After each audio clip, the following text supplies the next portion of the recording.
Falmouth Community Television's coverage of town meeting is sponsored by the following corporate underwriters.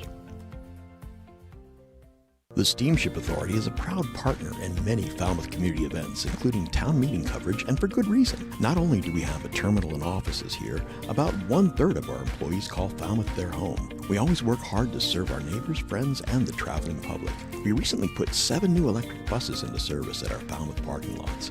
We're adding new vessels to our fleet, continuing work on our energy-efficient Woods Hole terminal buildings, and adding solar panels at our largest parking lot. At the Steamship Authority, we're serving the islands and you. Welcome to the Falmouth Chamber of Commerce. The Falmouth Chamber is dedicated to working on behalf of our members to make Falmouth a better place to live, work, and conduct business. We are committed to developing the economic, cultural, educational, and civic interests of our community and welcome the support from all organizations to achieve our combined goals. Whether you call Falmouth home, are a summer resident, or a visitor, we hope you take advantage of all that the Chamber has to offer.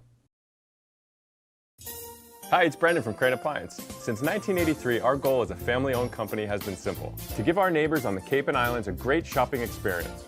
Rest easy knowing our professional team will listen to your needs and help you pick the perfect appliances for your home. At Crane Appliance, we know how difficult appliance shopping can be. Our team is here for you.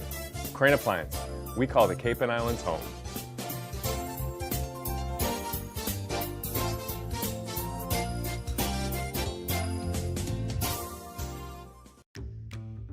Carlson Printing, 508-548-7303.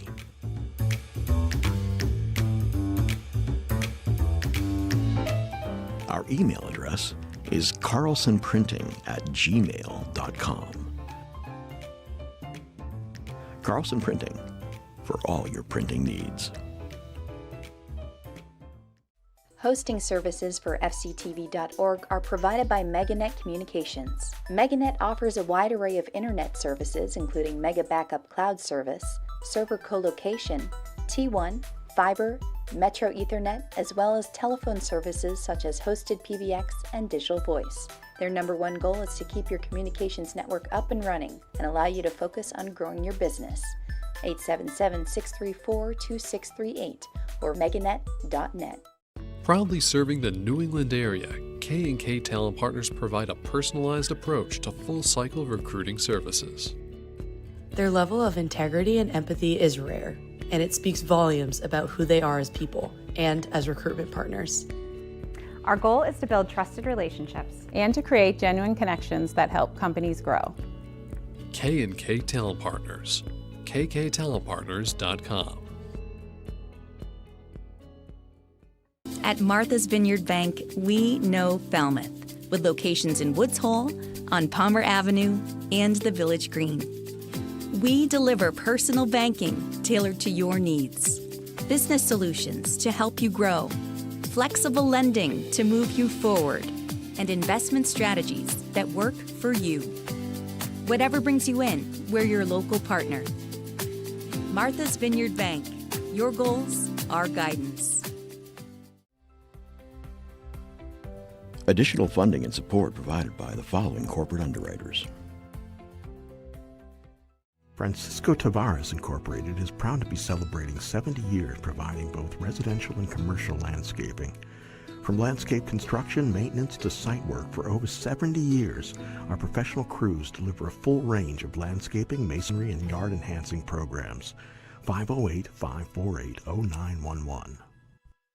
The attorneys at Oppenheim & Nickerson LLC have provided legal services in Falmouth for over 36 years. We advocate for our clients and work to provide quality representation in the areas of business and corporate law, real estate law, estate planning, and estate administration. 508-548-8255. Hamilton Tree and Landscape has been proudly serving Falmouth and the Upper Cape since 1978. Our newest location on Route 151 is now open for all landscaping and tree concerns. Appreciating your property is our motto as we continue to keep your tree and landscaping needs our top priority. Liam McGuire's Irish Pub. With a newly renovated dining room, it's what an Irish pub should be. Main Street, downtown Falmouth.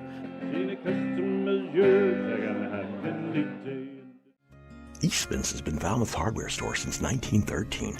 Enjoy our kitchen department with a wide selection of kitchen accessories and gourmet foods. Find your home repair needs at our hardware store. Our friendly staff is available to assist with your hardware and kitchen needs. 508-548-0407. Carpet Barn Carpet One is a local family-owned business offering all your premier carpeting and flooring needs. They also feature tile and vinyl floors, custom area rugs, window treatments, and kitchen and bathroom cabinetry. Proudly serving Falmouth and other Cape communities for over 50 years. The Falmouth EDIC's mission is to support a vibrant business community.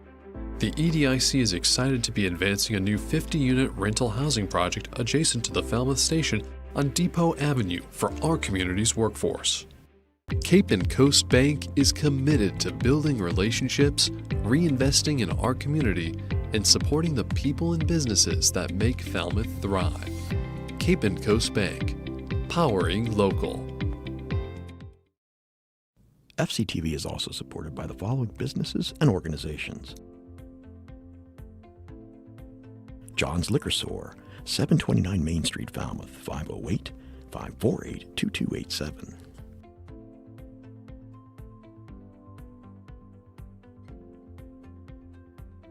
Erwin Lovell Real Estate, 550 West Falmouth Highway, 508-548-0703.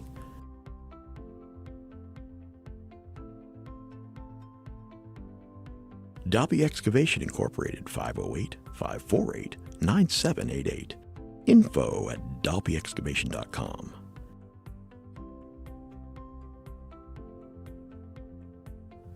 Mike and Linda Bullard, Dogs and Hogs, 781 Main Street, Falmouth, Mass. 508-548-FOOD, dogsandhogs.com. The Annie Hart Cool Team, Sotheby's International Realty, 508-868-0664.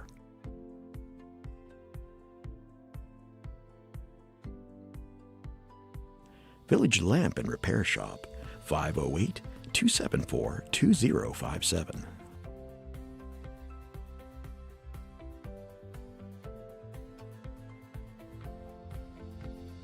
Friends of Knobska Light, the keepers of your lighthouse, committed to its preservation, education, and access. friendsofknobska.org. The Fox team provides complimentary property marketing analyses. 508-548-2101.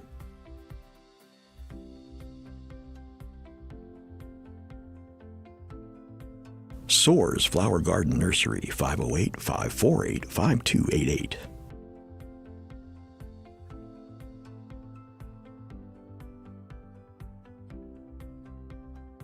M. Duffney Builders, 508-540-3625.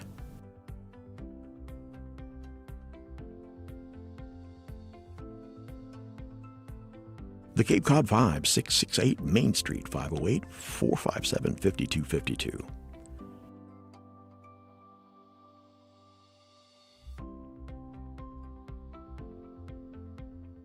Mahoney's Garden Center, 508-548-4842.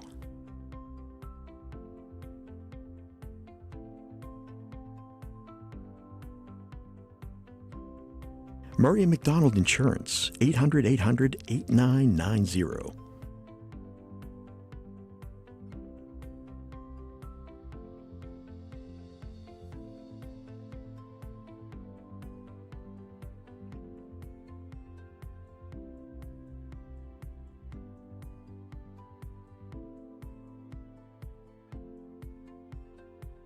Hanush Jewelers, 352 Main Street, downtown Falmouth, 508-548-9107.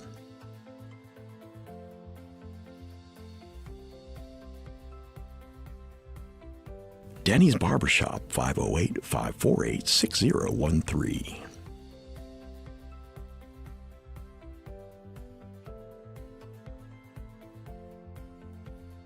Wacoit Congregational Church, 15 Parsons Lane, Wacoit, 508-548-5269. Neighborhood Falmouth is looking for volunteers. You can make a difference in the life of an older Falmouth resident. Check us out at neighborhoodfalmouth.org. The Middle East Forum of Falmouth, a summer lecture and discussion series to foster a better understanding of the Middle East. Visit us at www.meff.world.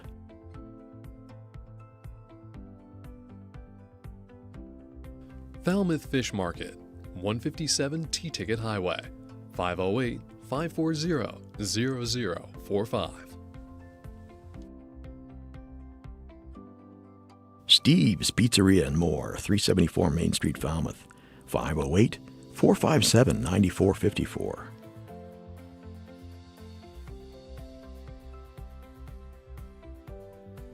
Additional support provided by Stop and Shop and Shaw's Supermarket.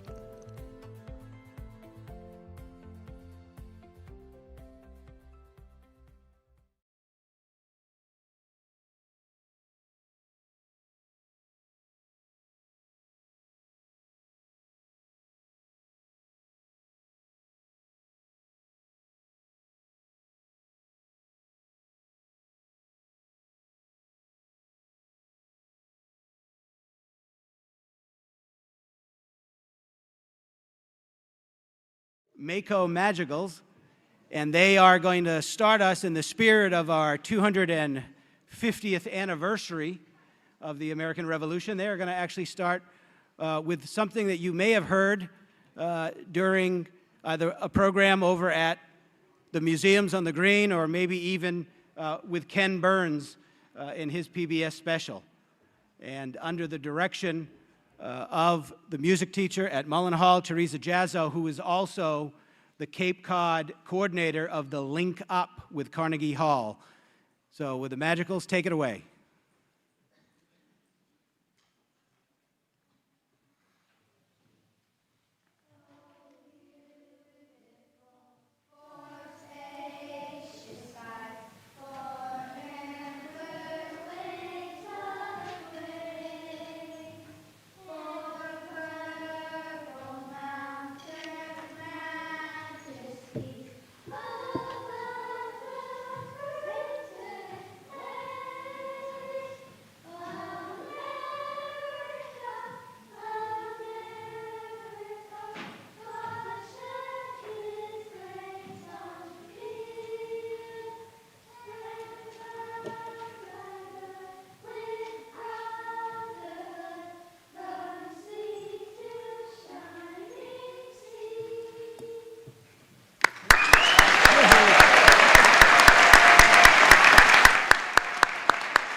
Again, want to make sure all town meeting members present have checked out your electronic voting device.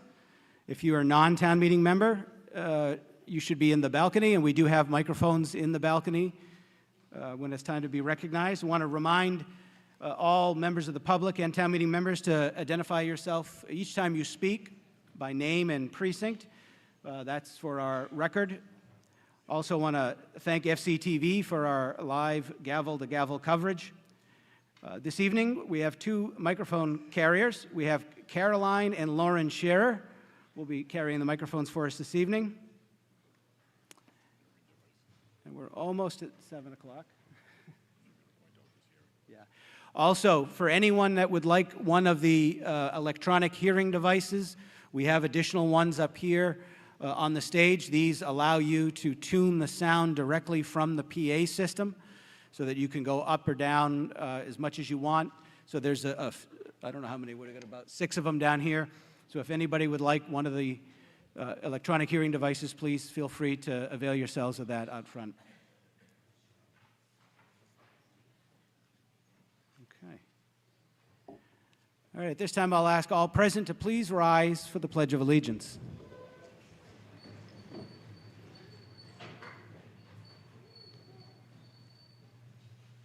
I pledge allegiance to the flag of the United States of America and to the republic for which it stands, one nation, under God, indivisible, with liberty and justice for all. At this time, let's join the Mako Magicals in our national anthem.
At this time, I'll recognize Assistant Town Clerk Lissa McGarren for our invocation.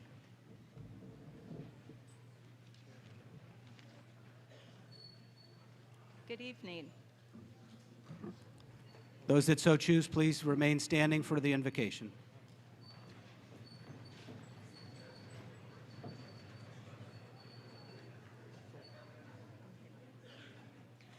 Heavenly Father, may our meeting this evening be not only an exercise of care and concern for our community and its residents, but also an example of how a community can agree and disagree and still be a community.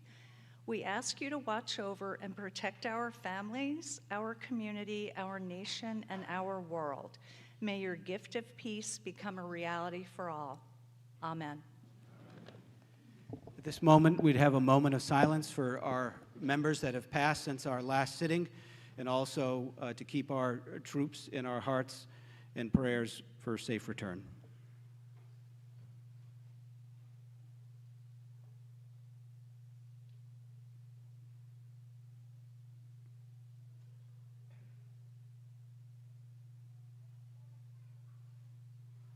Okay, let's cue up a slide to establish the quorum.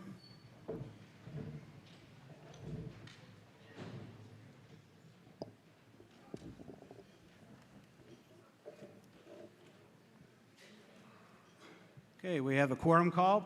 If you're present, please press 1A. If you're not, you could press 2B.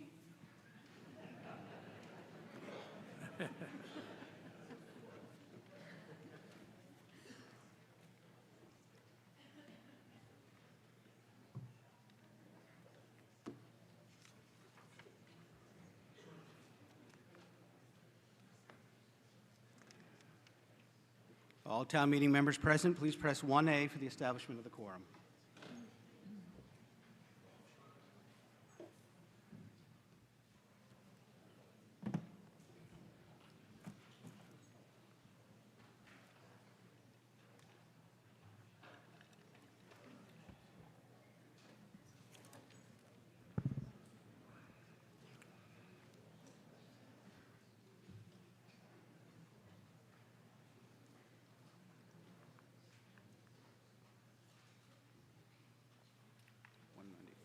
By a counted vote of 194, we have a quorum, and I call this town meeting into session. At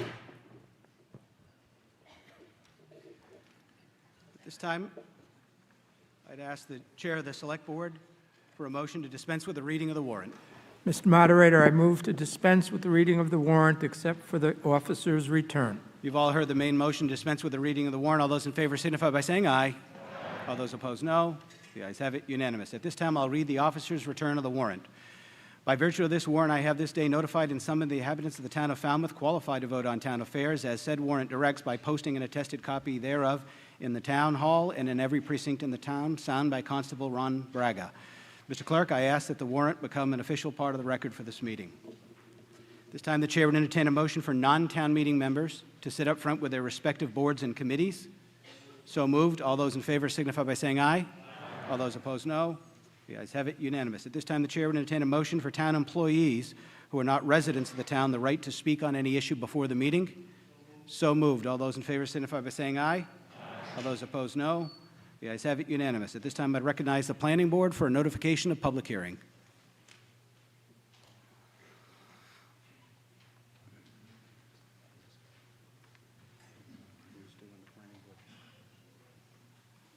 Planning board notification of public hearings.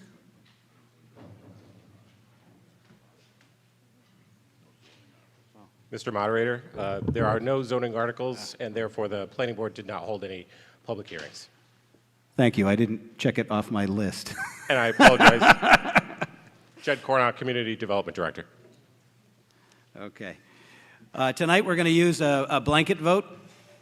So on the blanket vote, we're going to go through each of the articles. I'll give a brief explanation of the article, call your attention to the recommendation.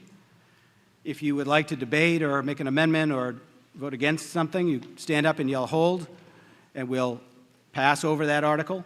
After I go through each of the articles with a brief description, I'll return to those not held just by number, and then we will entertain a motion to approve all of the articles that were not held on the blanket as recommended as the official action of the town meeting, and then we'll pick up articles starting with Article 1. So Article 1 is an automatic hold. This is to choose officers. Article 2 is a hold for reports of committees. Article 3, to fix the salaries of elected officials.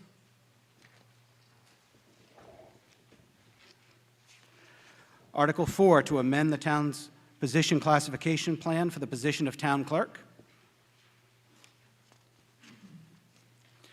Article 5 is a hold. This is the omnibus budget. Article 6, hold. Article 7, to raise and appropriate $400,000 to the Capital Improvement and Debt Stabilization Fund. Article 8, to vote to raise and appropriate $650,000 for the purpose of funding compensation increases for non-union and union employees.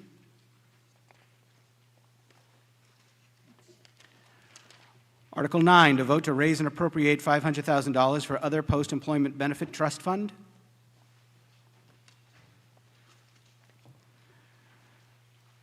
Article 10, to raise and appropriate $950,000 for the Falmouth Affordable Housing Fund.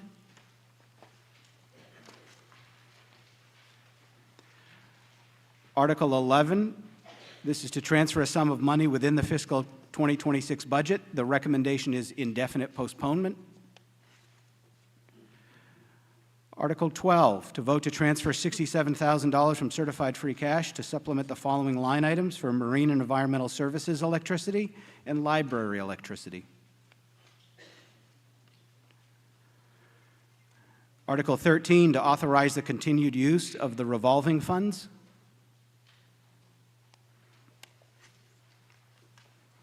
Article 14, to vote to transfer and appropriate the sum of $150,000 from Article 13 of the November 21st recycling toter bins and $1,350,000 from free cash as outlined in the chart.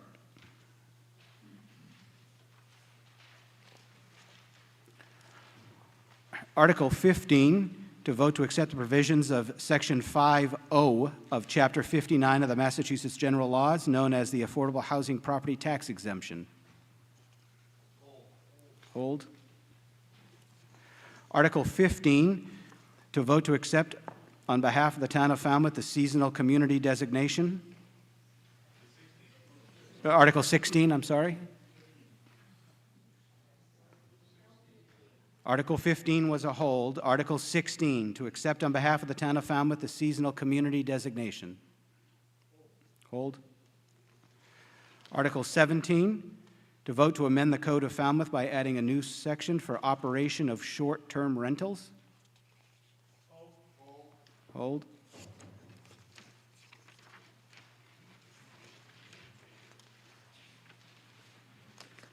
Article 18, to vote to amend the Code of Falmouth, Chapter 172, rental property.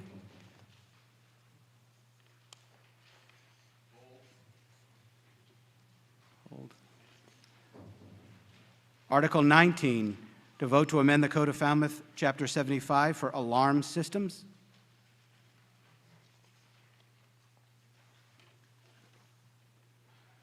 Article 20, to vote to amend the Code of Falmouth, Chapter 199, streets and sidewalks, by adding a new Article 6.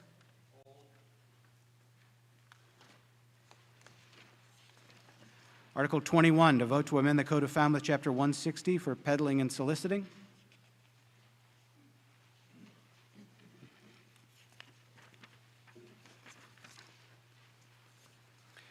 Article 22, to vote to amend the Code of Falmouth, Chapter 1, general provisions for non-criminal disposition.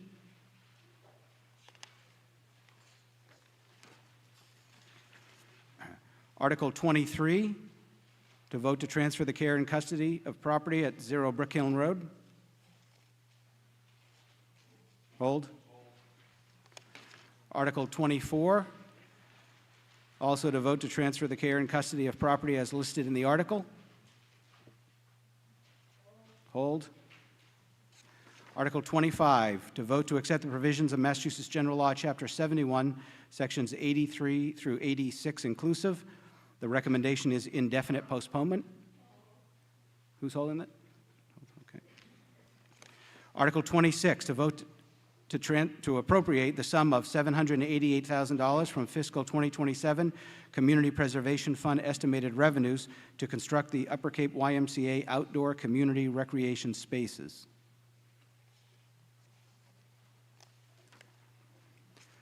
Article 28, to vote to appropriate the sum of $650,000. Article 27, to vote to appropriate the sum of $650,000, of which $60,000 is from the undesignated fund balance and $590,000 from the Fiscal 2027 Community Preservation Fund estimated revenues to complete the Taft Playground Replacement Project.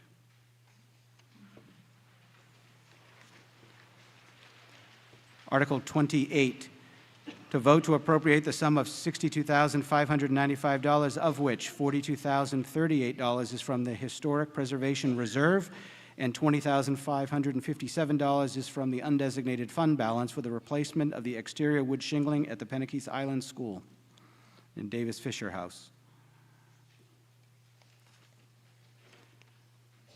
Article 29, to vote to appropriate a sum of $219,559, of which $100,000 is from the undesignated fund balance and $119,559 is from the Fiscal 27 Community Preservation Fund estimated revenues for the West Falmouth Library Interior Preservation and Renovation Project.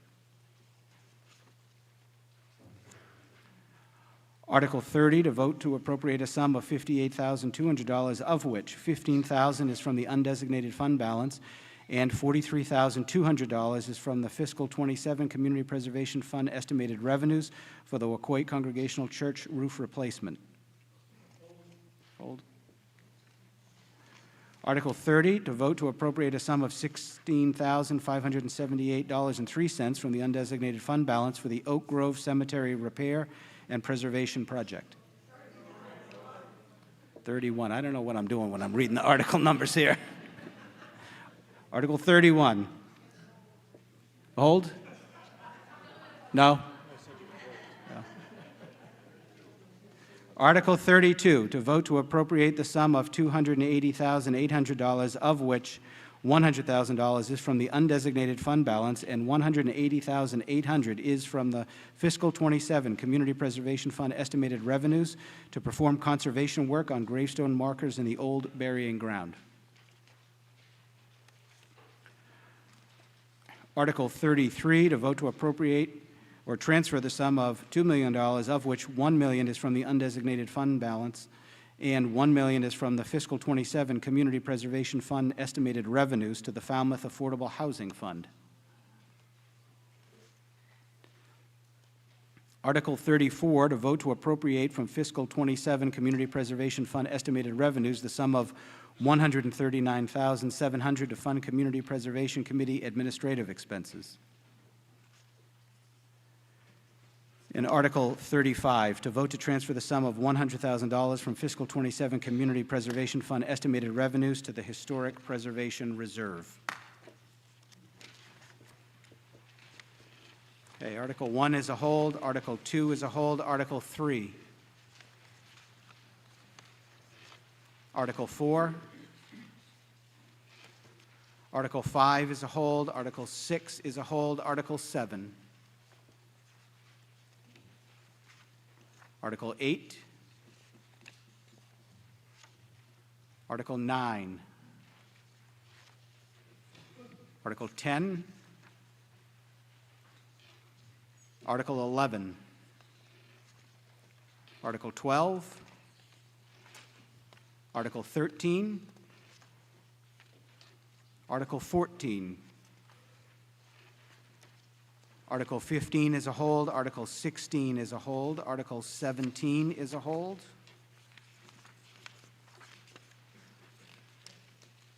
Article 18 is a hold, Article 19. Article 20 is a hold, Article 21. Hold. Article 22.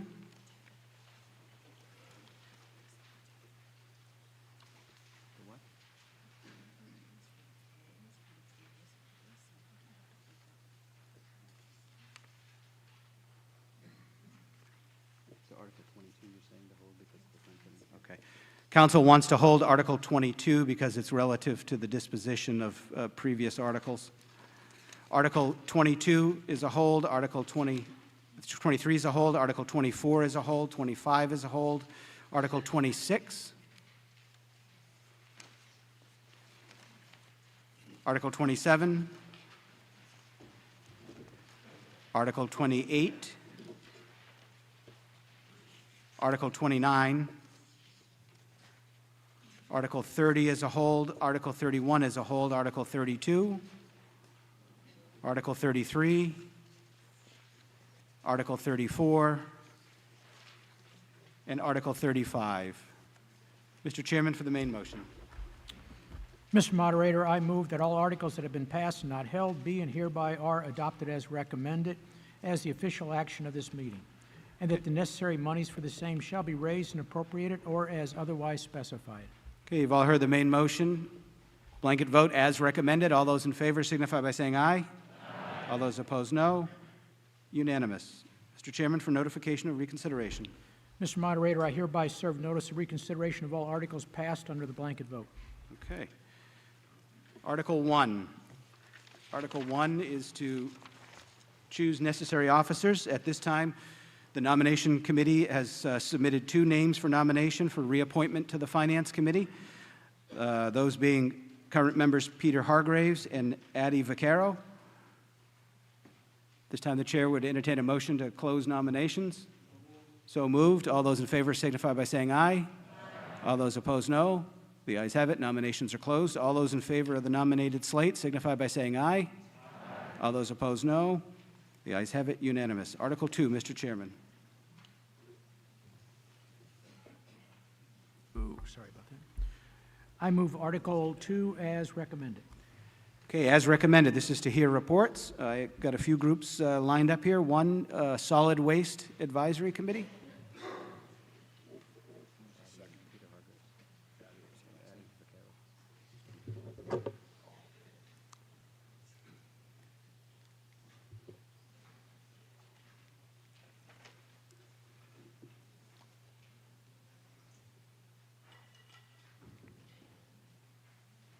It's not going forward.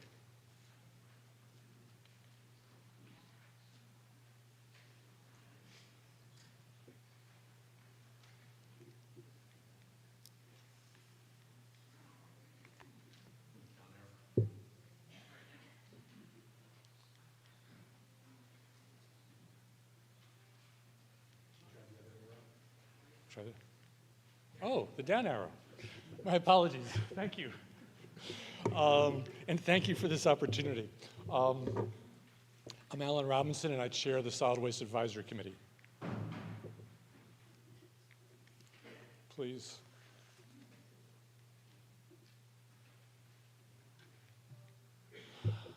It's been a very good year for our committee and for solid waste in the town.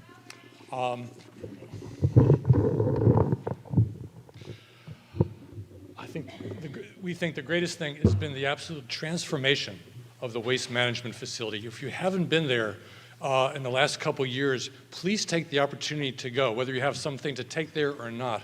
What Department of Public Works has done there over the last couple years is phenomenal. It's a relatively small waste management facility, but it is very special and very, very well done, and we very much appreciate Peter and his leadership for that.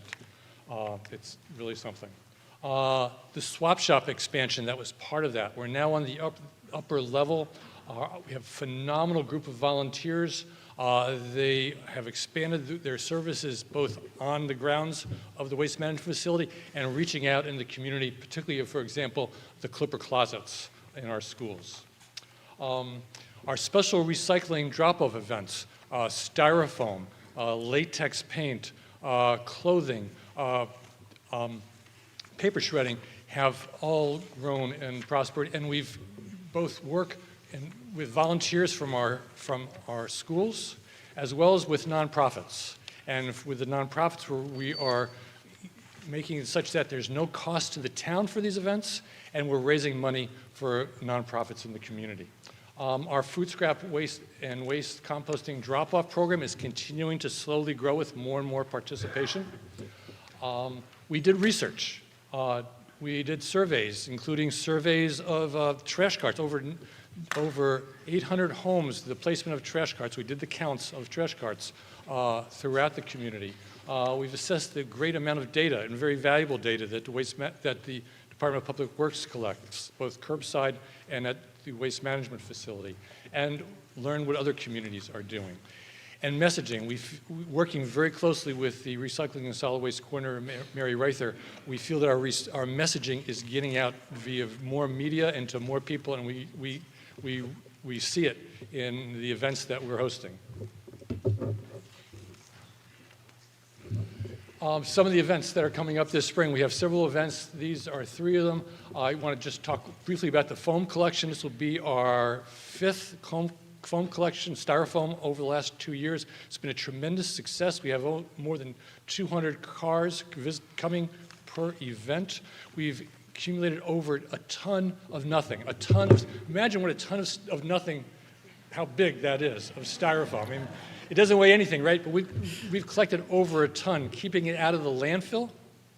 And with this event that's coming up on May 2nd, we have volunteers from the phenomenal Falmouth High School robotics team that don't have line item money in the budget for their team, but they raise it through grants and through events like this, and we're very happy. We hope you all come with styrofoam, or if you have styrofoam or not, and help support the team. Looking forward, I think, as you all know, certainly from reading the paper, there is a draft curbside contract that our understanding is very close to being signed. We look at it as the committee, looked at it as a win for Falmouth to be able to negotiate more than a year before the current contract ends, put the town in a much better negotiating position, and having standard carts that can be picked up mechanically, just like our recycling carts can, will be an improvement to trash collection in our town, and we're very appreciative of that. It's, of course, draft, and more information will come once it's a signed contract. We'll have a new chair of our committee, Richard Merrick. Richard, stand up, a town meeting member. I'm very, very pleased. Richard's taken on, was voted into this role, and I have to say he was recruited right here at town meeting to become a member of the committee.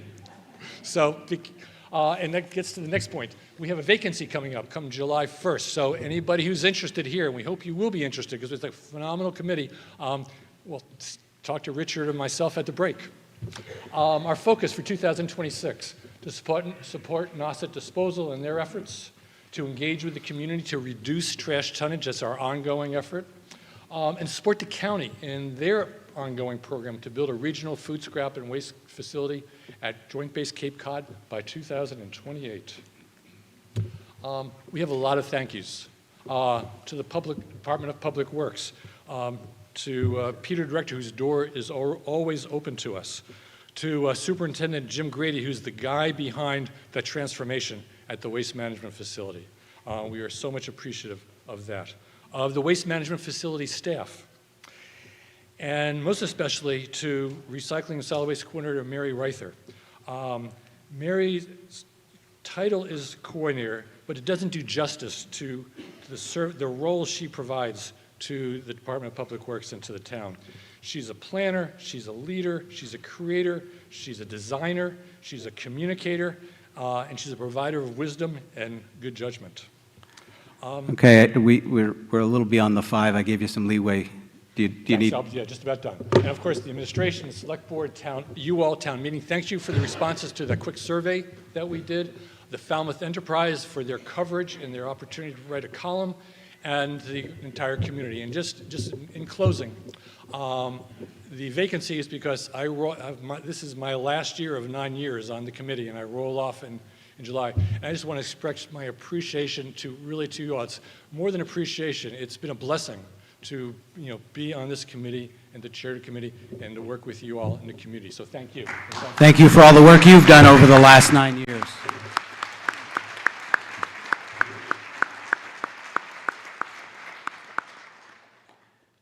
The Police Station Advisory Committee?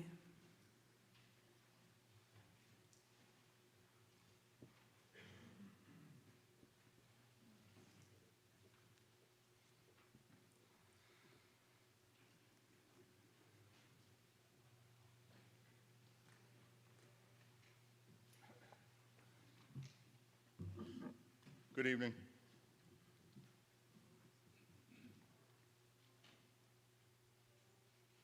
All right, so it's not me, it's everyone, right?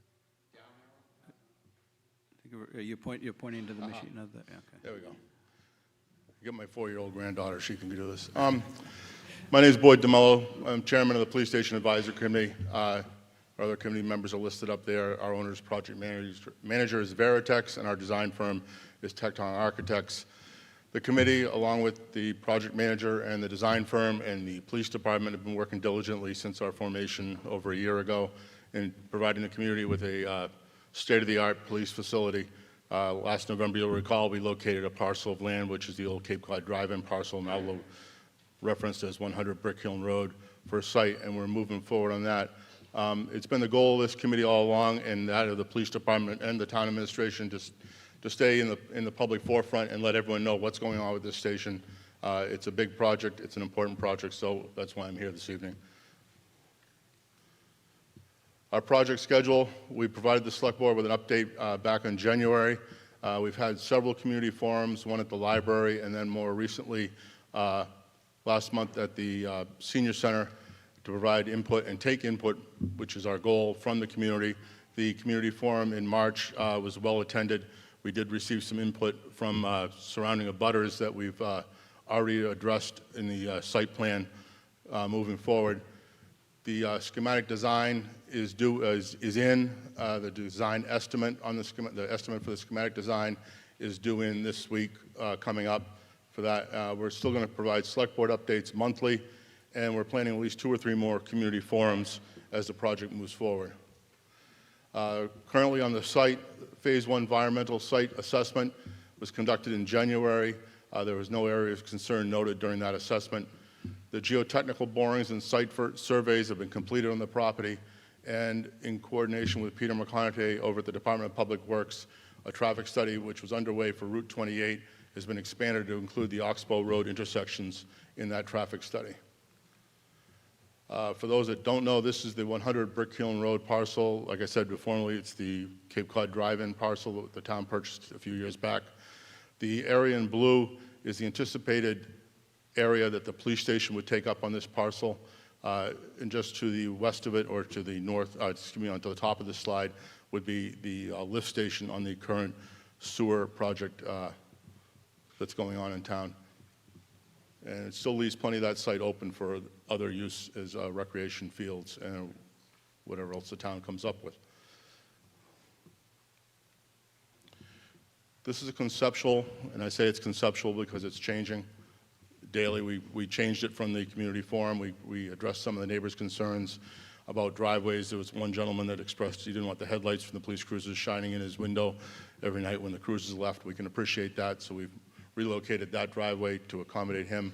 And there was concern from the neighbors about the impound lot and some of the other outbuilding and the noise that could be generated at all hours of the night. So again, we've relocated those on the parcels. And we'll continue to work on the site plan as we move forward with the design process. This is a conceptual rendering of what the front of the building possibly could look like. Again, as the design moves forward, there will be some changes to this project, but right now this is a conceptual drawing on what the new station may look like. So here's the part everyone waits for, is the tax impact range. Borrowing cost variables, borrowing amount of $65 million. The term of the bond will be 20 to 30 years at an interest rate right now of 4% to 5%, resulting in a debt service of $4 million to $6.5 million per year. The estimated debt cost is $4 million to $6.5 million per year. The tax rate impact range based on fiscal year, this year, fiscal 26, is 17 cents to 30 cents per thousand property value. On the medium home value of $792,000, that could work out to be $135 to $225 per year. And the tax exempt expires when the bond is paid in 20 to 30 years. But once again, these are very early preliminary estimates. There's a lot still in motion on this project. Nothing's locked in yet. For more information, Police Station Advisory Committee website's up on the town website, and we also have an email, police.station.advisory@falmouthma.gov. We welcome the public input, good or bad, doesn't matter. We welcome your input, and we're looking forward to hearing from you. Otherwise, that's it from our committee. Thank you for your time. Thank you. Next, I have the affordable housing.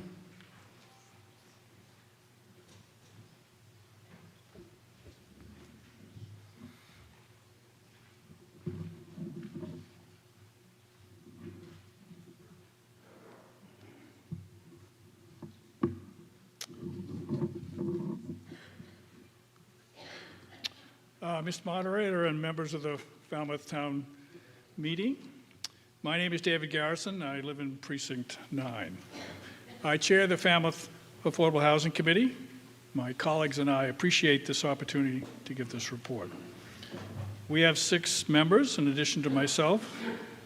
They are Gina Torrielli, who's the vice chair, Kelly McCune, who's our clerk, Peter Clark, Liz Klein, and David Sutkowy. I want to begin by thanking the town meeting for its support in the past years for initiatives that have advanced the town's efforts to increase the supply of affordable housing. I don't need to dwell before this audience on the seriousness of the affordable housing problem facing Falmouth, and for that matter, the Cape and Islands overall. Suffice it to say, the challenge we face is existential. That is, the long-term viability of our community depends on the availability of housing choices for a wide range of people who work in our town. They now struggle to start their families here, send their kids to our schools, and participate in town life.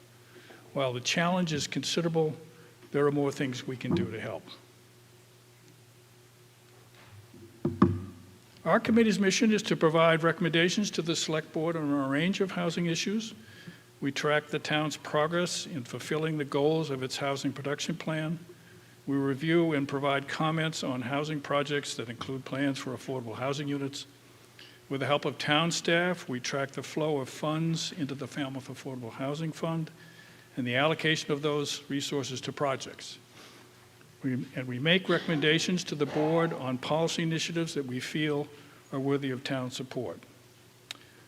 On tonight's warrant, there are 2 articles that our committee urges town meeting to approve. The first, Article 15, proposes that town meeting authorize the Select Board to design and implement a new tax exemption for year-round rental housing. The second, Article 16, asks town meeting to accept designation as a seasonal community.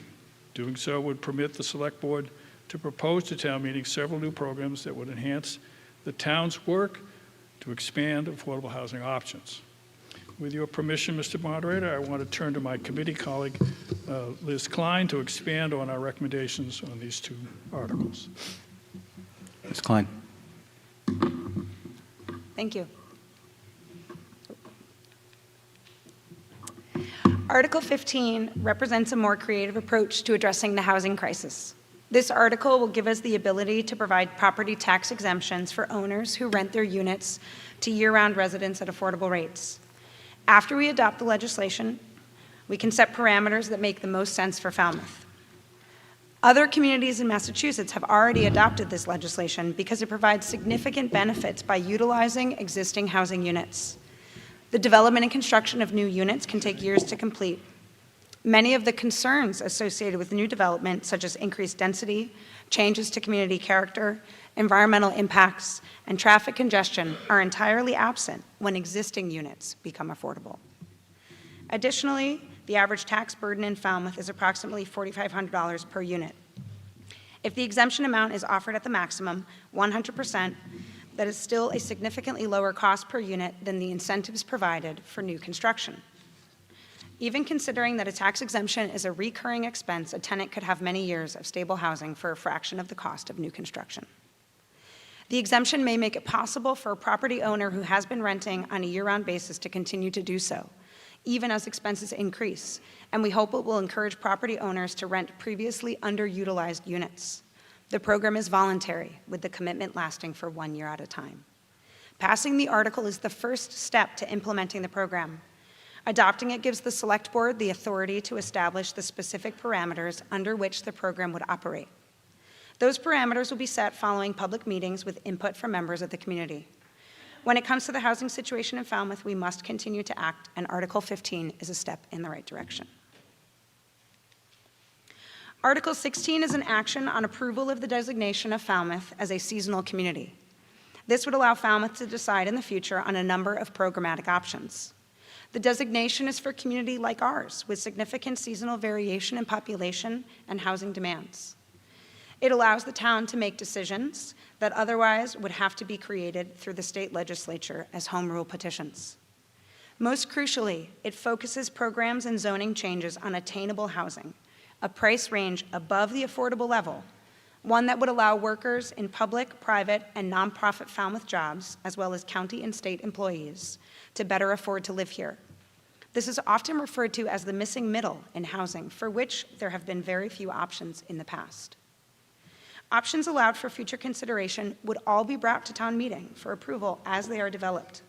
Among the most important are allowing the town... Ms. Klein, we just need a procedural vote because we're at 5 minutes, a little over. How much longer? I need about 1 minute. 1 minute? An additional minute for finish the presentation. All those in favor signify by saying aye. Aye. All those opposed, no. The ayes have it. Thank you, Mr. Moderator. Allowing the town, so among the most important are allowing the town to assist the development of housing for which town employees get selection preference, setting up a year-round housing trust fund to assist development of attainable housing, much like the current fund for affordable housing, and facilitating the development and enforcement of year-round housing occupancy restrictions. Once designated, town meeting must act within 2 years to approve 2 zoning changes, both of which allow the planning board latitude to craft language that fits Falmouth conditions, and both of which work to expand housing in the attainable range. One would require by right construction of a tiny house as the principal dwelling in a single-family residential zoning district, and the second requires provisions for attainable housing units on non-conforming lots as of right in single-family residential zoning districts. Again, the Affordable Housing Committee wants to extend our deep appreciation to town meeting for all of your prior support, and we hope you continue to do so by voting in favor of Articles 15 and 16 this evening. Thank you. Community Preservation Committee.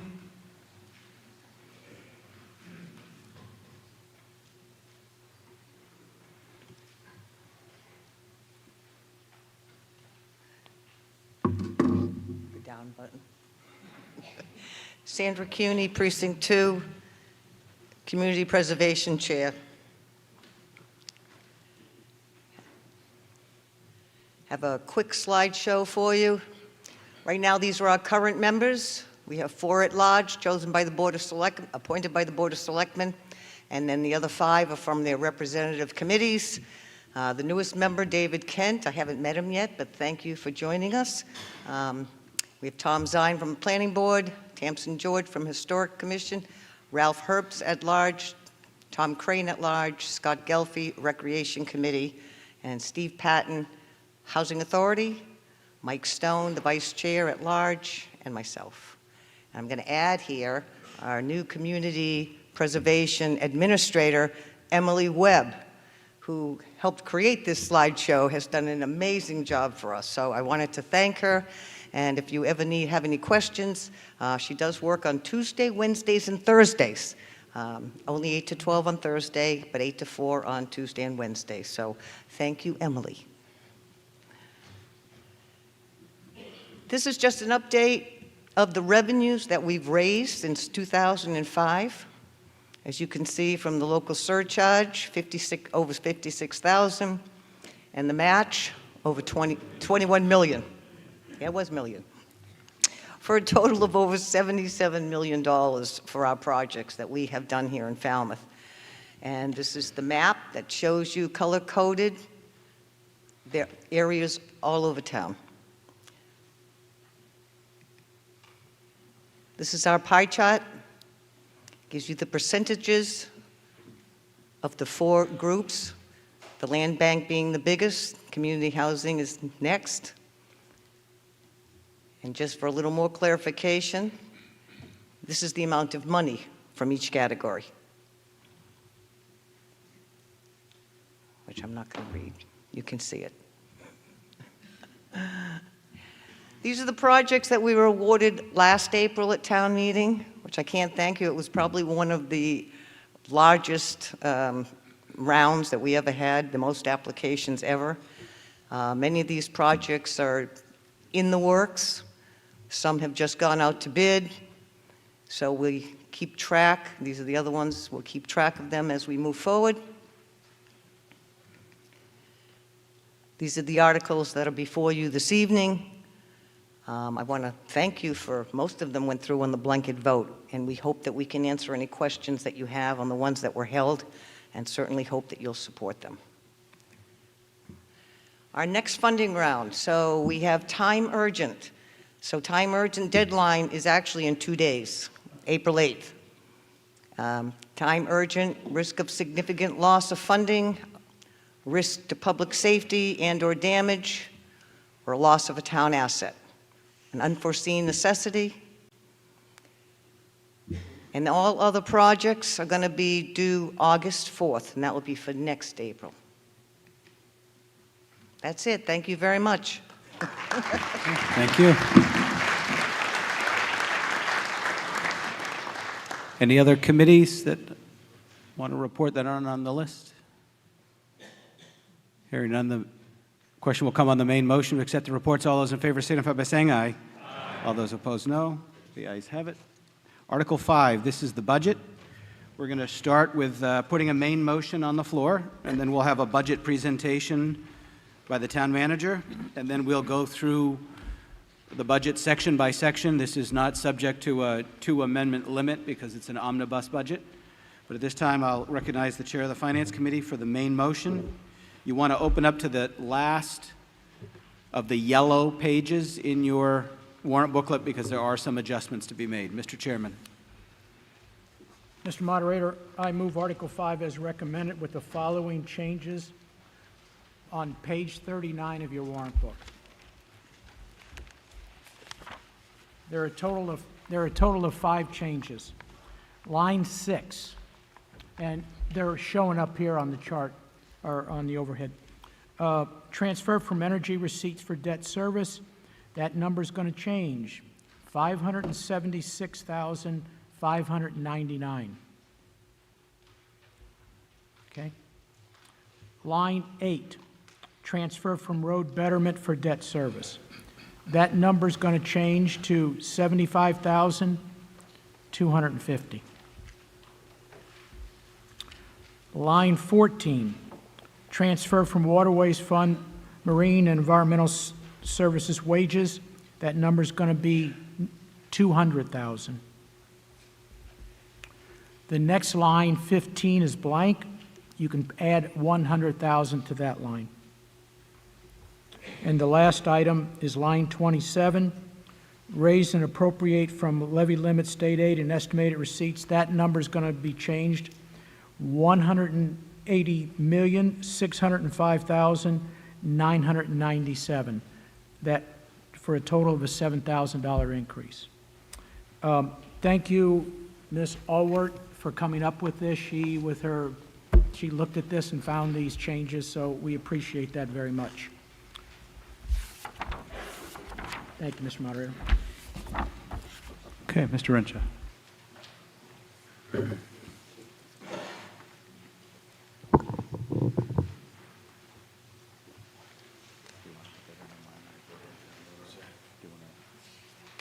Ready?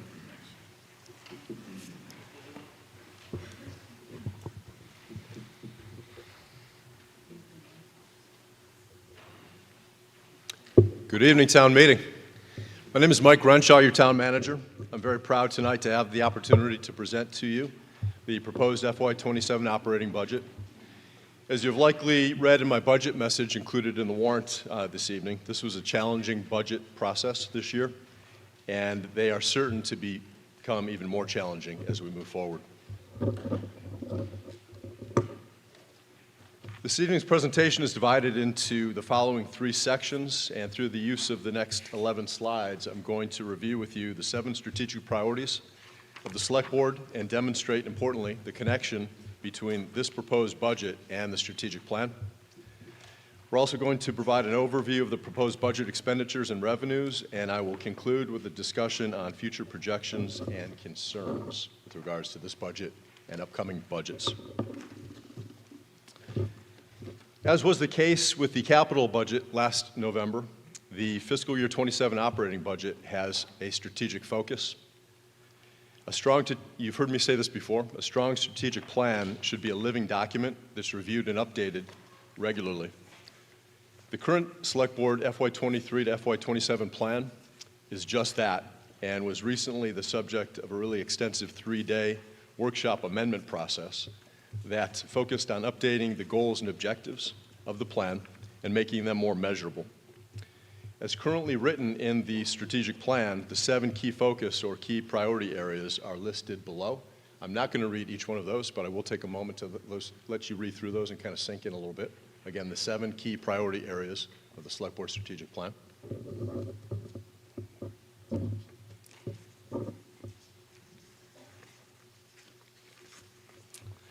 So the following examples, though not exhaustive, are illustrative of how scarce resources are allocated to one or more of the Select Board strategic priorities that we just reviewed. Beginning with and under the key priority area of housing, the proposed budget includes an appropriation of $950,000 to the Falmouth Affordable Housing Fund under Article 10 this evening. Within the priority area of health and public safety, the proposed budget seeks to increase staffing in our Emergency Communications Center by 2 full-time dispatchers. This, importantly, was the result of a staffing and overall organizational effectiveness study that we had a consultant perform last year. Under the category key focus area of organizational effectiveness and community outreach, we're also looking to add part-time custodial support to the Senior Center for evening meetings, including Select Board meetings and extended service hours for programming. And we're also looking to add 4 months of full-time administrative clerk salary for residential tax exemption program. And this is associated with the strategic priority of financial and economic stability. Lastly, and very importantly, the proposed budget increased the school budget by about 5.8% for special education costs and school safety costs, while at the same time encouraging the school administration to continue its focus on consolidation due to declining enrollments. In furtherance of the Select Board's priority of enhancing public safety and increasing organizational effectiveness and organizational effectiveness.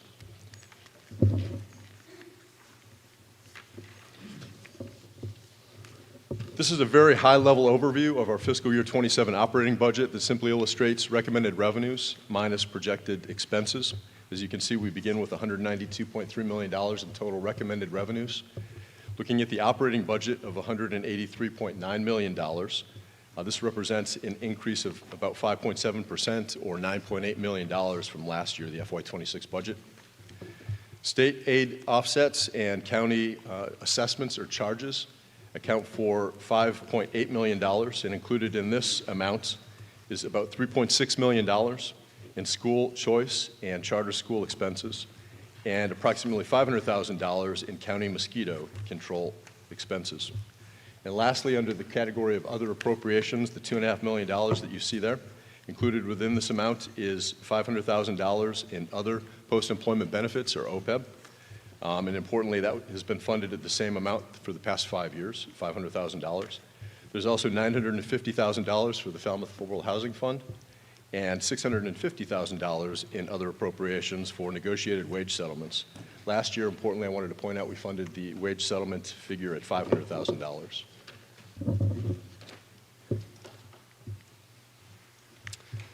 This table simply compares and contrasts spending across the town's major functions, such as public safety, public works, and education. I'm not going to spend a lot of time on this slide. About 2/3 of the way down, major takeaway, I'll bring your attention to the education line. As you can see, we're looking to increase spending in that category of education, which comprises Falmouth Public Schools and the Upper Cape Vocational Tech, by about 5.7% from last year's expenditure, which represents about a $3.7 million change, I should say, from last year to this year. Also, the very last line, debt service, I'll point your attention to the additional $1 million increase in debt service obligation. This increase is due to recent bond issuance and is not causing any tax increase because we're keeping the total exempt debt well beneath the $14 million threshold that was established back in 2023. I love this slide. The infamous pie chart. I won't spend a lot of time on this slide, but it does offer a really good visual depiction of our operating expenses in relation to the total budget through this pie chart view. As you can see, the bottom third, basically, the forest green section, is comprised of the Falmouth Public Schools at $64.9 million. It's the largest percentage of operating budget at about 35% of the total operating budget, followed by the second runner-up, personal services at $43.8 million. Personal services represents the wages and associated costs of the town only, does not include the expenses associated with the school. And in third position, not too distant third, is townwide benefits. This includes health insurance, Medicaid, and retirement insurance. And importantly, this category, the magenta category, at the 9 o'clock position, is up about 4.8% this year compared to last year. Okay, this slide illustrates the three primary drivers that led to the 5.7% overall increase in expenses compared to last year, FY26. As was shown in the previous slide, when combined, personal services and employee benefits account for the largest increases from last year at approximately $3 million, followed closely by increases in education spending at approximately $3.7 million. As you look at the personal services, the 5.6% increase, or about $2.3 million increase in spending compared to last year. With respect to this salaries and wages, as you've heard me say before over the past few years, and this year included, we have made significant investments to address compensation and place the town in a much more competitive position with regards to recruitment and retention. Obviously, we want to recruit and retain the best employees we possibly can, so this increase has put us in that strong position to do just that. In the interest of time, I'm not going to spend a lot of time on this particular slide because we've already addressed the state and county assessments and other appropriations beyond that $183.9 million operating budget. And this slide simply illustrates the proposed total additional appropriations of $8.3 million. I next want to shift our attention to the revenue side of the proposed FY27 budget, and I apologize for that typo. I just realized it tonight. It's the FY27 proposed revenues. It's a little over $192.3 million. Not surprisingly to everyone in this room, I would suspect, is that the fact that property taxes comprise the largest source of operating revenue at 72%, as you can see here, that large dark blue section. A distant second, in this particular case, are local receipts at about $34.6 million, or 18% of combined proposed revenues for FY27. And I'm going to show on the next slide a little bit further detail and breakdown of the property tax calculation.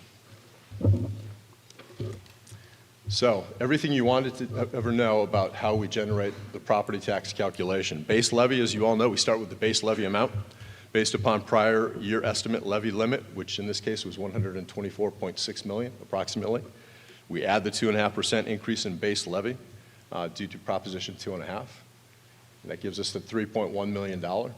We add additionally $900,000 in new growth. We're pretty consistent with that number over the past couple of years. It's a very conservative number. It usually comes in a bit higher. Debt exclusions and Cape Cod Commission are both charges that can be raised outside of that Proposition 2.5. Totals about $11 million. And then lastly, we back out the excess capacity, which we are not proposing to use, which is about $434,000 of the $1.5 million excess levy capacity.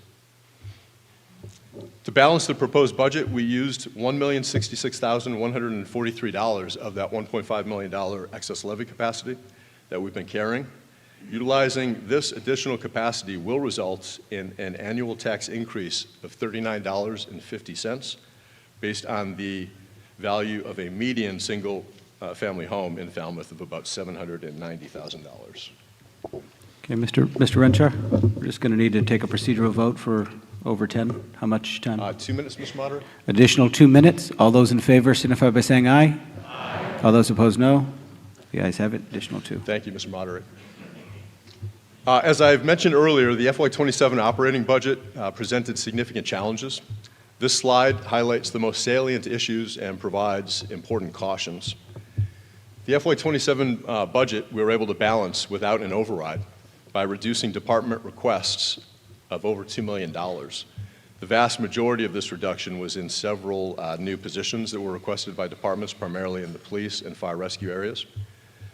We utilized excess levy capacity of $1,066,000, which I mentioned previously, and increased our use of local receipts from the traditional 80% to 84% of prior year actuals. These actions have significant consequences, and I want to bring these to your attention. There's going to be less free cash available for the FY27 capital budget and other emergency situations. I believe that free cash amount right now is about $2.6 million. Importantly, we will likely experience continued pressure on operations and staff due to increased workloads and responsibilities without increasing staffing levels. We're going to be providing much less flexibility in future budgets with respect to excess levy capacity and use of local receipts. And lastly, as we'll see in the next slide, future budgets are likely going to require overrides or reductions in services and/or the identification of new fees for services. To let you all know, I've already implemented a soft hiring freeze that requires departments to submit justifications for refilling positions that become vacant because we see the impacts already. The next slide is going to provide an illustration of projected gaps between revenues and expenses over the next 5-year period. And I will end with this slide. Importantly, the annual expenses listed in each of the next 5 years from FY28 to FY32 do not include any new staffing increases. They simply project annual increases in wages and benefits such as health and insurance. Obviously, the trend of increasing spending by 5.6 to 5.7% annually, while faced with 2.5% tax revenue restrictions, is not sustainable, as the bar chart demonstrates below. And you can see the dark blue line indicates appropriations or expenses. The light blue line on top are the total revenues. We're balanced in FY27 due to those levers that I mentioned earlier that we pulled. FY28 and beyond, we're looking at gaps. And to give you a reference, as you look at FY28, that delta, the gap is about $2.4 million that we're going to have to close as we develop the FY28 budget. As I mentioned in my budget message this year, we have very difficult budget decisions that we must address. Beginning later this month, staff and I will be presenting a series of presentations, financial presentations to the Select Board, beginning with a comprehensive examination of both our operating budget and our capital improvement plan budget. I would urge everyone in the community, if possible, to come out and participate. That's what makes our democracy so strong, is when people come out and participate in these types of discussions, because they really are going to be crucial discussions. So again, I'd urge everybody to come out and participate in those meetings. Thank you all very much. Okay. Thank you.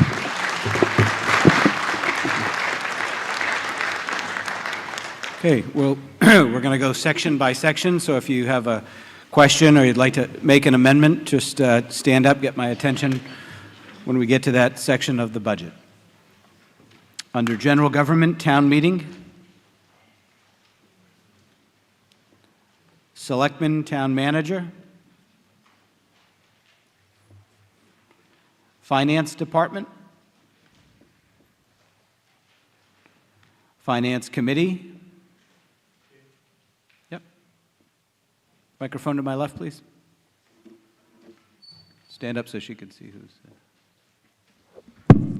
Jed Goldstone, Precinct 2. Can somebody tell me what the reserve fund is used for? Mr. Chairman. The reserve fund comes under the Finance Committee. That amount, $325,000, is actually set by the Select Board. That can be any amount that they would want to set it. And it's under the Mass General Law that this reserve fund is restricted to the Finance Committee use, not using it for the committee, but for the town. And it actually can be for anything, and it could be at any point in time throughout the year. The Select Board could come to us and say, or the town management can say, we need money for X, and then we have a meeting, and then we vote it. There's two requirements to spend from that, and it's set by the law, state law, not us. It has to be either an unforeseen expense, or it has to be something that's extraordinary. We don't set that requirement. That's in the state law, so we have to follow that. And we usually use a portion or all of it during the year. What is not used during the year, it's returned and it goes into free cash. Okay, kind of like an emergency fund. Yep. Okay, town accountant. Assessing. Town treasurer collector. Town council. Human resources. Information technology.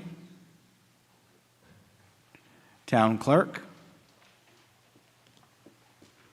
Elections. Under community development, the conservation department. Planning department. Zoning appeals. Building department. Health department. Under public safety, police department. Mr. Goldson? So I see that there's capital expenses, which we do see recurring. How many cruisers is for? Because we spent $234,000 on 5 vehicles in November.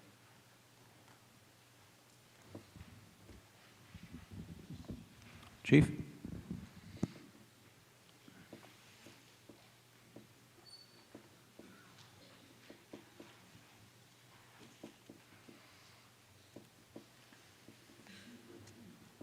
We need police cars so we can get to your calls.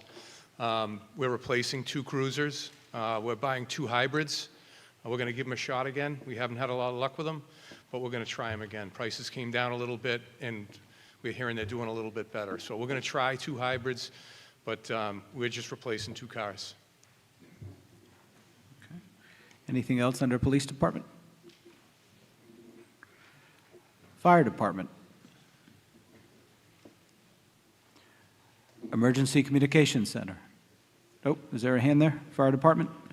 If you could stand, because it's hard to see it. Thank you, Mr. Moderator. Paul Cap, Precinct 3. This covers every one of these departments. Each one has other expenses. I'm just adding them up in my head. It's a couple $1 million. What are other expenses, please?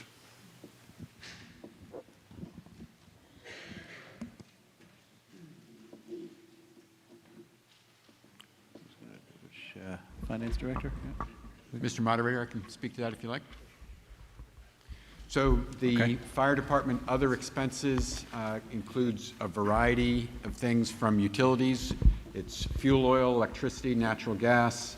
There's $110,000 for the repair of the vehicles, $237,000 for contractual services, $60,000 for medical supplies, $68,000 for clothing, $90,000 for staff development and training.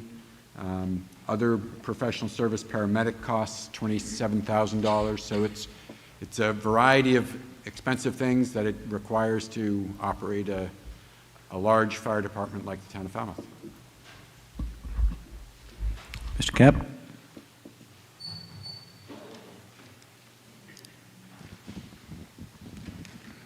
Thank you, Mr. Staub. Other expenses, information technology, just shy of $1 million. That's what I'm trying to get at. And it's not for fuel oil.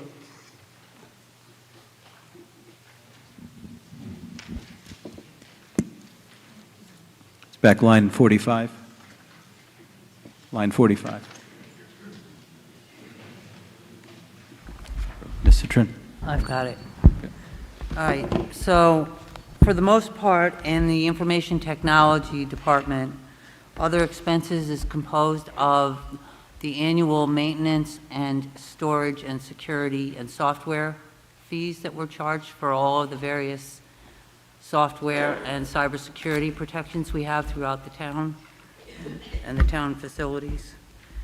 It includes communication equipment, internet services, staff development to some extent, but it's all related to, obviously, to the maintenance and ongoing maintenance of our computer systems. Mr. Chairman. If I understand, I think your question is going a little deeper. You're wanting to know why every department has other expenses in general, I think, and they add up to a substantial amount. The only real line item that is required is the salaries and wages, and then you can have other expenses. This just categorizes a lot of separate items which are pretty consistent from department to department, as the finance director just mentioned. It's other contracts, staff development, in-state travel, telephone, things like that. It's pretty much the same. So that's a general categorization. Oh, yes, thank you, Mr. Moderator. The detail that we work from with the Finance Committee, which is a lengthy amount, like this is the IT department, everything is there. That's all online. If you go to the finance area, and you can find this book that we use there, and you can see all the detail.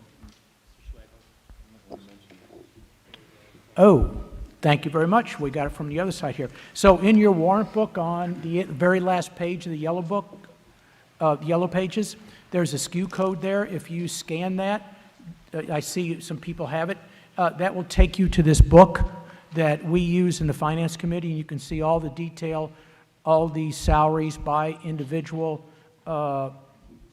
everything you want to know and don't want to know.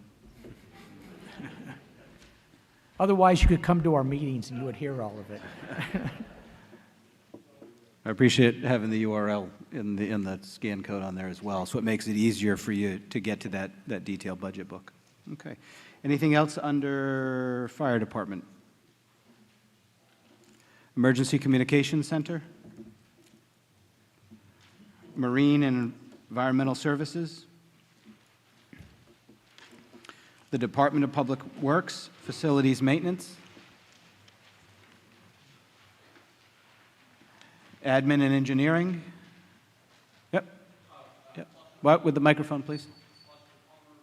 No, with the microphone, please. Foster Palmer, Precinct 3. On the so personal services, it had jumped from 872,000 to 1,300,000, and it was a 49% increase, and it's been cut back to 956. I was wondering what things were cut out to bring it down, to the lower level of 956,000 that were in the request that came out for 2027. It's line item 98. So Yes. the department requested additional personnel, new personnel, and new staffing for fiscal year 27. It was not recommended by the town administrator, and so the number was agreed to at 956,000, which was basically the increase in cost of living for our existing staff. Ms. Lichtenstein? Leslie Lichtenstein, Precinct 8. I had several requests from members of Precinct 8 to ask this question, and I didn't stand up fast enough, I'm sorry. Facilities maintenance. When we had a little snowfall, and we lost power recently.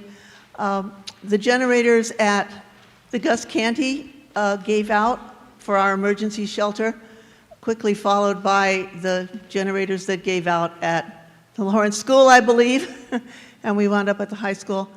I could not find in the budget, do we need new generators? Do we need new maintenance operations? I was here for Hurricane Bob. I don't know if you guys remember, but we were out 5 days. There's a lot of senior citizens in this town, and they get really nervous when their power goes out, and they'd like someplace to go where they know that the generators will just keep going. So could I ask exactly, did we need more money in this budget to make sure that we have generators that will generate power if we get another big storm? Thank you. Mr. Moderator, I'll take that and then turn it over to Greg for the details. Great question. So part of our after-action review following the Winter Storm Hernando was to look at our generators throughout town. Greg Endicott, our facilities manager, is going to speak to some of the details. But the answer to your question is we're building that as a capital request for Fall Town meeting. But Greg, do you want to provide some more details about some of your observations and that review of the generators? She mentioned 2 specific examples, but you have some more.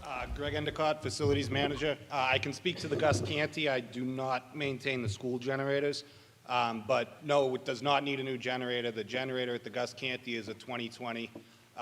We had multiple failures of generators in town, and we identified them all directly related to storm conditions.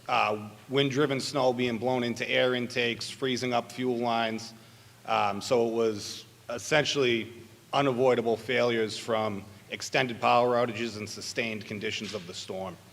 Gus Canty itself had a frozen exhaust line on the system, and it ended up blowing a mechanical seal on the unit, which drained the oil, and it shut down on a safety, so it didn't do any further damage to the generator. But it's regularly maintained. It tests itself every week. It's on a PM program with South Shore Generator, and it's only 5 years old or so.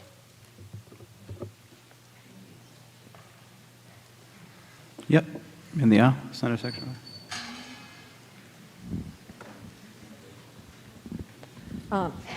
Lynn Shad, Precinct 3. I'm going to ask questions about the beaches. It would be line item 101 and 111 and 112. Looks like the custodial supplies have remained the same across the board. It seems like prices are going up everywhere, so wondering why we aren't providing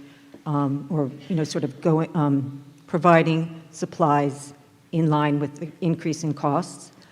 With regards to 111, contractual services for the beaches, the budget in 2026 was $100,000. That was requested again for this year, but looks like it's not being recommended for the upcoming year. It's actually going down. What are those contractual services for? So why is the number going down? And with regards to supplies for the beaches, what are those supplies? Is that beach nourishment for $10,000? Well, actually for $20,000 when the request was for $30,000. Mr. Moderator, I can take a start at that and perhaps call on some other folks to fill in. So custodial supplies beach, $4,000. That was not increased. That was not increased because within that budget and the overall budget, it was determined that we could meet our needs without an increase. The contractual services for beaches under highway was reduced from $100,000 to $90,000. I believe that's portable toilets. Am I correct about that? Correct. Yeah, so that was a budgeted figure for portable toilets, and based on the recent contract pricing, it was determined that we could reduce that budget by $10,000. I'm not sure I caught all of the questions. I think there was a question about 112 supplies beach and what that comprises. That budget was doubled. I would defer to DPW to help us out there in terms of what is included in that line 112 supplies beach. Mr. McConerty. Peter McConerty, Director of Public Works. Yeah, the supplies beaches, that's for supplies needed for the beach chairs, supplies needed for broken stairs, broken handrails, anything to do with the equipment or the facilities along the beach that needs to be repaired. Follow up? So are we providing any town funds for beach nourishment for this upcoming year? Yes, under the engineering admin section, there is $25,000 for nourishment. Okay. Mr. Donahue?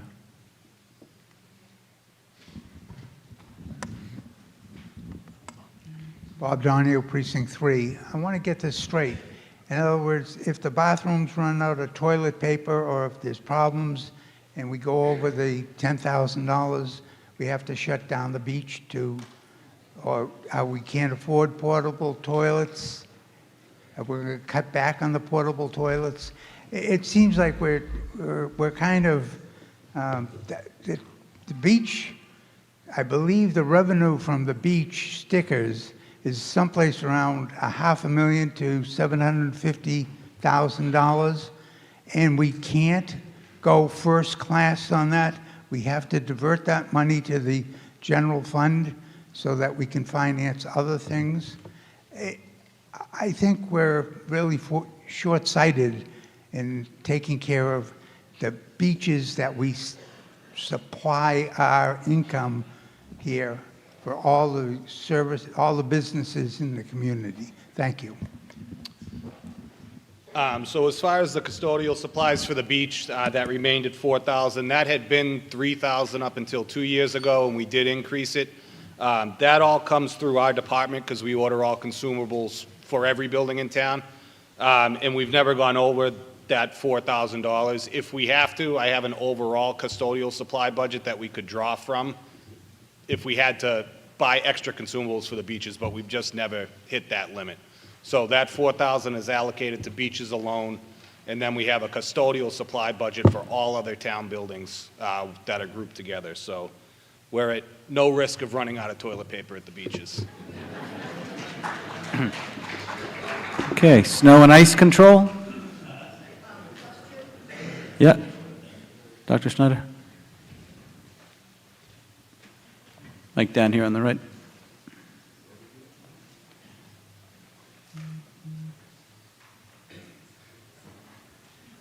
Thank you. Barbara Schneider, Precinct 4, Chair of the Beach Committee at this time. I am back on that question that Lynn Chad raised, which is I just want to make sure that we are not cutting back on the number of portable toilets, nor are we cutting back on how long we're keeping the portable toilets or the ones that are handicap accessible. That's number one question. And the second question is, when we talk about cutting back on the request for supplies, we have all of our lifeguards asking for sun tops, rightfully so. None of our sun tops were in good shape. And I want to make sure that we are not cutting things out that provide safety and sunscreening for our lifeguards. None of this has been shared with the Beach Committee. We were not included in the discussion with Finance, which is too bad. Then I wouldn't be standing here taking up everyone's time. But I think we're all entitled to know, what are we cutting out that was asked for? Mr. Connerty. I can speak to the line item under highway for the beach supplies for portable toilets, so the portable toilet contract. So each year we have a set limit. We have a list of beaches. It also includes Goodwill Park. A list of beaches, a list of weeks with preseason, season, postseason. And every year we do tend to creep up, and we ask for more units on more beaches and for longer periods of time. We do have to get that under control because it is, when you start having portable toilets out on beaches in November, it becomes more of a problem with wind blowing over and other vandalism, what have you. But the contract that we have right now, we do keep that under control with the number of units, but we will not be adding additional units to the beaches, so that I can say that.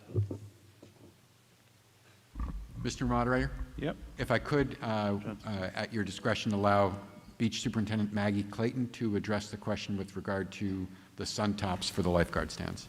Okay.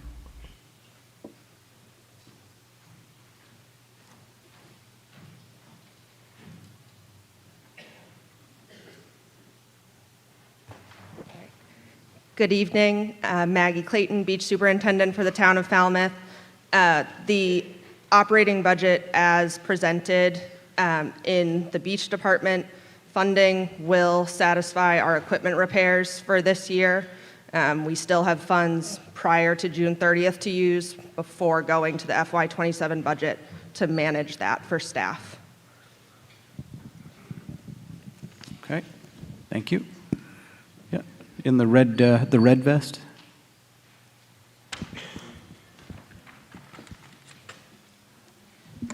Susan Richmond, Precinct 4. I apologize for keeping us on the beaches, but here we go. We said, or I believe I heard, 25,000 for beach nourishment this year, holding steady with last year. My question is, given all the storms we've had, is holding steady really sufficient, or do we need to increase that, especially since a lot of the town visitors are looking to the beaches for their enjoyment?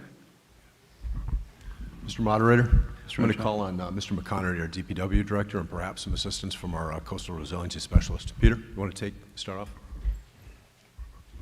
Yeah, so you'll notice, well, you won't notice because it's under other services, but the beach nourishment was taken out of the beach department program and was put under Public Works program under our it's under engineering admin, but it's under our Coastal Resiliency Coordinator, Josh Wrigley.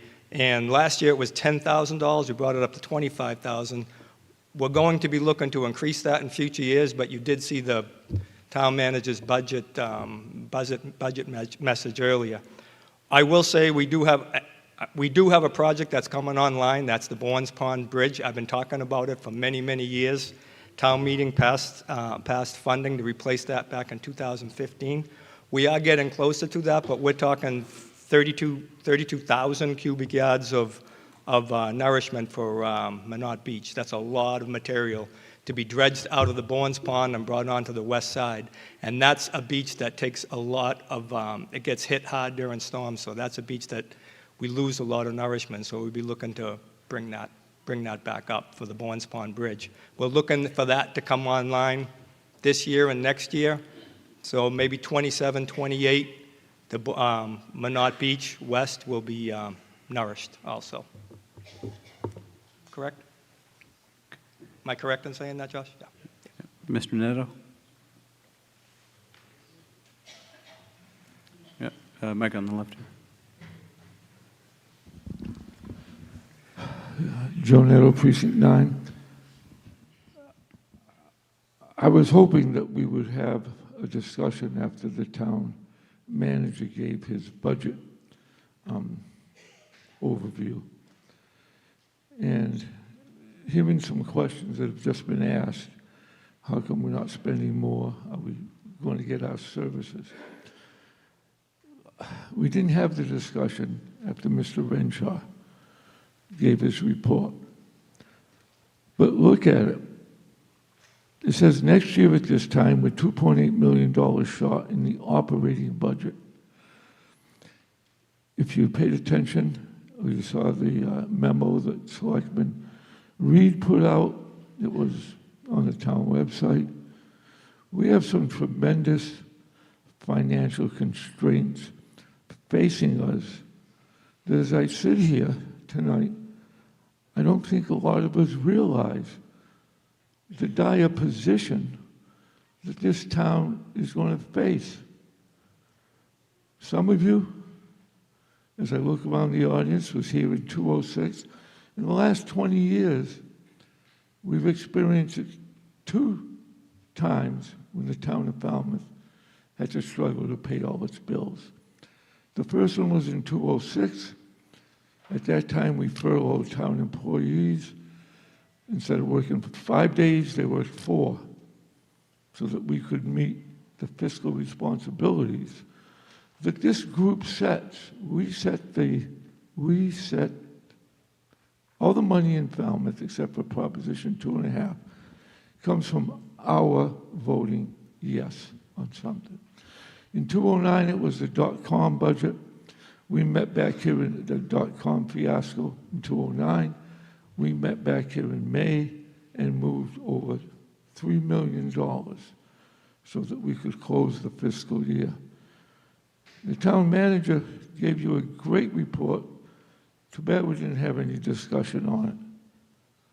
But I think, I can't quote the exact figure, Mr. Renshaw, but weren't the requests $2.7 million more that you had to cut? What was the figure that you cut to put this budget in front of us? And maybe the second time around as a retired school teacher, if you keep saying it enough, people starts to sink in. I think we've got to get a grip on where we're headed. This is the last town meeting for the next 5 that we have enough money to operate. Starting next year, we begin 2.8 million, not counting any other overrides. There's no outfall pipe, no East Falmouth Library, no police station. So before we want to spend and double this, and by the way, if we run out of money on these yellow pages, Mr. Schwagel, the chairman of the FinCom, that's what the reserve fund is for. So don't worry about running out of toilet paper. But Mr. Renshaw, how much did you have to cut out to put this budget in front of us? A little over $2 million in departmental requests were cut. Yeah, that's where we're at. I was administrative budget for town of Wareham. It's not easy. How many services are we? I don't want to jump to next year, but the operating budget is paying the debt service, services, fire, police, schools, beach, and then people. And then people. We let them go in 206. We told them to come to work, but only 4 days. They had budget for. So think about it, because this time next year, it's going to be a very different town meeting. Thank you. Okay, snow and ice control? Street lighting? Vehicle fuel? Bikeways Committee? Fleet services? Waste management facility? Solid waste collection? DPW wastewater? DPW water? DPW parks? Education, the school department? Upper Cape Vocational School? Community services, senior services, veteran services. Mr. Donahue?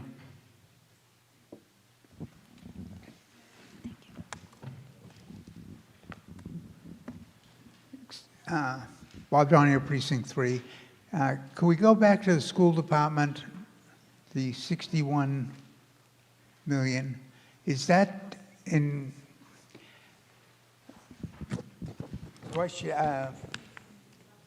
Article 6? Is the $2 million that we're going to, that the school department wants to, for that article, is that in this 61 million? No, this is the operating budget. This is just operating, not, Operating budget, yeah. okay, thank you, sorry. Yep. Good question. Okay, veteran services? Human services? Falmouth Public Library? Yep, go ahead, Ms. Suplet.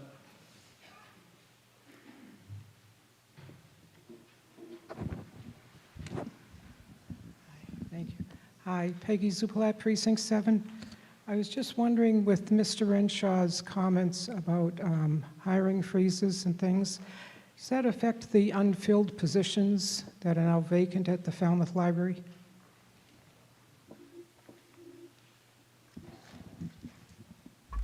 Mr. Renshaw. So yes, due to the soft freeze, which we implemented about a month ago, we're literally looking at every position, justifications for every position that's currently vacant to refill. Yes, positions that are currently vacant that are, whenever a request is to refill that position or fill that position.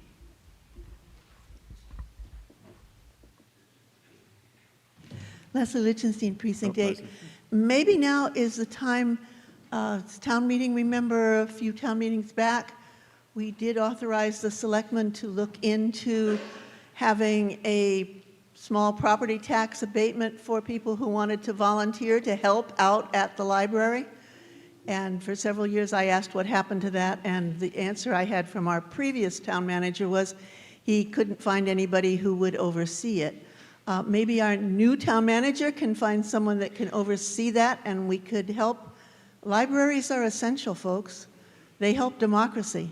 Let's see if we can protect our libraries. Okay. Did somebody in the balcony there that came down, did you want to speak? No, just moving seats. Okay. Anything else from the library? Yep.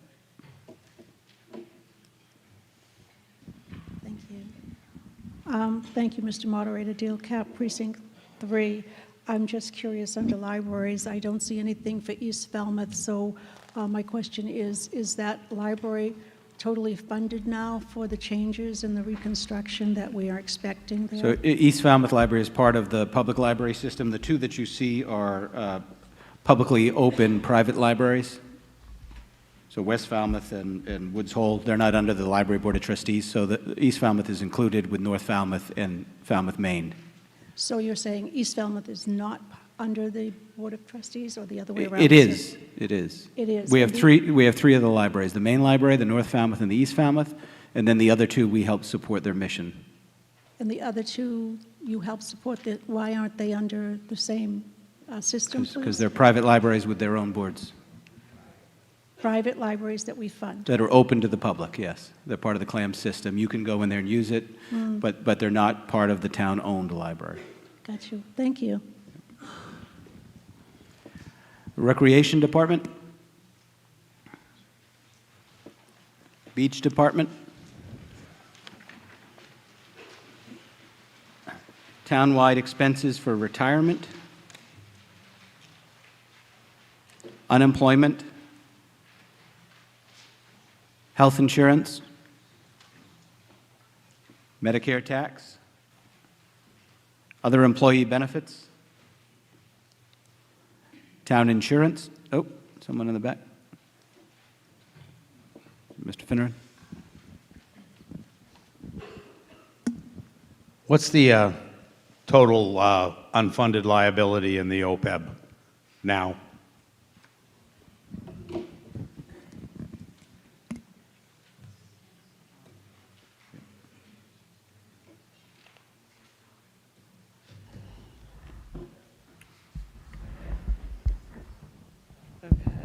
According to the latest actuarial report, you can find this on page 9 of the warrant. The town's unfunded liability is $123.3 million.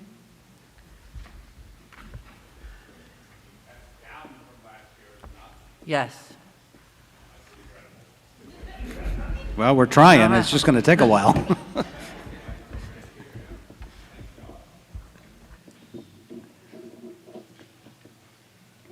Okay, debt service, long-term excluded debt, long-term unexcluded debt, short-term debt. Okay, the question will come on the main motion as, yep, Ms. Wedded. Yep, microphone.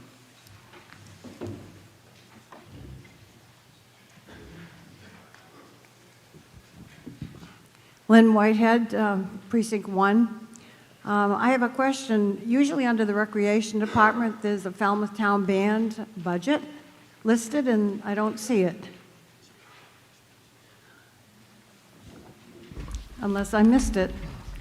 It's combined in with other expenses. That's in other expenses. Therefore, how much is allotted to the Falmouth Town Band? Could you tell me, please? 1 second, we got it. It used to be 121,000, anyway, used to go, it went up once to 129.9, then, it's down, way down. We have about 90 people in it. Music costs a lot of money. Equipment.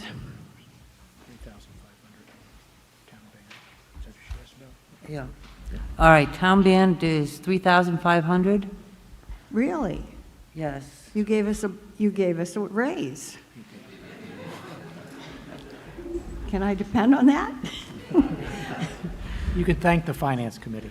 I really think, boy, we'll have to serve a lot of lobsters to you guys. Thank you very much. The rest is going to go to OPEB. Okay, the question will come on the main motion as recommended with the changes in the revenue chart as presented by the chairman. All those in favor of the main motion signify by saying aye. Aye. All those opposed, no. The ayes have it, unanimous. Article 6. Mr. Chairman, for the main motion. Mr. Moderator, for Article 6, I move Article 6 as recommended. Okay, as recommended, this is to appropriate the amount of $2 million from the Capital and Debt Stabilization Fund for the purpose of paying costs for the feasibility study of the Lawrence School.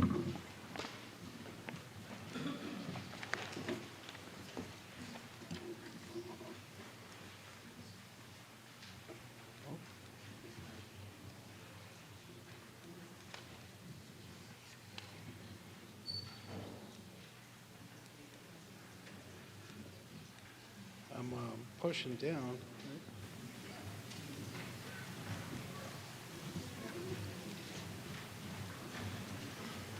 Where's is the receiver on the platform there for that?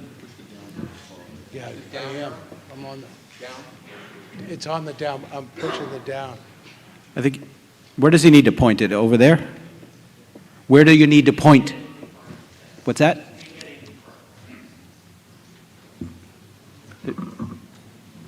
I can't hear what you... Yeah, You don't have a presentation for Article 6. That is one thing. The other question was where to point the clicker, but we can answer both of those questions. Did you send in a presentation? yeah, we did. Okay. We could confirm with. And we got a work order receipt? From, it's labeled 2026-06. Dart.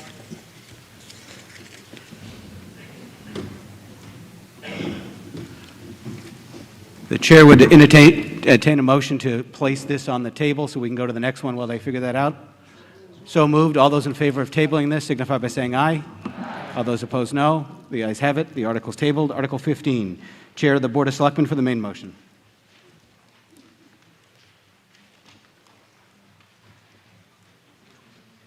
Article 15. Mr. Moderator, I move that the town vote Article 15 as printed. As printed, this is to vote to accept the provisions of Section 5.0 of Chapter 59 of the Massachusetts General Laws, known as the Affordable Housing Property Tax Exemption. Who wanted to speak on this? Who held this one?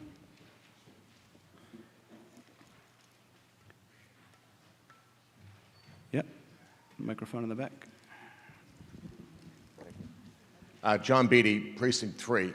I think this is a good time to bring up sort of the overall intent of all these this whole housing slate combined together. It's a big, I would say, a strategic effort to change the composition of the town and the housing situation, a lot of it which we need, like we mentioned here, the attainable housing and affordable housing. I'd just like some comments from the folks to put together this entire slate on how this relates to 40B housing, so everyone has a sort of common framework. And then I'm concerned with Article 15 specifically on how it might punish your average attainable renter with the incentive to go to a lower income level to get this tax incentive. So just those two things, the overall strategy behind this whole effort, and then how we avoid punishing sort of your common individual that's renting right now. Okay. Mr. Johnson, so. Thank you, Mr. Moderator. I'll start with the second question. So The general law allows the select board some discretion in terms of the income limits. So this local option actually is designed to help the missing middle, if you will. So specifically with respect to area median income, the select board could set the eligibility as high as 200% of the area median income, or it could be set, at a significantly lower number.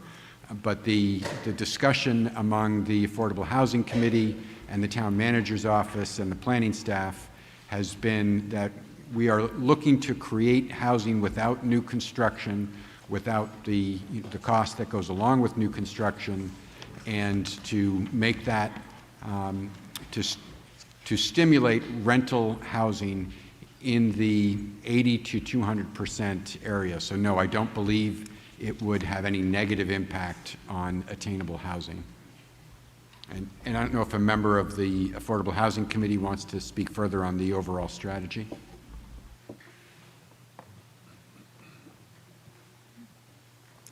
Any further comments on Article 15? Okay. Yep.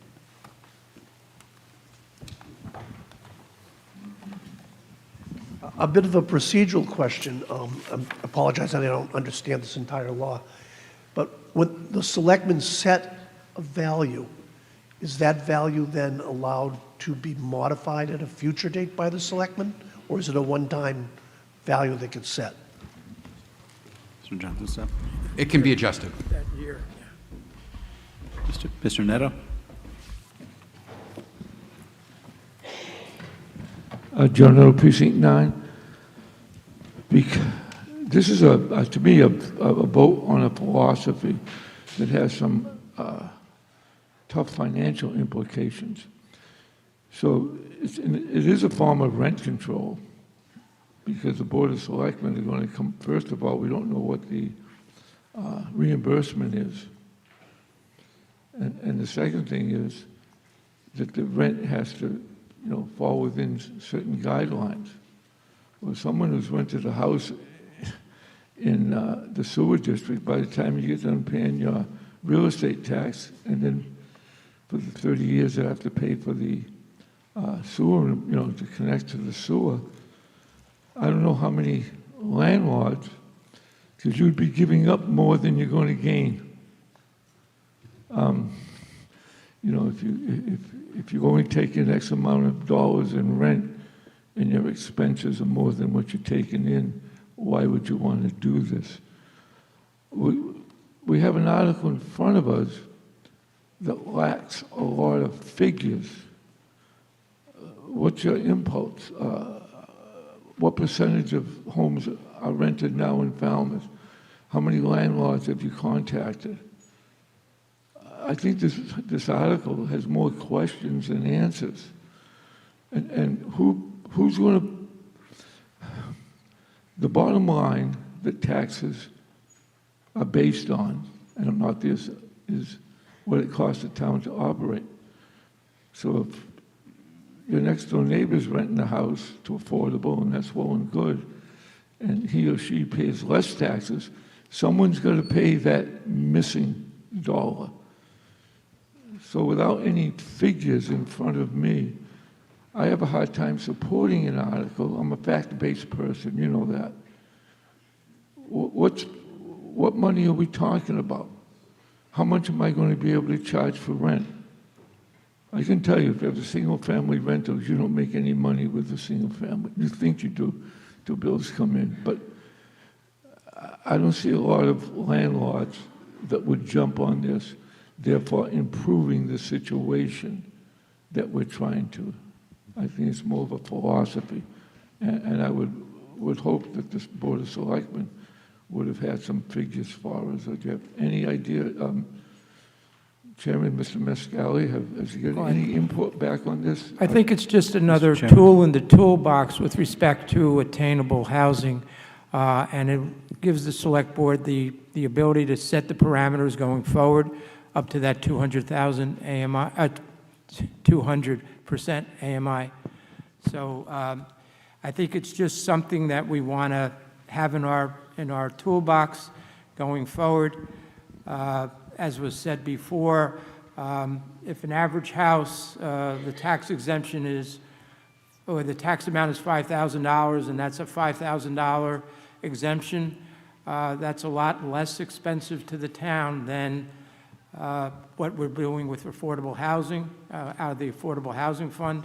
Plus, it requires us to clear cut if it's new building, as opposed to utilizing existing buildings. So it's really just something we want to have available to us going forward. I don't think we anticipate a huge amount for the very amount that you said. We're not sure how the landlords are going to look at it, but I think it's something that we wanted to put on the table so that we could deal with it going forward. So there's been zero discussion. We don't know what the board's thinking of, a 50% reduction, 100%. But whatever it is, Again, we can go up to 100%, we don't have to. somebody's going to pay for that missing tax revenue.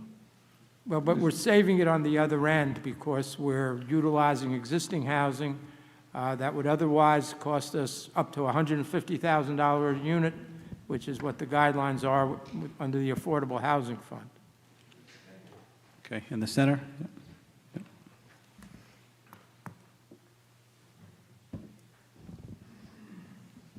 Good evening, Frank Wensick, Precinct 9. This is a voluntary program. I think it's explained as a tool in the toolbox. If you think of the development of the 300 units on Sandwich Road, if that developer ever went bankrupt and the town was on the hook for some of the expenses like water, sewer, fire protection, police protection, I mean, this is a great example.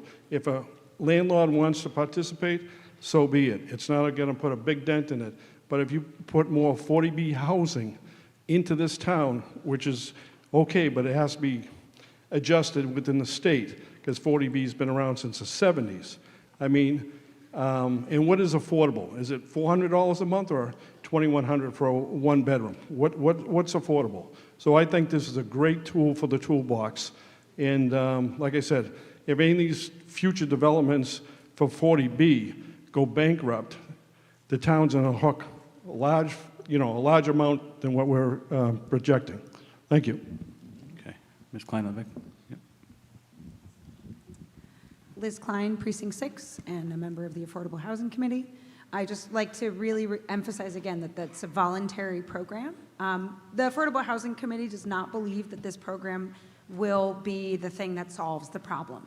For some context, Provincetown has been offering a program for almost 10 years that addresses a similar need that they did through home rule petition. And according to their assessor's office, they have 62 participants. So this is not a gigantic program. However, I like to try and remember that every rental unit is a person who is housed in a safe and secure setting for a year at a time for relatively low cost. Okay, Mr. Finneran.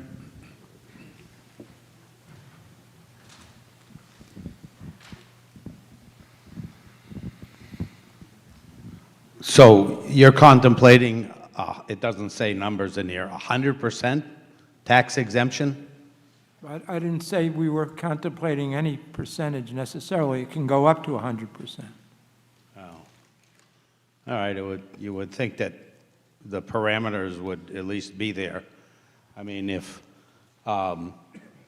64, or how many houses in Prop?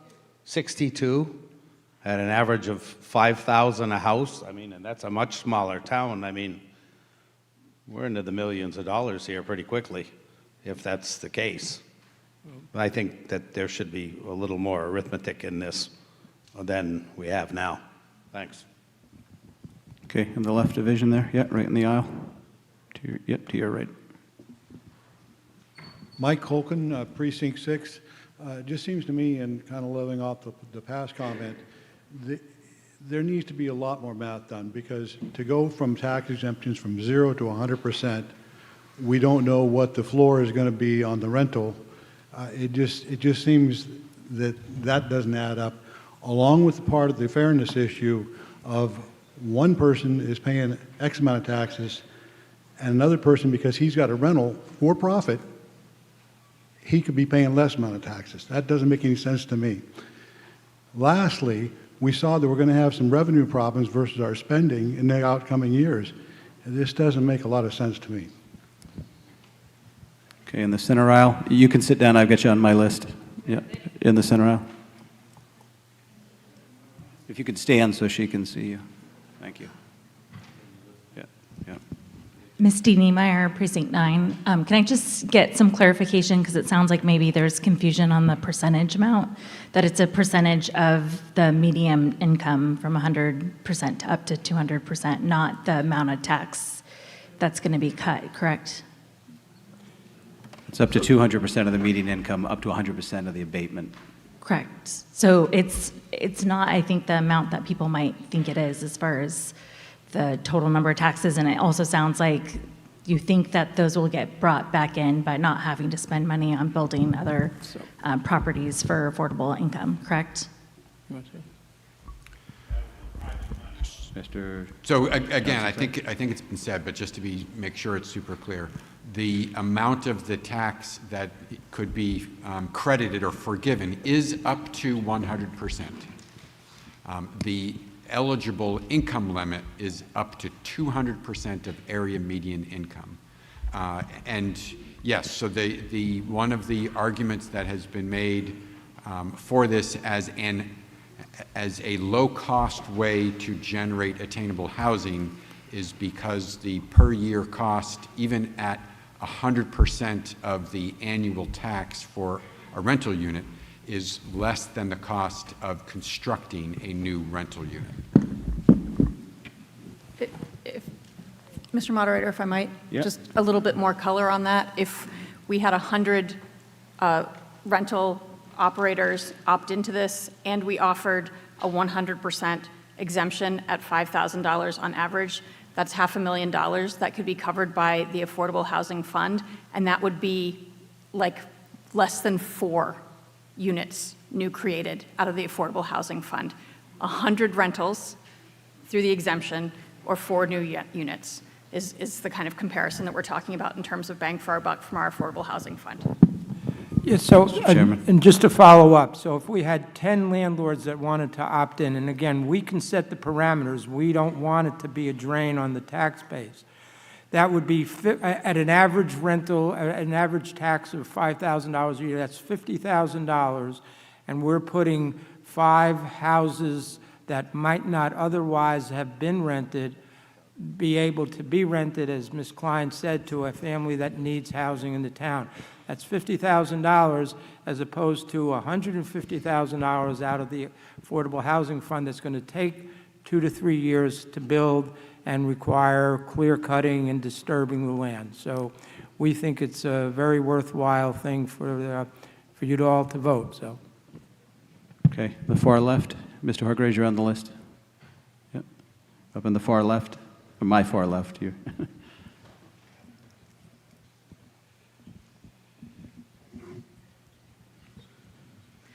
Hi, my name's Athena. This is my first town meeting, so I'm just getting used to what this is like.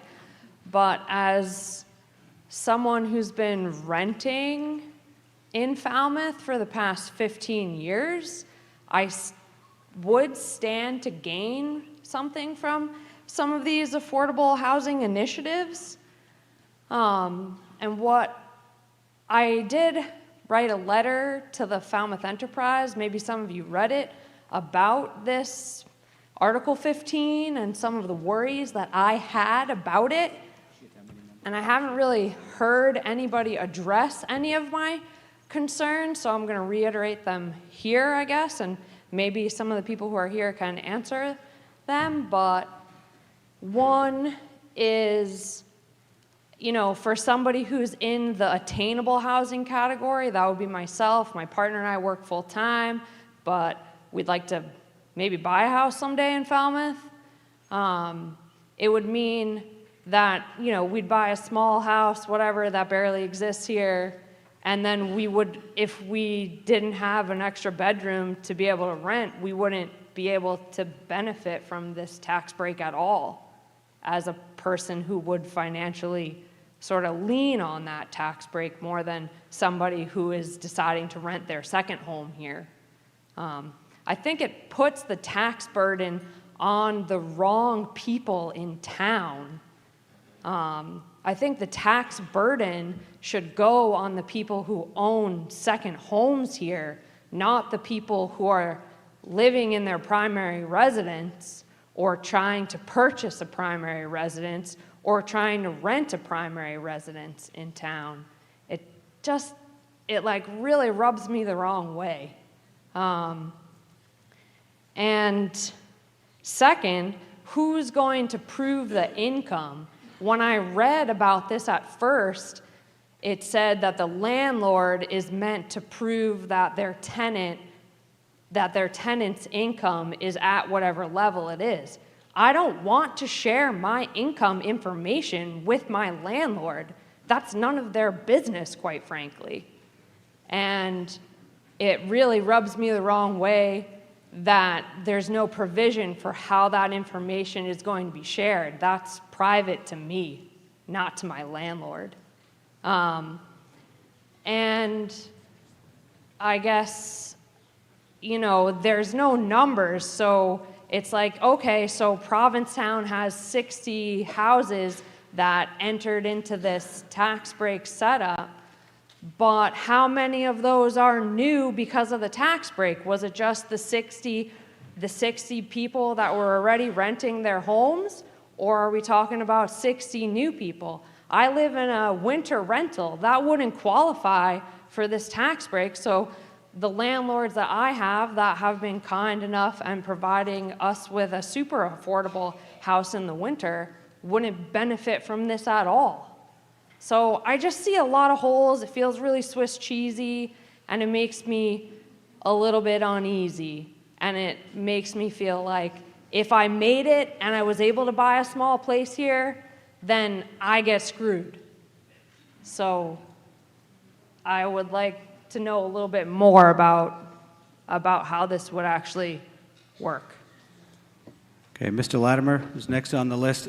I would remind all non-town meeting members, if you're not an elected town meeting member, you should be sitting in the balcony. We do have microphones up there. Mr. Latimer?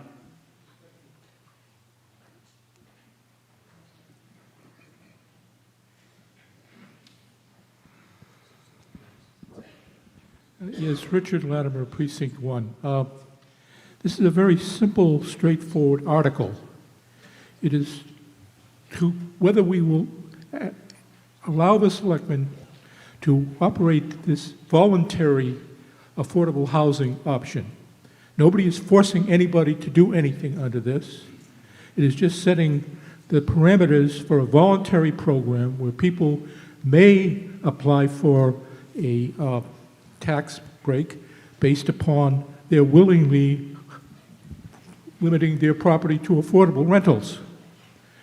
This is a no-brainer.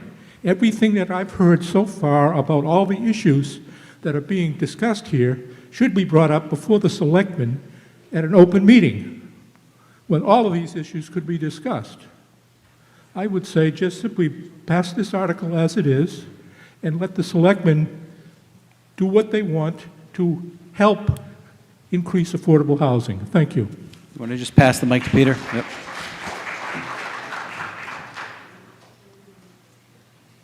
And then Mr. Brown. Yep.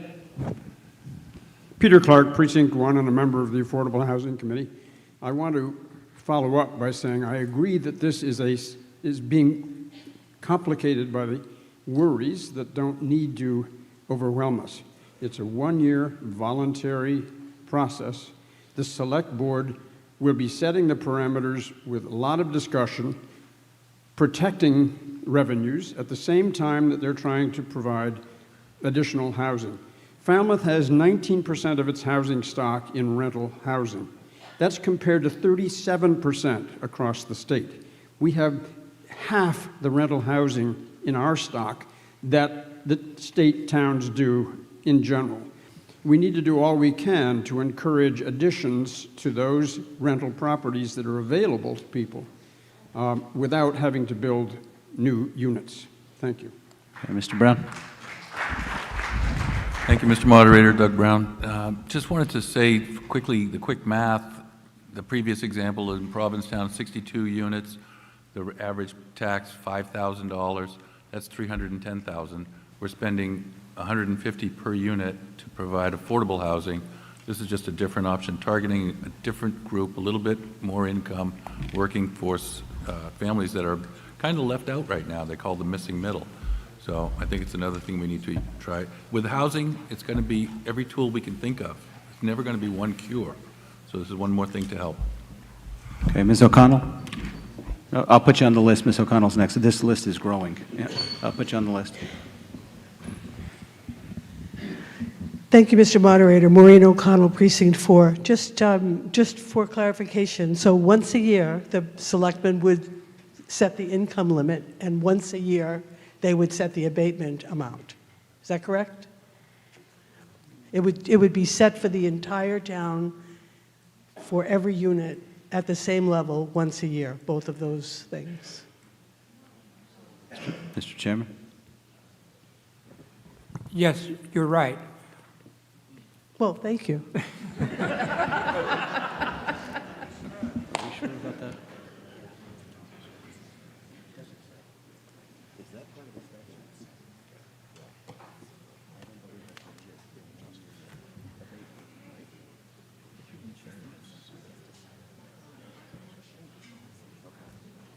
So the intent of the select board would be to promulgate a regulation that does that, because that's not part of the statutory scheme. Well, we set the abatement. That's part of Yeah, what we but would you do. don't do it every year unless you create a policy to say you're going to do it every year, correct? We probably do. It's an annual abatement, right? Has to be done every year.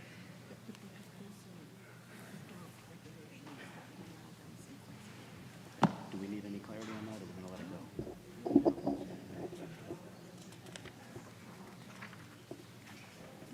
Okay. Ms. Bissonnette, you were next on the list. You feel otherwise? No. Hi, Karen Bissonnette, Precinct 2. So we talked about 62 in Provincetown, and wouldn't that be wonderful that 62 more people, individuals or families, would be able to live in Falmouth and be able to afford to live here? We are in big trouble. We are an old community. And we need workers, we need firefighters, we need policemen, we need police officers, excuse me. We need people to work at town hall. And those are not going to be most of the people of the age in this room. And so we need young people in this community. So if we can get 62 more spaces, remember, we're talking about people. Let's just not talk about houses. What happens, you know, we have people in those houses. So we really need that demographic in this community, or we are not going to have services, and we all demand services. So please let the select board pass this article, let the select board figure out what the parameters are going to be, voice your opinions at the select board meetings, or maybe they'll have special meetings.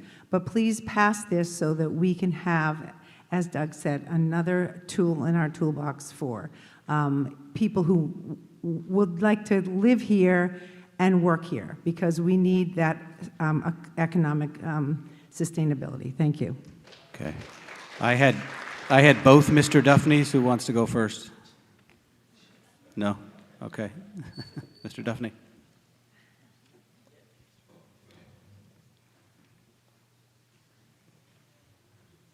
Maybe you were waving to get my attention for him. Todd Duffney, Precinct 4. I think I know the answer, but would this have any impact on safe harbor for 40B? Could we pause for one moment, please?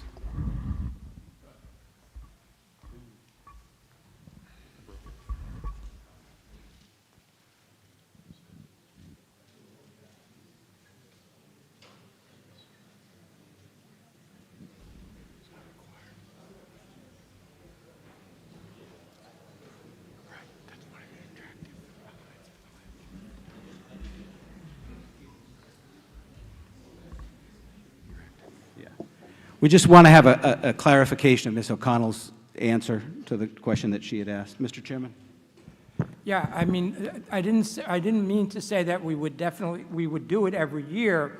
We could change it the next year for for the program going forward. It's not that we're going to promulgate it every year necessarily, or promulgate it, if we want to change it for one reason or another, we can. But we're not going to definitely do it every year, promulgating a new level or a new abatement amount. Yeah, so the statutory scheme allows it to happen every year. It also allows the select board to set a policy or to bring a bylaw that would potentially mandate that it happen every year. But it doesn't automatically happen every year. They have the ability to do it on an annual basis or set a policy otherwise. Yes. So then, but it would have to be at least for a year when it was done, because generally, and a rental is a yearly. Yeah, no, it would be for a year. Okay. And it wouldn't change from it wouldn't be different from one neighborhood to the next neighborhood. So you wouldn't say in one neighborhood, this would be the level of income, or this would be the level of abatement. It would be for across the town. Absolutely. Thank you. Yep, that's required by the statute. Sorry, Mr. Duffy. I wanted to just make sure we clarified that before. Sure. Okay, go ahead. Todd Duffy, Precinct 4. Two questions. One is, does this have any impact on 40B safe harbor for new developments? Mr. Moderator? Mr. Johnson-Top. No, it does not, because it does not place a deed restriction on the property. So these units would not be counted on the SHI, the housing inventory. Okay, and follow-up question. For deed restricted, that's already deed restricted, will this affect those owners? So for rental housing, that is, I believe that's among the program parameters that the select board could determine. Okay, Mr. Lowell.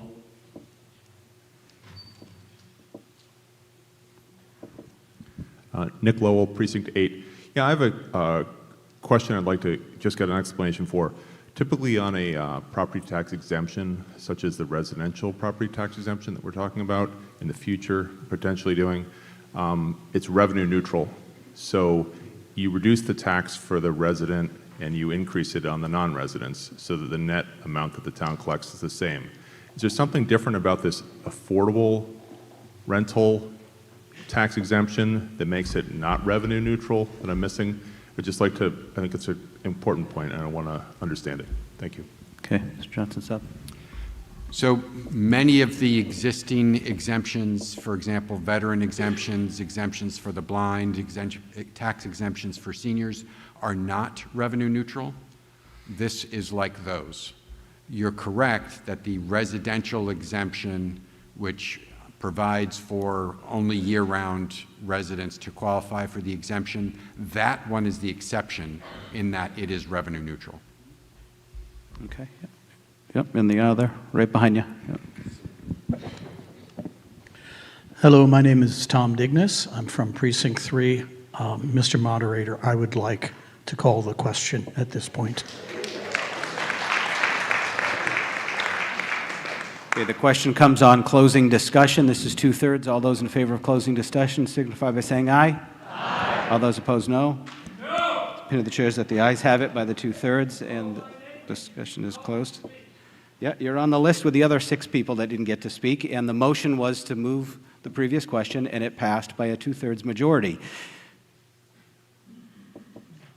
As a member of the Finance Committee, I don't expect you to act like that at town meeting, Peter. The question will come on the main motion of Article 15 as printed. All those in favor signify by saying aye. Aye. All those opposed, no. No. It's the opinion of the chair is that the ayes have it by majority.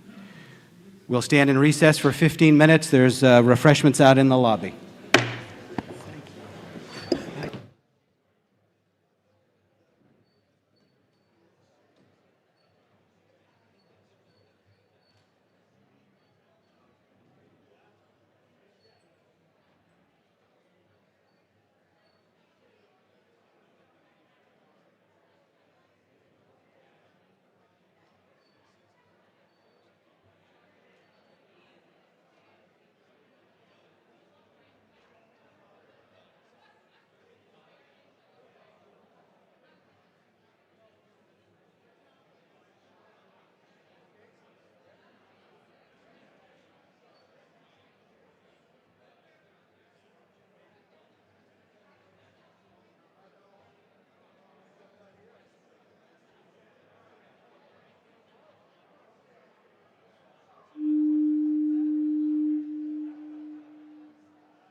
Falmouth Community Television's coverage of town meeting is sponsored by the following corporate underwriters.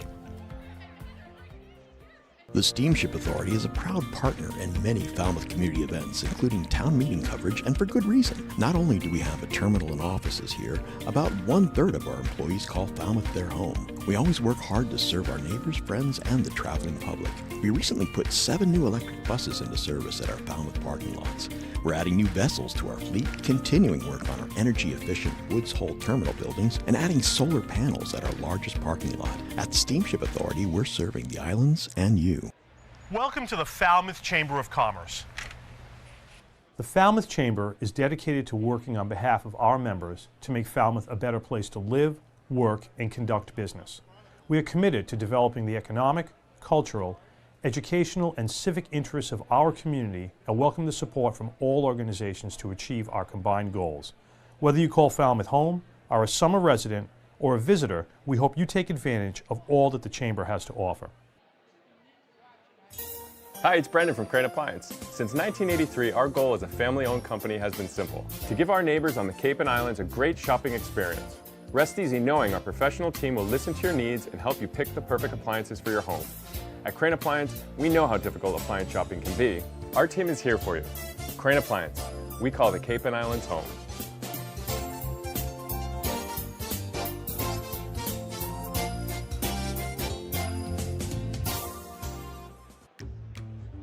Carlson Printing, 508-548-7303.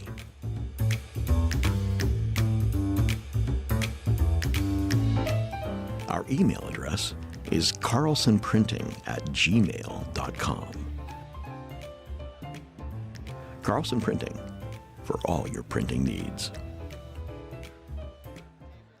Hosting services for fctv.org are provided by MegaNet Communications. MegaNet offers a wide array of internet services, including Mega Backup Cloud Service, server co-location, T1, fiber, Metro Ethernet, as well as telephone services such as hosted PBX and digital voice. Their #1 goal is to keep your communications network up and running and allow you to focus on growing your business. 877-634-2638 or meganet.net. Proudly serving the New England area, K&K Talent Partners provide a personalized approach to full-cycle recruiting services. Their level of integrity and empathy is rare, and it speaks volumes about who they are as people and as recruitment partners. Our goal is to build trusted relationships and to create genuine connections that help companies grow. K&K Talent Partners, kktalentpartners.com. At Martha's Vineyard Bank, we know Falmouth, with locations in Woods Hole, on Palmer Avenue, and the Village Green. We deliver personal banking tailored to your needs, business solutions to help you grow, flexible lending to move you forward, and investment strategies that work for you. Whatever brings you in, we're your local partner. Martha's Vineyard Bank, your goals, our guidance. Additional funding and support provided by the following corporate underwriters. Francisco Tavares Incorporated is proud to be celebrating 70 years providing both residential and commercial landscaping. From landscape construction, maintenance to site work for over 70 years, our professional crews deliver a full range of landscaping, masonry, and yard enhancing programs. 508-548-0911. The attorneys at Oppenheim & Nickerson LLC have provided legal services in Falmouth for over 36 years. We advocate for our clients and work to provide quality representation in the areas of business and corporate law, real estate law, estate planning, and estate administration. 508-548-8255. Hamilton Tree and Landscape has been proudly serving Falmouth and the Upper Cape since 1978. Our newest location on Route 151 is now open for all landscaping and tree concerns. Appreciating your property is our motto as we continue to keep your tree and landscaping needs our top priority. Liam McGuire's Irish Pub. With a newly renovated dining room, it's what an Irish pub should be. Main Street, downtown Falmouth.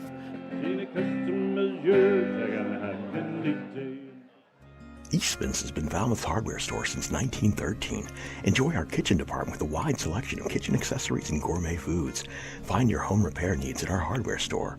Our friendly staff is available to assist with your hardware and kitchen needs. 508-548-0407.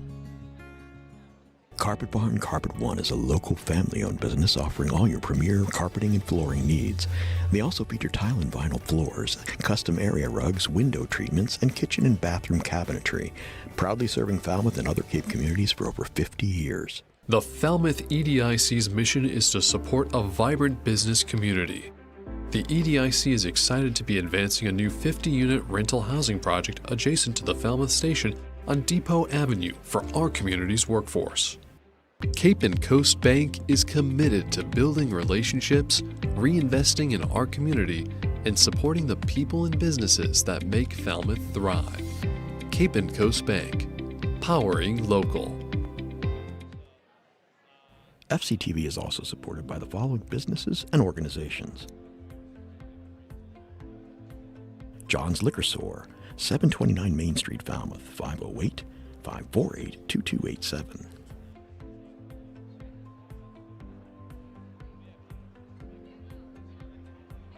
Erman Lovell Real Estate, 550 West Falmouth Highway, 508-548-0703.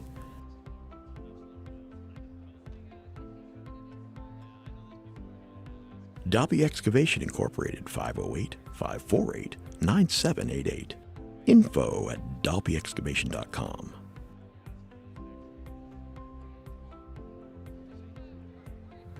Mike and Linda Bullard, Dogs and Hogs, 781 Main Street, Falmouth, Mass. 508-548-FOOD, dogsandhogs.com.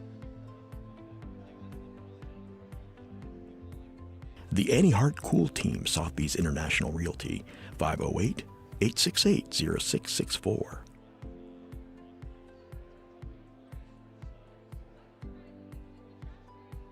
Village Lamp and Repair Shop, 508-274-2057.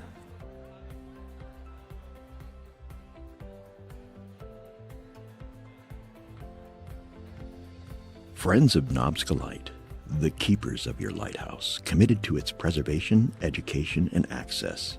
friendsofknobska.org.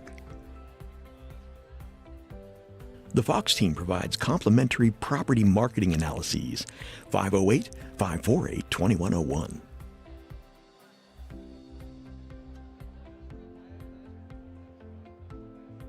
Soares Flower Garden Nursery, 508-548-5288.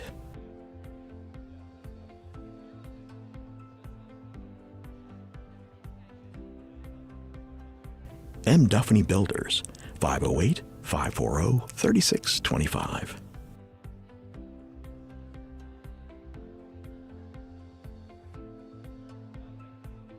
The Cape Cod Vibe, 668 Main Street, 508-457-5252.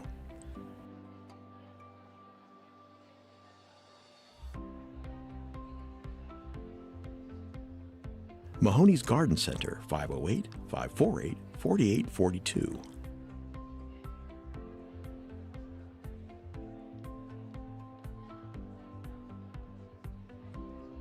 Murray & McDonald Insurance, 800-800-8990.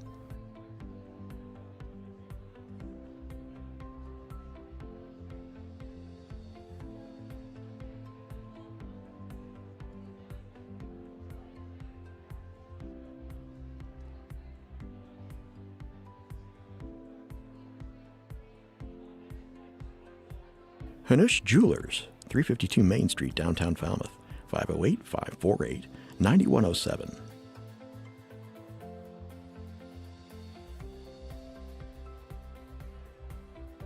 Denny's Barbershop, 508-548-6013.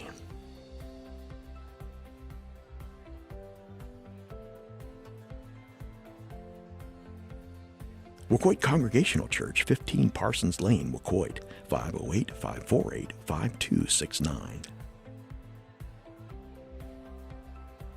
Neighborhood Falmouth is looking for volunteers. You can make a difference in the life of an older Falmouth resident. Check us out at neighborhoodfalmouth.org.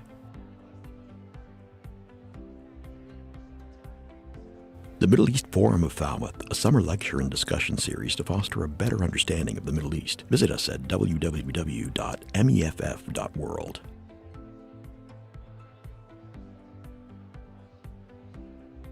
Falmouth Fish Market, 157 T-Ticket Highway, 508-540-0045.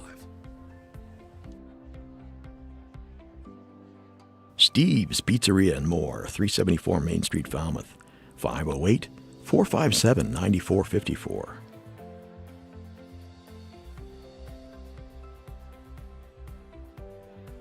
Additional support provided by Stop and Shop and Shaw's Supermarket.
problem.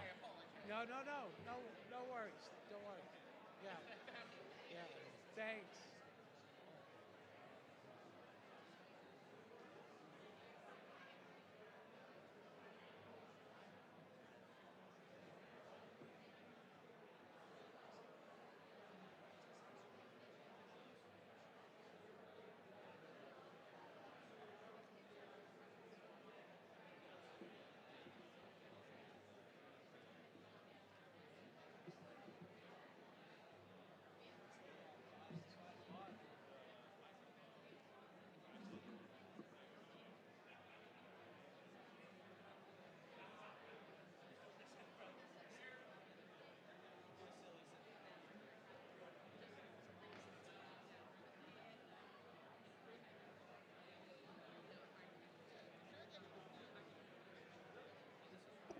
All town meeting members, please come forward, take your seats so we can reestablish a quorum.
Okay, let's queue up a slide for the reestablishment of the quorum. We'll come back on Article 6, the Lawrence School Feasibility. We have the PowerPoint presentation ready.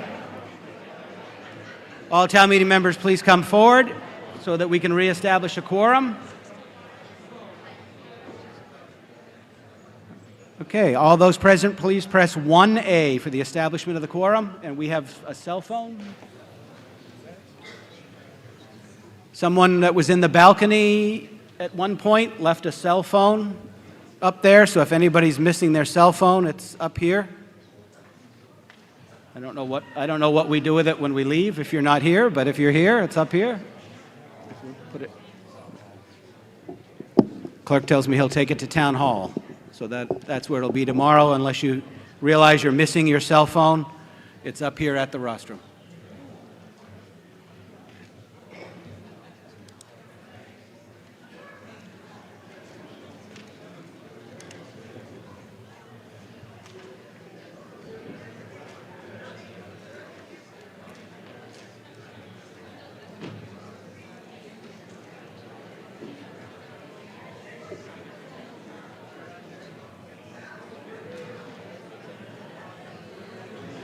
By a counted vote of 190, we have a quorum, and we're back in session.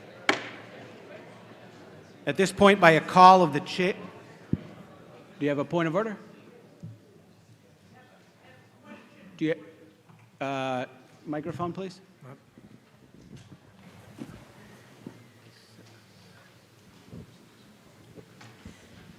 Mr. Moderator, Deborah Siegel, Precinct 6, and I'd like to request a moment to thank Michael Palmer for all of his service to town meeting and to our elections.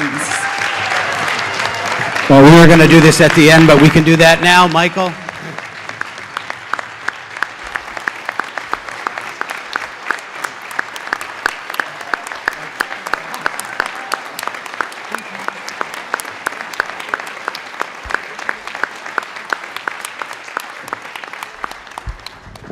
So this was what I was going to do before we adjourn the meeting. And so, as you know, tonight is Michael's last, or actually maybe tomorrow night will be Michael's last town meeting, the way we're going here now. But and you know, over the years that I've been moderator, that I've served with 3 clerks.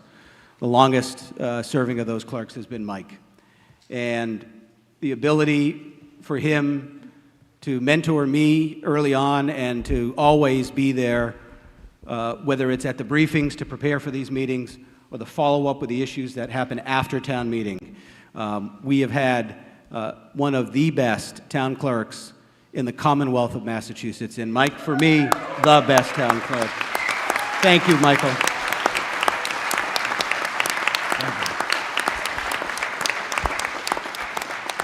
Thank you, everybody. It's been an honor to sit here for the past 23 years next to David. I had perfect attendance. I wanted to let everyone know.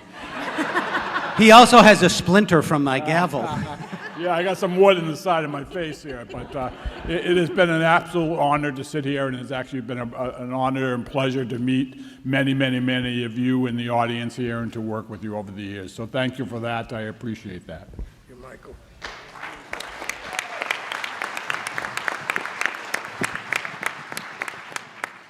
By the call of the chair, I'm going to take Article 6 off the table since we have the PowerPoint presentation ready. And I recognize, actually, we can open up for the presentation because the main motion is already on the floor. Thank you, Mr. Moderator. Good evening, everyone. My name is Paul Dart. I'm Director of Finance and Operations for the school system. And I wanted to talk to you tonight about You've got to be a little closer to the mic. Okay. Hold on. Let me just see if I can.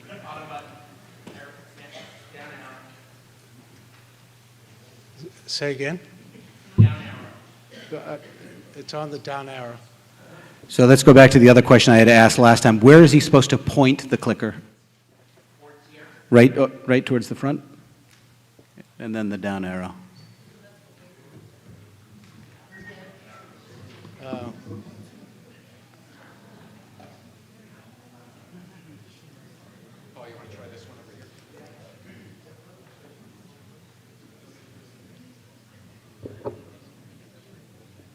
Oh, good. It doesn't work for the IT guy either.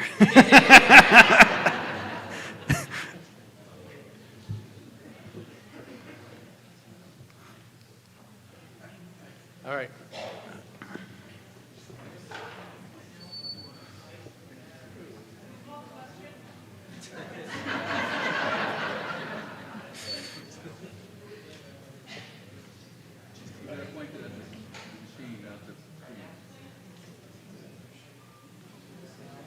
Got to point it to the machine. Yeah.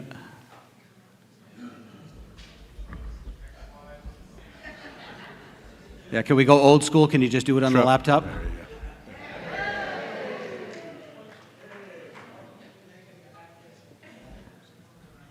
Yeah, we're going 2 nights. All right. Sorry about that, ladies. All right. Sorry about that, ladies and gentlemen. Again, my name is Paul Dart, Director of Finance and Operations for the school system. We wanted to talk tonight about the renovation of the Lawrence School. You all are very familiar with it. It was built in 1953. It was renovated. There was a small 13,000 square foot renovation of the building in 1998. Overall, the total square footage is around 135,000 square feet. Some of the challenges, and there are really two key challenges. One is the structural mechanical challenges of the building, and the other is its ability to serve in its educational mission.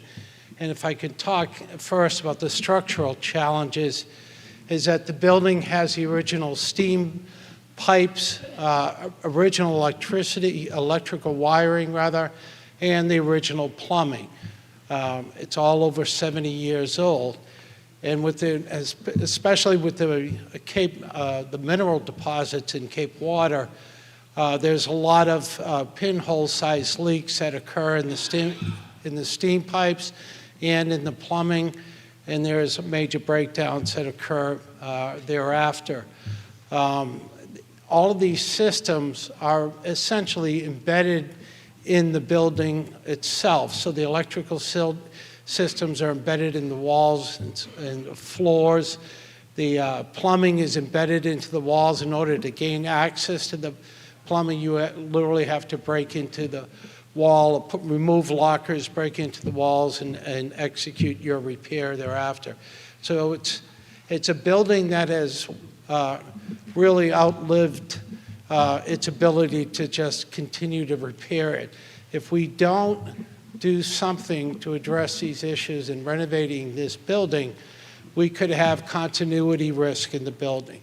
There'll come a time when one of these major systems will fail, as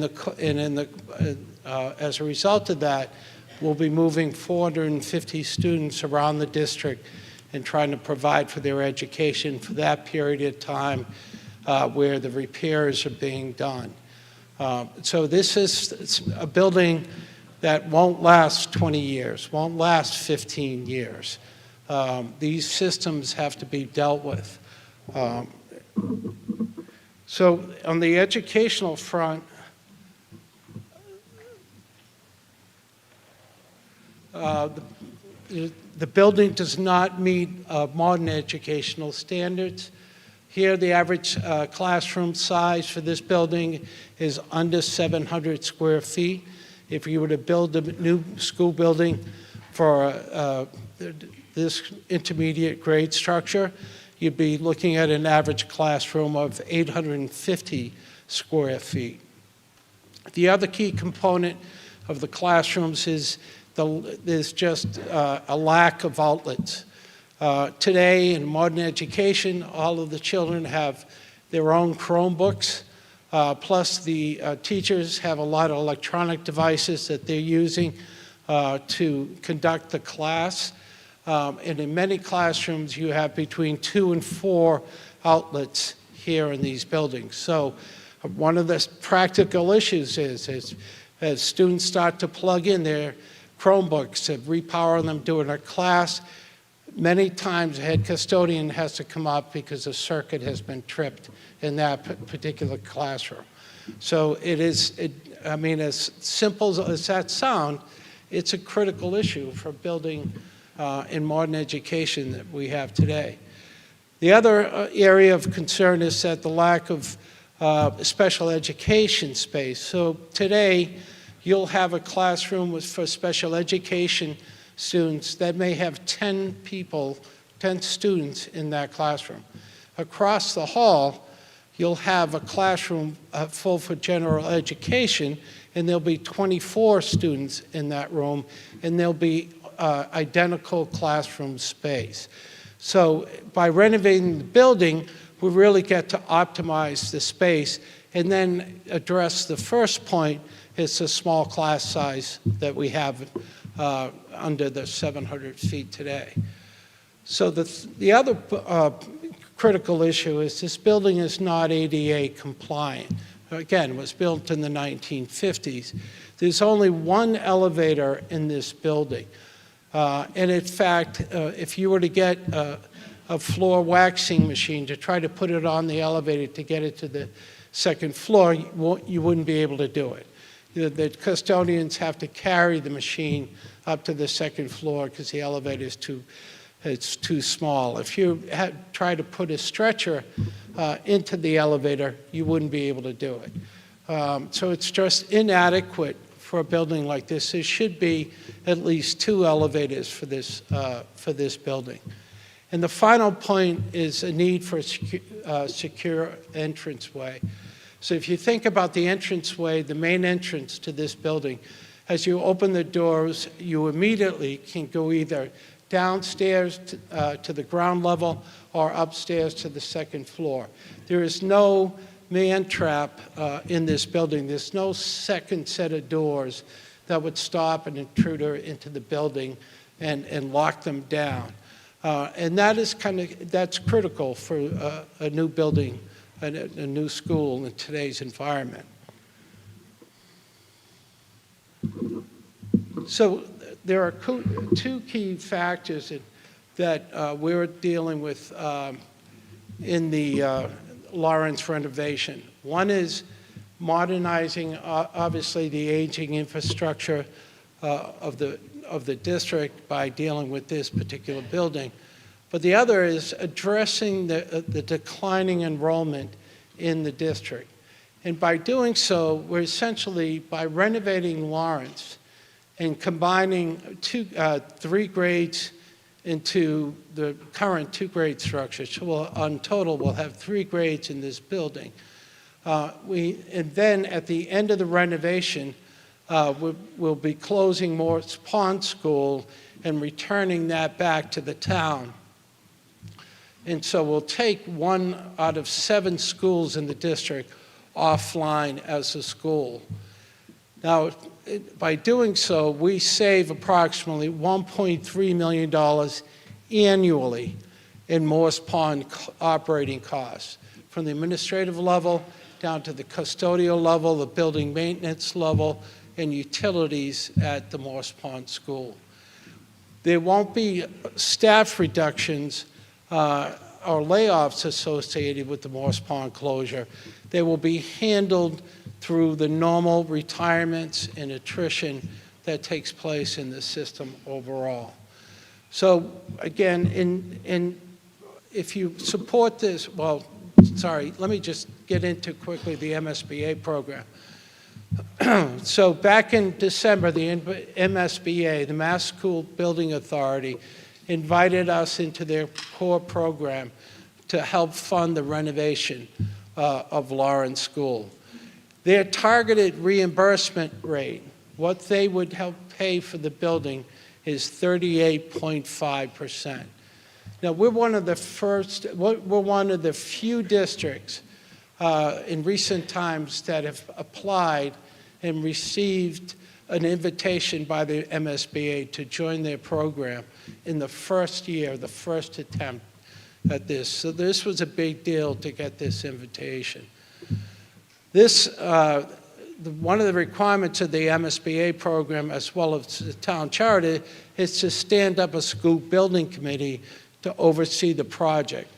So on the committee would be the town manager, the school superintendent, 2 select board members, 2 school committee members, the school principal, myself, the finance director, and 5 community members, for a total of 13 members.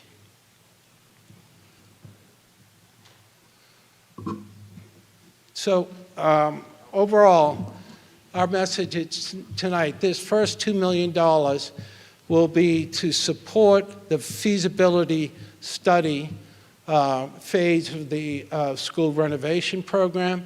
At the end, what it would allow us to do is to hire an OPM, owner's project manager, and to hire an architect and as well as an engineer. They would start off by establishing the design parameters of the building, develop alternative to renovation, so you'll have both the cost of a new build and a cost of a renovation in this process. And then in the end, they would recommend the most cost-effective and educationally appropriate solution to the MSBA board, which would then come to an agreement as to what their full participation is in the renovation cost of this school. So we have a great opportunity to create another building to last 50 to 75 years, and with the great support of the MSBA in doing this. We hope you'll support this article. Okay, thank you, Mr. Dart. For those that are following the basketball game, Michigan 31, UConn 28 at the half. I was asked to provide that. The first question I asked is, what sport was this? It was basketball. Okay, discussion? Mr. Donahue?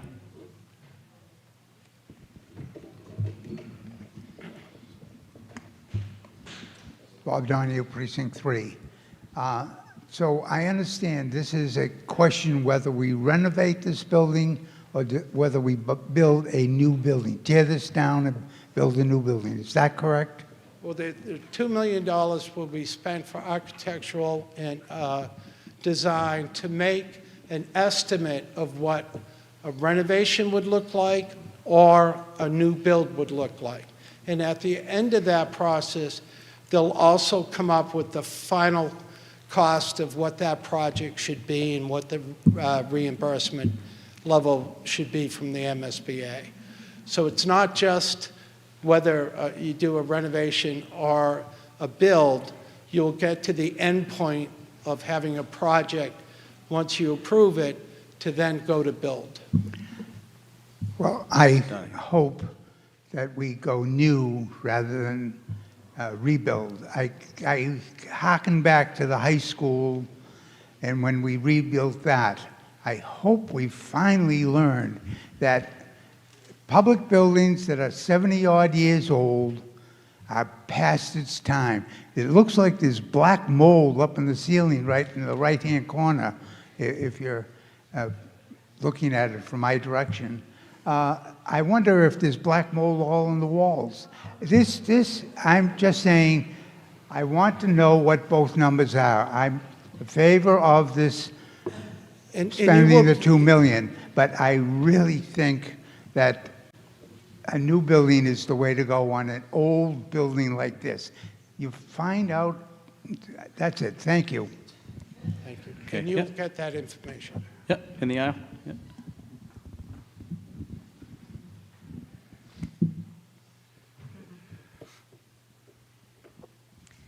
Rachel Jakuba, Precinct 5, and I just want to speak in favor of this article. So I have a 6th grader at Morse Pond and an 8th grader here at Lawrence. And I would say at Lawrence, my son is getting a really excellent educational experience.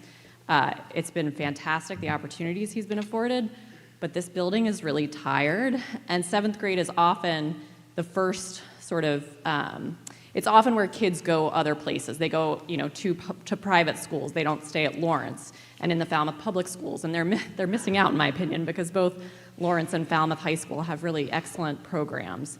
But I think that part of that is you walk into this building and it looks like you're back in 1953. It's not the kind of place that a lot of people want to send their kids because it does look really tired. And I think we should, I think it's a good investment for us to vote for this funding for the school renovation. Thank you. Okay, further discussion. Mr. Neto. Stand up so you can see. Joe, stand up so she can see who to give the mic to. Joe Nettle, Precinct 9. Mr. Dott, are the students, if this goes through and the renovation gets done to this building, would it be done like at the high school where they renovated around the students, or would the students be sent to Morse Pond from here? Right. And the renovation done here? Yes, thank you for bringing that up, Joe. So what would happen during the construction phase is that in the building today is grades 7 and 8. So once construction start, 8 will go to the high school, and the 5th grade of Morse Pond will move back to the elementary school. then what's in Morse Pond for the 2 years of construction will be grades 6 and 7. All right, and then at the end of that process, after construction is done, then there's an open question whether this will be 5, 6, 7 going forward or 6, 7, 8. And that's before the school committee today. Okay, the back left. Yep. Mike Hogan, Precinct 6. No question in my mind that the school needs to be redone somehow, way. But I do have a question on where did we get the number of the $2 million from? Did we send that out for bid, or what? How did we arrive at that number? The $2 million is between $1.5 million and $2 million is sort of the recommendation of the MSBA, the amount that you should set aside for a project like this as your first funding. Okay, thank you. Yeah. Okay, Mr. Latimer.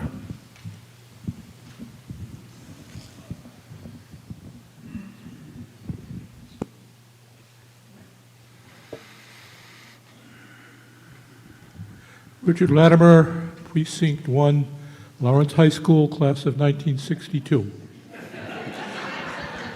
I would be opposed to any tear down of this building unless, of course, there were major structural problems. That's why you tear down a building. If this building can be brought up to modern standards by renovations, replacing facilities that are aged, that should be the way we should go. I would point out that town meeting seems to prefer this hall to the new hall that's built at the Falmouth High School. I mean, we have kind of voted with our feet on that, haven't we? Thank you. Okay, in the center left. No, you still want the floor? No. That was my question. That was your question? Okay, Mr. Duffney? Thank you, Mr. Moderator. Michael Duffney, Precinct 6, graduate of 1970. One of the things I would defer to the superintendent or to Mr. Dart to answer this question. This auditorium, which seats, I believe, somewhere in the, at least 700, I don't know the exact number, but in a new build, just to say it, and we all need to be aware of this, is some of the things that we have in this building are not afforded reimbursement in a new building, okay? And if you go to, like at the high school, we won't have an auditorium any bigger than that. There's just no way that they will fund it. But again, I would defer to the experts on this. Yes, that is correct. With MSBA funding, you're not afforded any money toward an auditorium, and you get about half of the gym size. So any new build, you do not get an auditorium, and you do not get, you get about half the size of the gym that's here now. Okay. Any further discussion on Article 16? Hearing none, the question will come on the main motion. This is a transfer from stabilization. It requires a 2/3 vote. All those in favor signify by saying aye. Aye. All those opposed, no. The chair is that the ayes have it by a 2/3, and I so declare. Article 16. Mr. Moderator, I move that the town vote Article 16 as printed. Okay, Article 16 as printed. This is to accept on behalf of the town the seasonal community designation. Discussion on Article 16. Ms. Harris? Ms. Harris? Yep.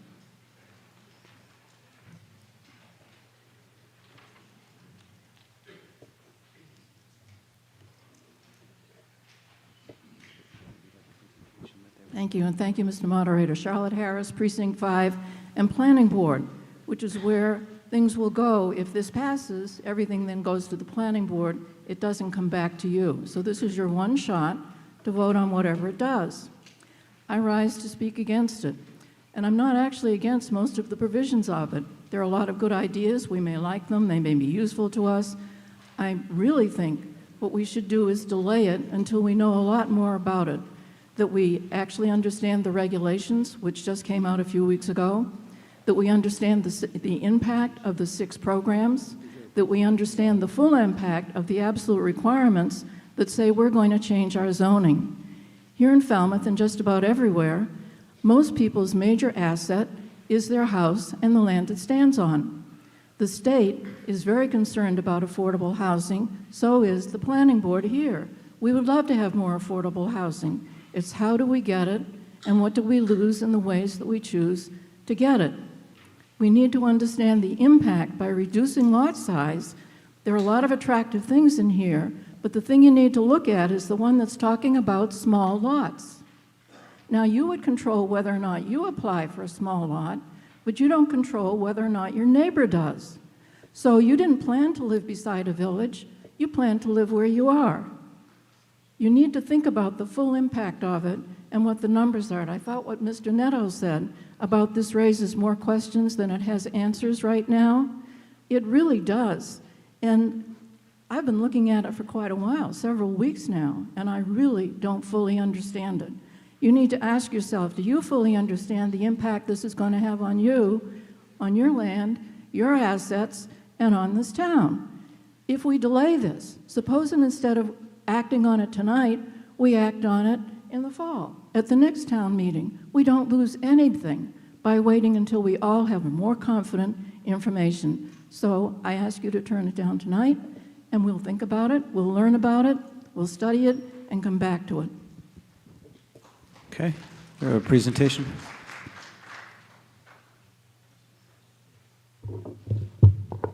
Good evening, everyone.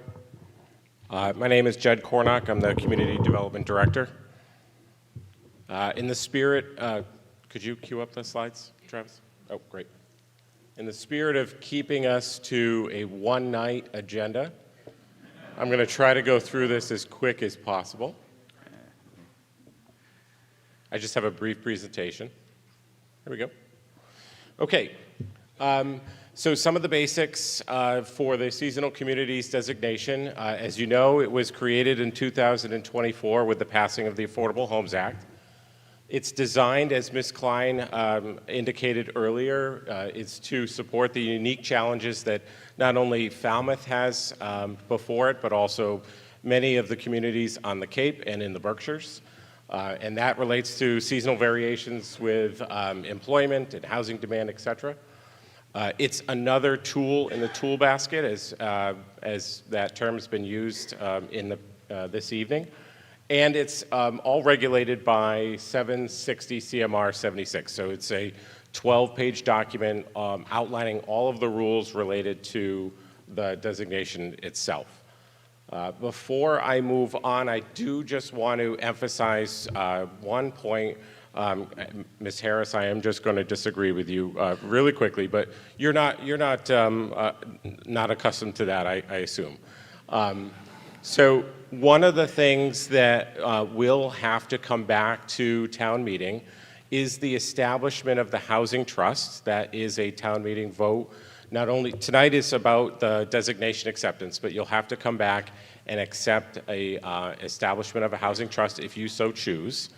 And the residential exemption, which I'll get to in a minute, that is a select board vote after the town meeting, approves the designation tonight. So 2 steps, as you can see on the slide. The first is all about acceptance. That is this evening. You are the legislative body. Your vote tonight will essentially tell the Executive Office of Housing and Livable Communities whether or not you accept the designation or you deny it. And then step 2, if you do accept the designation, the planning board will have 24 months, as Ms. Harris mentioned, to approve 2 zoning requirements. I'll get to those in a minute. So here are some of the benefits. As I mentioned, the community can establish a year-round housing trust. Again, as a reminder, that has to come back to town meeting to approve. You can hold year-round occupancy restrictions with that housing trust. You can set aside, as Ms. Klein mentioned before, housing for essential public employees. You can create year-round housing for artists. There's the residential property tax exemption increase. You have the option to increase that. And of course, there's grant funding. So I'm going to go quickly through each element. The housing trust, as you can see, it would allow for the creation and preservation of attainable housing units. Those are units that are deed restricted, or restricted, I should say, not deed restricted, but restricted to occupants or households up to 250% of the area median income. And again, those are for year-round residents. It is established by majority vote of this body, and the regulations control exactly what you can do with that trust fund. Then there's the housing preference for essential employees. As you can see, folks like teachers, DPW workers, public safety employees, et cetera. You can set aside essentially preference for those folks. And then, of course, you can create year-round housing for artists specifically. There's the residential property tax exemption increase, so it can go up to but not exceed 50% of the average assessed value. That is not the rental component that was discussed tonight. That is a different year-round owner residential tax exemption. So it's different from what is being considered in Article 15 tonight.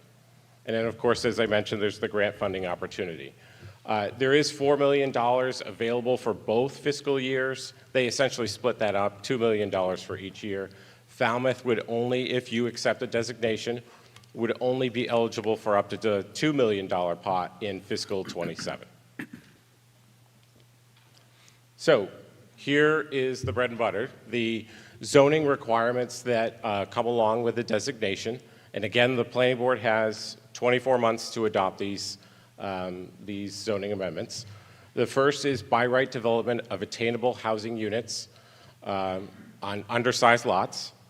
On the bullet on the screen are the restrictions. So there are restrictions on lot size, setbacks, wastewater requirements, et cetera. I'll get to that in the next slide.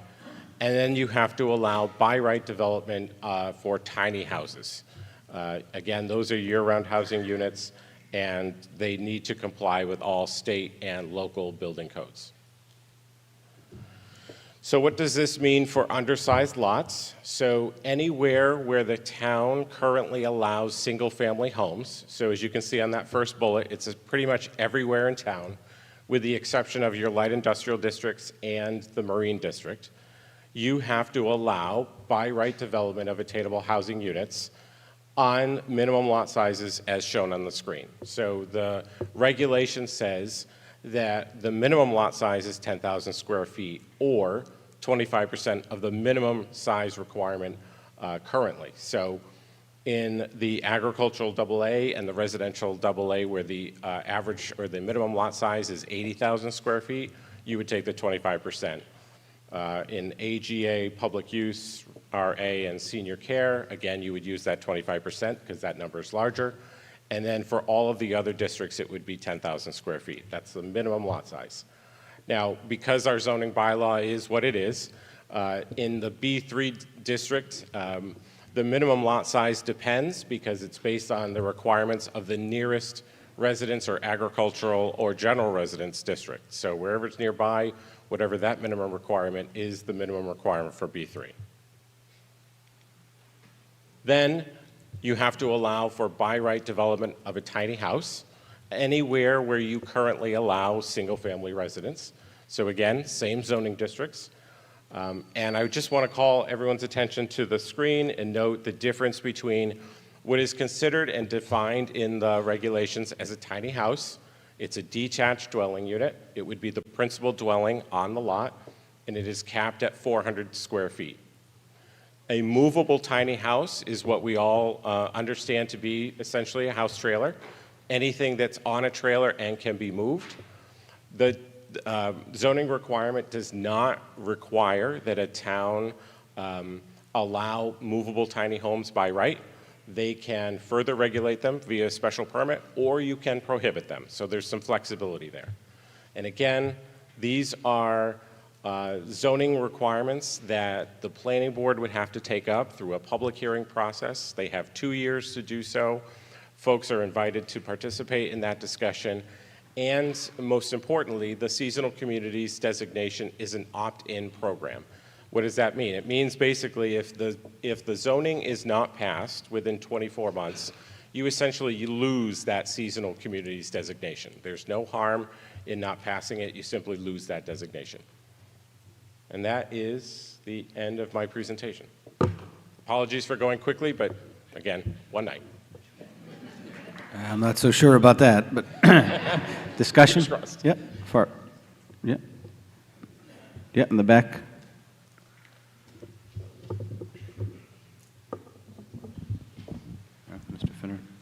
Mark Finneran, and I'm also a member of the Zoning Board of Appeals. And I have to echo Mrs. Harris's concerns. The details are kind of lacking here as well, and it kind of harkens me back to the old, you have to pass the bill to see what's in it. And I'd kind of prefer to see what's in it first. Okay, to your left, or my left, your right? Yep, right there. Yeah, Dave Buzanowski, Precinct 2. I think we all agree that we're already a seasonal community. The measure that's trying to be passed here, I see it as a carrot and a stick in a way. In one sense, they're going to give us tax exemptions for year-round residents, and then the stick is the zoning changes that they want to make with tiny houses.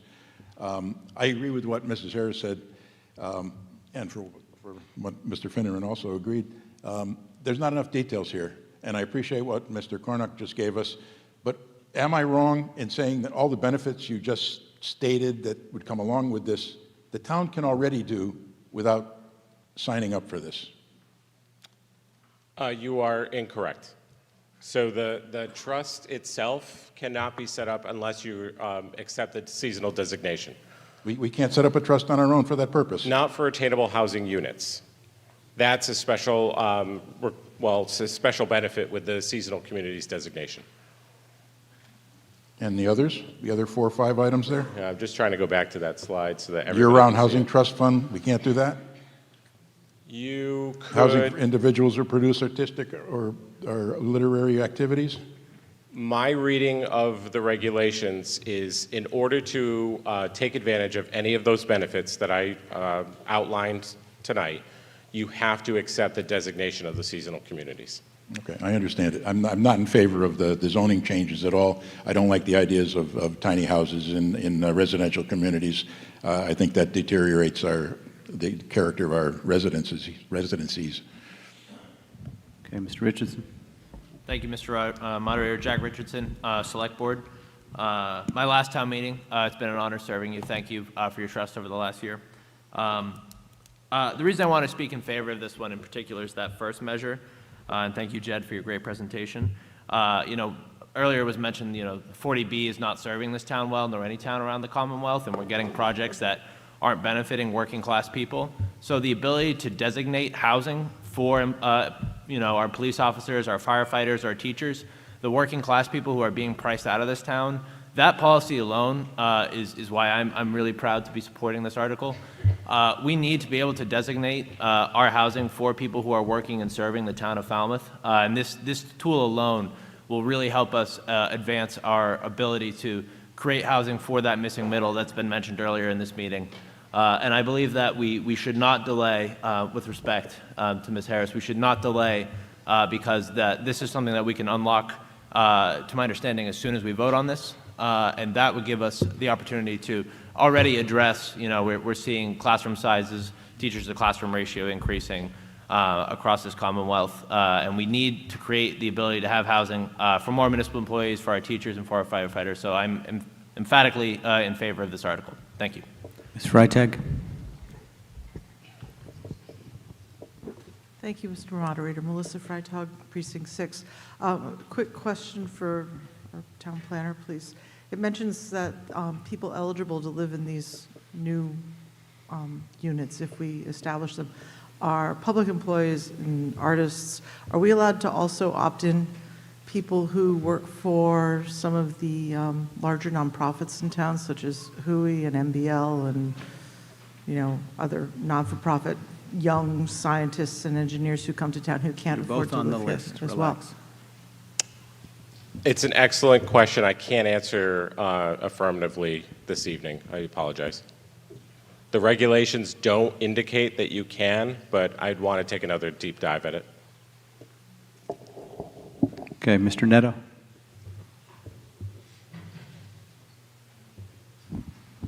Joe Netto, excuse me, Joe Netto, Precinct 9. I totally agree with Mrs. Harris. Just listening to this and just this last question, that can't be answered. because I would hope that we would postpone this, excuse me, to the November town meeting. Doesn't mean you're against this, because we don't vote for this tonight. There are so many, I have 3 or 4 questions just from the presentation. So one of them, if I'm not mistaken, the minimum lot size to put one of these tiny houses on is 10,000 square feet or more. That's the minimum? So not to confuse the two things, they're separate. The ability to develop undersized lots within a attainable housing unit is separate from the ability to develop a tiny house. Those are 2 different things. All right, so see, I think we need more time on this. And the other thing is, a tiny house cannot be more than 400 square feet. That's correct.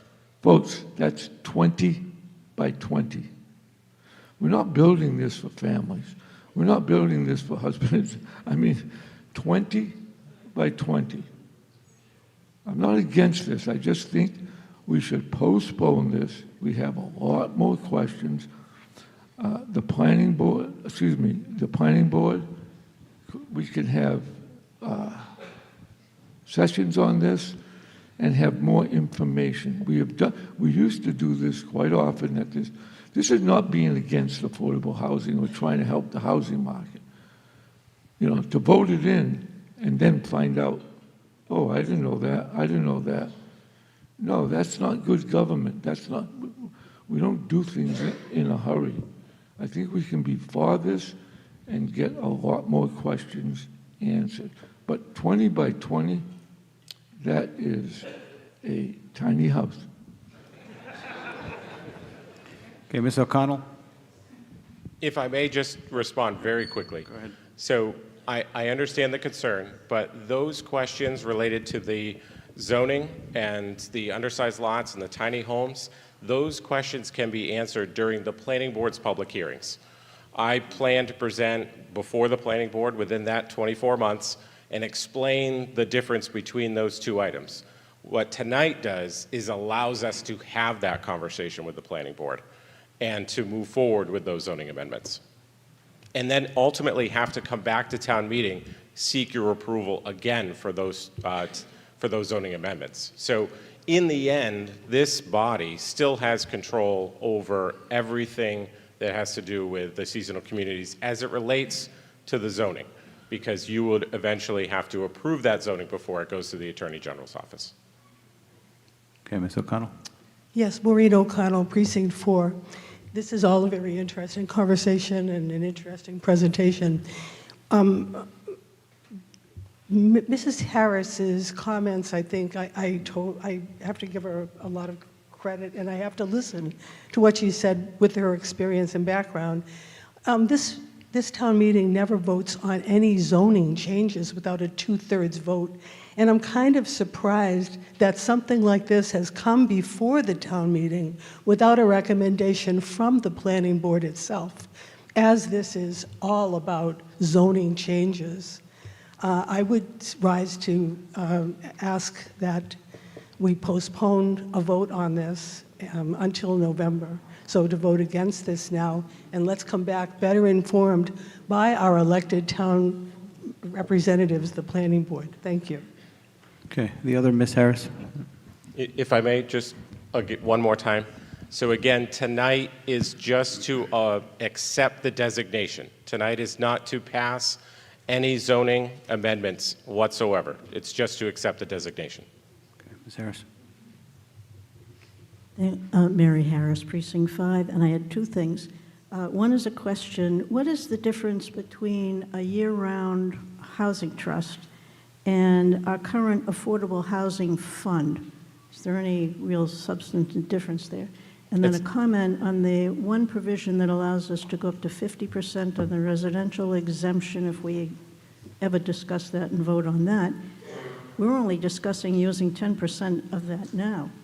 And the current law allows us to use up to 35%, and when we looked at the statistics on that, that looked like something that we would not be able to get to right away. So I think that 50% piece that is a benefit of this is not really an item to be concerned about.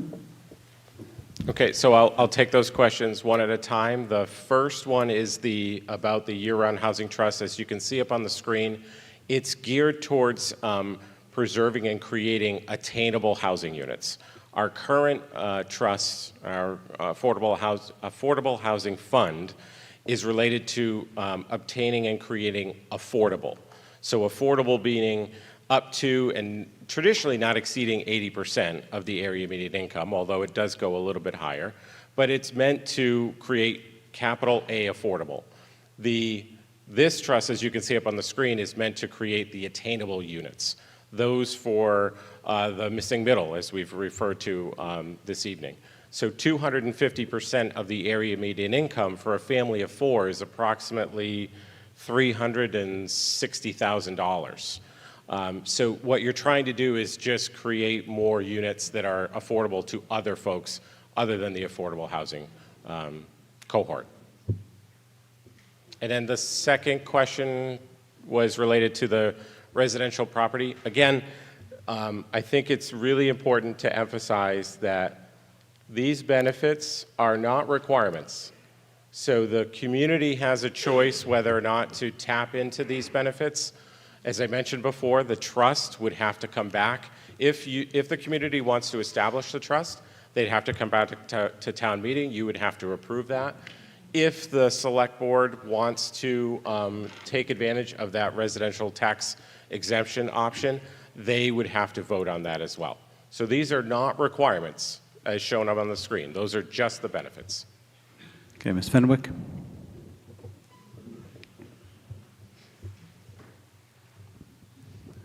I think my original question, Judy Fenwick, Precinct 1. I think my original question's been partially answered by Joe Netto, but I'm having trouble with the demographics of the missing middle fitting into a tiny house.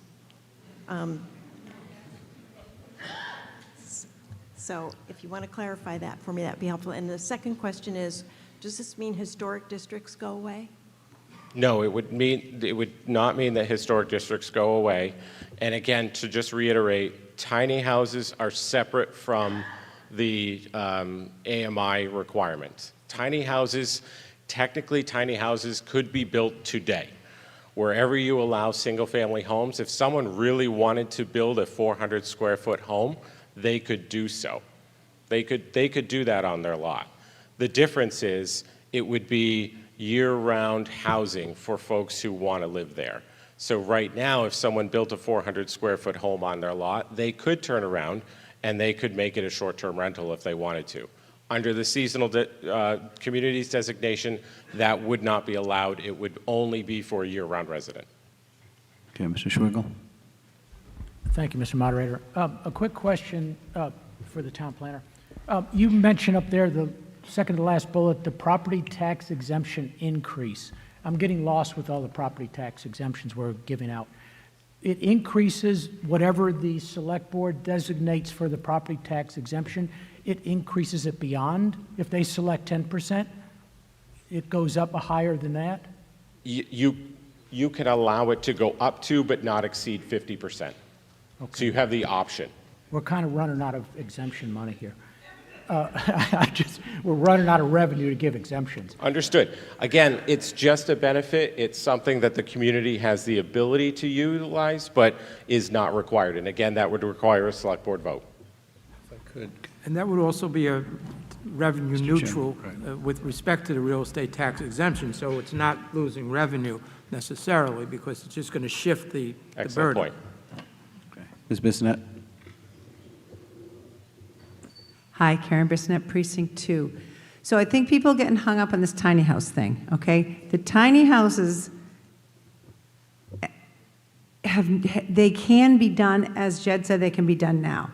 The benefit of this is that there are lots that used to be buildable, right? Most of us in this room do not, if you look the Heights, Mara Vista, off Main Street, those lots are less than 10,000 square feet. And it's going to allow lots that used to be buildable to now be built upon, and they're not going to be tiny homes all over the place. You can put a 1,500, 1,800 square foot house on those lots, okay? Like my brother lives off of King Street. His lot is like 0.15, and they used to let you build on that. And in 1986, they went from 15 to 20, and you know, so things have changed. But please don't get hung up on this tiny house thing, because that is not really the gist of this, okay? We're not expecting families to move into tiny homes. It's just that there's going to be more available space for people to build houses that will be small. They'll be what they call starter homes, and I think starter homes are 1,800 square feet and under. So it's an opportunity for Falmouth to be able to attract people. Again, we are an older community. We need younger people to move here.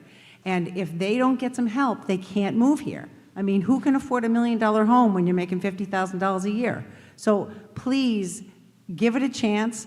We don't have to do much. We just need to start the designation. And if we keep kicking it down the road, it's going to be 2028. So, you know, I would just ask you to give it a shot, and we don't have to pass any of those things. We can do what we want with that. We get money from the state to help us do all that kind of stuff. But let's just not put, you know, there's no time like the present, you know, and I just, you know, I would say vote yes on this. Thank you. Okay, the far right in the back. Yep, yep. Yeah, no, you're on the list. You and Hi, a bunch of Katrina people. Nevin, I'm Precinct 6.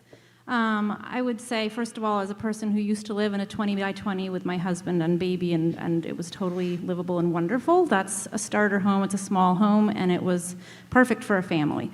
Also, a small home can be perfect for a retiree who wants to downsize. A small home can be perfect for couples who don't want children. A small home can be perfect for a working force person who does not have a family or who does have a family. My second point is that the vineyard towns and Provincetown already voted for this a year ago. We're already behind these other towns around us. And the Aquinnah tribe got a grant from Governor Healy just recently and finished a housing project in Aquinnah. And in Oak Bluffs, the veterans have a new community that got grants from the governor as well because of this. So we're already behind, and I think waiting another 6 months is not going to be beneficial unless you all are volunteering to go to every single meeting between now and the next town meeting. So that's my point. Okay, Ms. Reddy?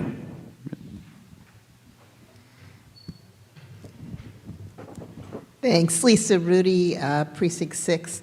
I just want to understand, you've been saying, we don't have to do this, we don't have to do that, we can make all the decisions ourselves. Is there any, I mean, the requirement is simply that we come up with some set of rules that relate to these topics of zoning and tiny homes, but there's no oversight as to what those need to be, or how many are built, or what kind of density is required, or anything like that. We can do all of this locally? Is that correct, or is there some state requirement on those issues? So we would have the ability to regulate them locally, yes, but limitedly. So the zoning requires that you allow them by right, so through a building permit process. The good news is that the Cape Cod Commission is working currently on some model bylaws. So if, again, the town meeting votes to accept this designation, we would tap into their resources. And again, we would have those public hearings with the planning board to talk in more detail about what these two requirements look like for zoning purposes before it comes back to town meeting.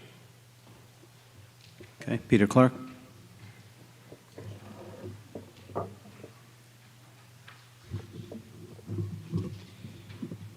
Peter Clark, Precinct 1, and a member of the Affordable Housing Committee. I think, for me, the crucial piece of this is that group of people in the income range from about $100,000 a year household income to $300,000. You cannot qualify for a mortgage for the median-priced house in Falmouth unless you earn something on the order of $300,000 a year as a household. So the main focus of this is in that band of households with incomes. They are, some of them, nonprofit. Someone asked about the nonprofits. This law is written right now only to support the artists who might be in that range, but so it does support, however, by helping to create housing that is in that range of expense. It helps all of the people who work here but can't afford to live here. And that includes teachers and police people, so that you cannot give preference to those people under any law right now unless you become a seasonal community. And that allows, you look at Article 10 tonight, put $950,000 into the Affordable Housing Fund. Next year, there could be an article that earmarks money for a housing project that is for public employees here, if we're a seasonal community. It's that hugely important young group of young people working in this community who can't now, they're working here, their lives are dedicated here, but they can't live here and they can't take advantage of this community. That's a huge loss for any community. You talk about changing the quality of your community, my God, what you've got is a lot of expensive houses with older people living in them. That changes the quality of the community in my mind. So it's that target population. And you can't create a definition of attainable housing in that level. You certainly can't earmark any funds to any housing to support your public employees. So this is, for me, this is a hugely important thing. I'm sorry there is some questioning and some lack of absolute certainty because the regulations were not finalized until about 2 months ago.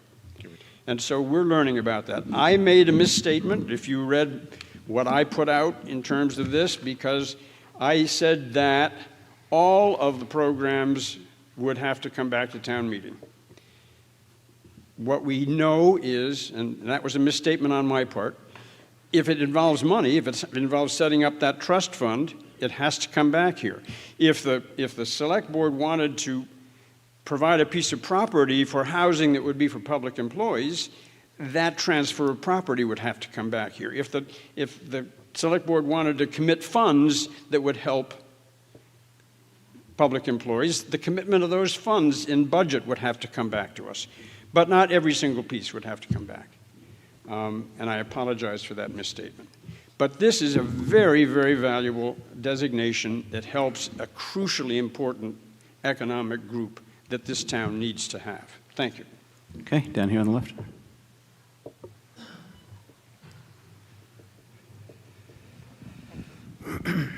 Maury Harlow Hawks, Precinct 6. I see that the designation had explicitly put in there artists and, public, firefighters and everything else. I think the other missing middle that I keep seeing all the time is plumbers, carpenters, landscapers, house cleaners. They're the missing middle as well. And I don't know why we just have artists. I think we should be a little more inclusive. The other thing, if it's a lot that's been unbuildable, that hasn't been paying taxes as a buildable lot, how does that work?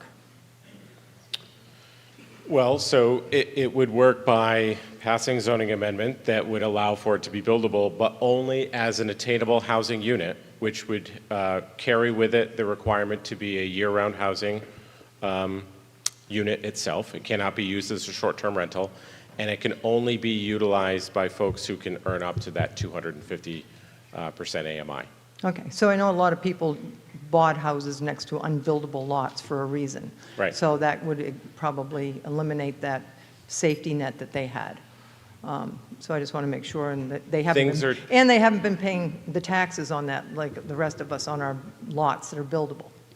and I- how that revenue will change. I do think it's important to emphasize that I think a lot of things are changing with unbuildable lots and smaller non-conforming lots. We see it with the recent passing of the Affordable Homes Act, which freed up 10,000 square foot lots. I'm not going to get into the details. Call me if you want any of those details, but the point is that I believe the governor's office is seeing that because the state is in a housing crisis, we need to do everything we can possibly do to create development where there wasn't the option before. Okay, Ms. Lowe. And then Mr. Latimer. Vicki Lowell, Precinct 1. I keep reading need to adopt the zoning. So if we don't, it comes back to us, but we don't adopt a satisfactory vote, then do we get kicked out of the seasonal program? That's correct. If you don't do it within 24 months, yes. Okay, and then my other question is, we've had absolutely no discussion of how this affects wastewater, because we realize that in certain parts of town, new construction is going to have a denitrifying system, or in certain locations they'll be adding to the sewer. So I really do think it would be useful to have sort of an inventory of what lands are available and how that would be affected for our expensive program we have to try to control the nutrients going into our coastal waters and also into our, as we're learning more, our freshwater ponds. Thank you. So just to respond, I couldn't agree more, and that would be part of the planning board's process as we move through the public hearings. I would introduce that analysis, spend more time with the planning board, showing them how many lots or parcels within each one of the zoning districts would be eligible. And to answer your question directly, the regulations stipulate that any development has to adhere to any local and state building codes, but also sanitary codes and housing codes. Follow up? Slow. I think in the interest of treating wastewater, it actually is beneficial to have clustered housing and multiple dwellings on a lot, because that makes it more affordable to treat the wastewater. This is sort of going in the other direction, is promoting all single-family housing, right? Am I right about that? Essentially, yes, a tiny home would be, I would imagine, a single-family home. No, but portion of a you single family. You could try to fit two homes. Yeah, well, I'm probably too old and big for a tiny house, but in the other one, the other housing would be on the undersized lots, would be not tiny houses. Correct. I just think we're going slightly different direction. I just think pausing till the next fall town meeting with a little more information might be helpful. I'm not against some of the ideas, but this need to do the zoning so we can do the details, but it's a pretty big stick. Okay, Mr. Latimer.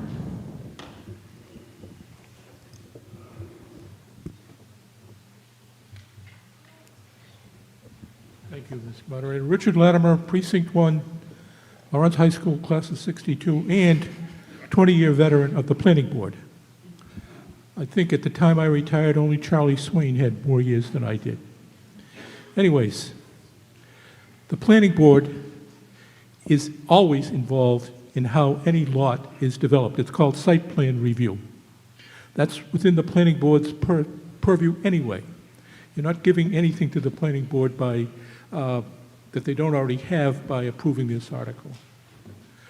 All we're doing here is enabling the selectmen to get a designation that will allow the Planning Board to go forward with zoning changes that will require a supermajority, not this.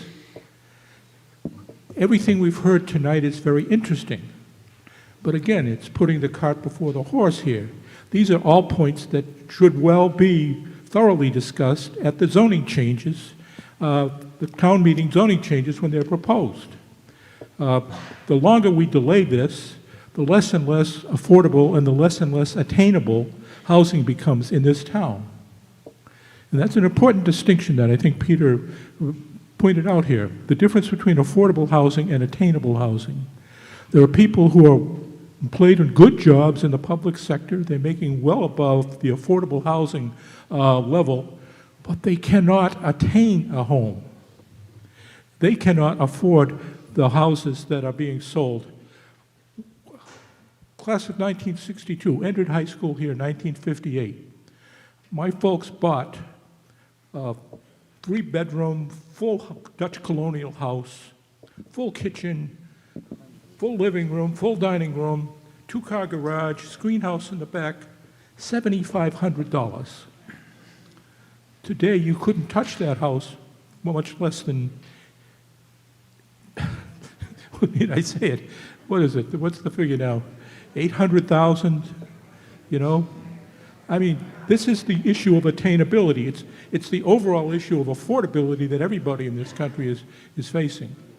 So let's give the selectmen the power right now to get the ball rolling on this, and all of these questions that people are raising about wastewater, about small houses. And by the way, look at Falmouth Heights, east of Worcester Park. Look at the houses there. They're relatively small houses, but look at how they fill the tiny lots they're on. And those houses ain't affordable. Okay? You're going to pay big bucks to move into that neighborhood. So let's give the selectmen the authority to move forward with this, and we can answer all of the questions that have been raised here when the planning board comes back with zoning changes. Thank you. Okay, Ms. Harris.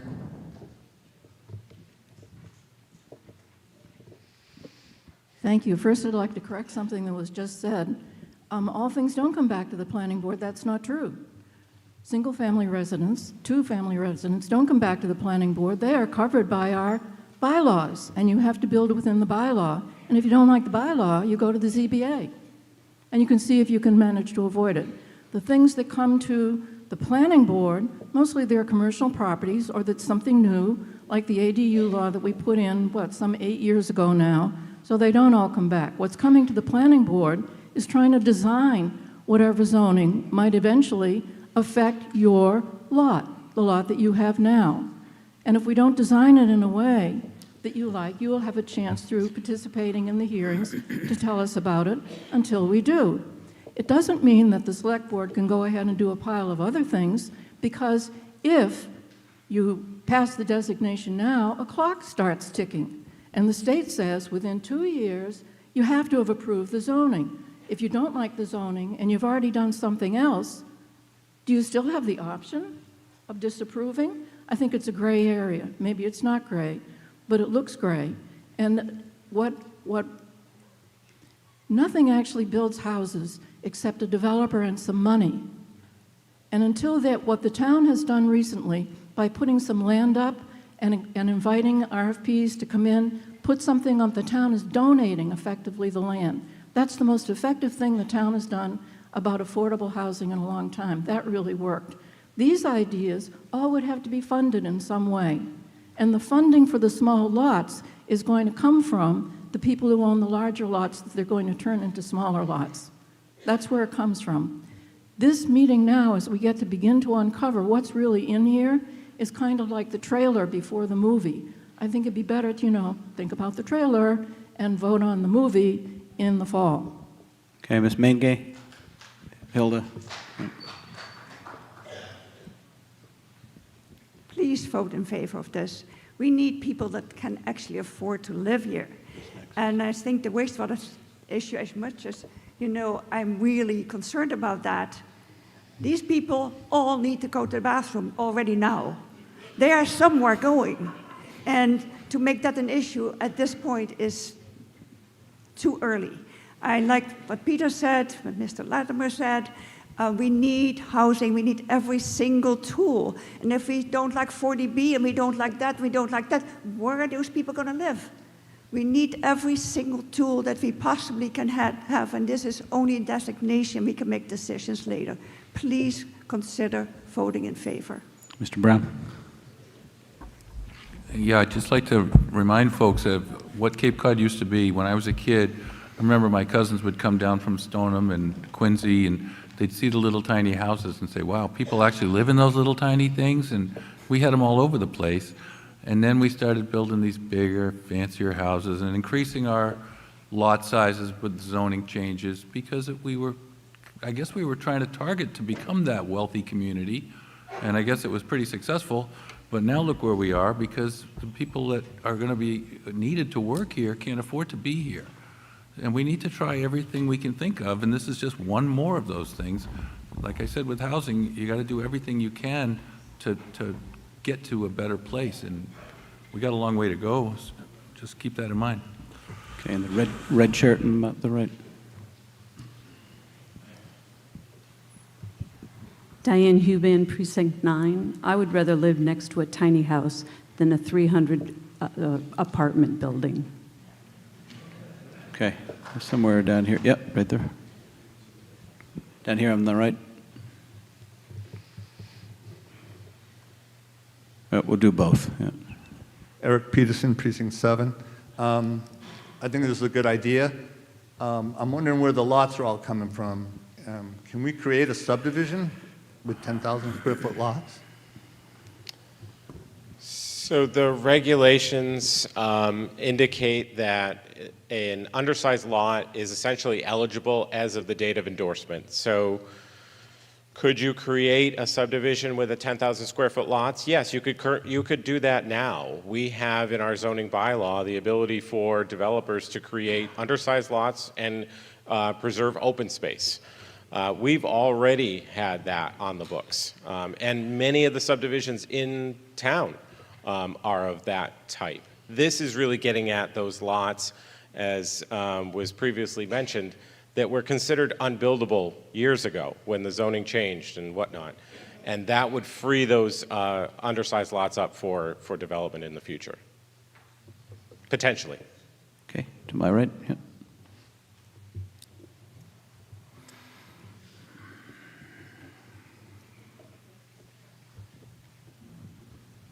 Hi, Kate Jewett, Precinct 5. I have a quick question. Looking through the writing, and all I see is rentals, rentals, rentals. Is there any way for these young families to then move from rentals to owning? I mean, that would be the way to really keep people here. There's nothing in the regulations that I've read that says any of the undersized lots or the tiny houses have to be either rented or owned. There's no indication of whether or not they have to be one or the other. What they do is allow for the development of them by right.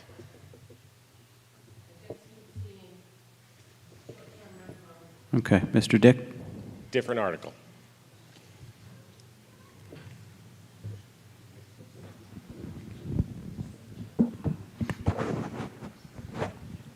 Having listened to Henry Dick, Precinct 8, having listened to the discussion here, which has been quite interesting and actually quite illuminating, what I take from this is that this is a tool for the planning board to explore options they might not otherwise have. There is nothing that we have to accept once it's proposed or considered. It actually opens up the discussion. And a lot of these details that have been kicked back and forth about tiny houses, et cetera, are really things that we need to discuss, but this is the door to open the discussion. Let's not kick the can down the road. That's the traditional thing when people are dodging responsibility. Let's just go ahead, give our planning board the tools they need to look at and the possibilities that this opens up. Thank you. Can you just pass it to the row in front of you, right there? Yeah. Yep. Yeah, right there. Misty Niemeyer, Precinct 9. I just wanted to reiterate that we have an option now, and the crisis has been going on so long, and even though, despite a lot of efforts from a lot of people here in the room, we still haven't been able to move the needle on attainable housing for people. And I'm someone who hires a lot of young people in our community, and it's become such a struggle because they can't look at long-term trying to stay here and making a home here. I also want to say tiny homes are really popular in many other places. It may not be for everybody, but it's a really wonderful option for people who might be single, or I know it's been mentioned that don't want to have kids. It's also a way to buy a house and not be in a massive amount of debt. It gives you another really affordable option for living, and it's something that it's something I'm fairly obsessed with and have looked a lot into, and I think I'm really happy to see that being a potential option here on the Cape. Okay, Ms. Freitag?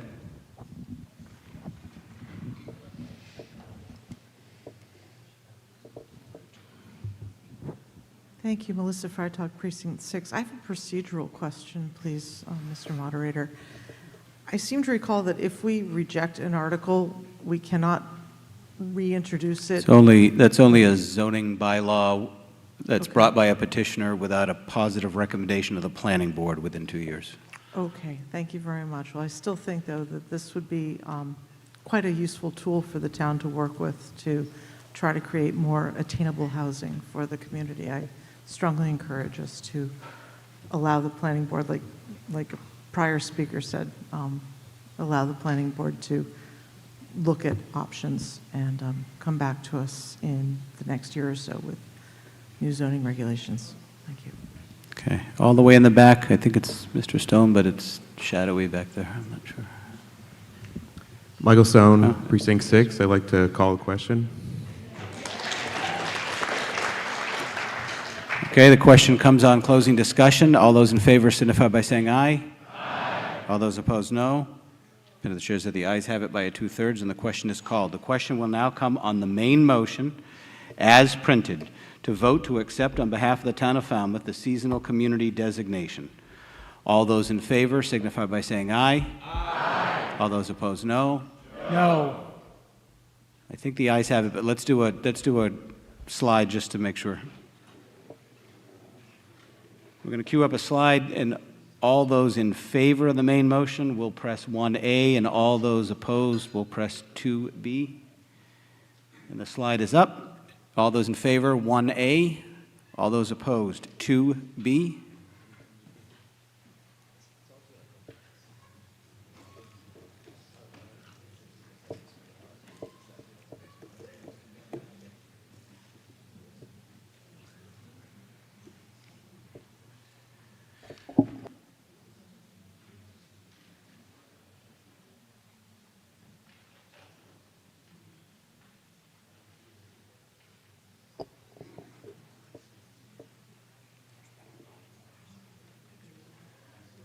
Yeah, there's some amendments too.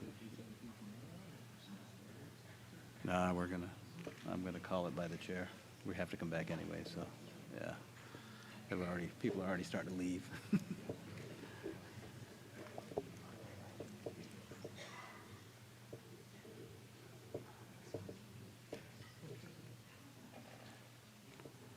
By a counted vote of 132 in favor and 48 opposed, the article passes.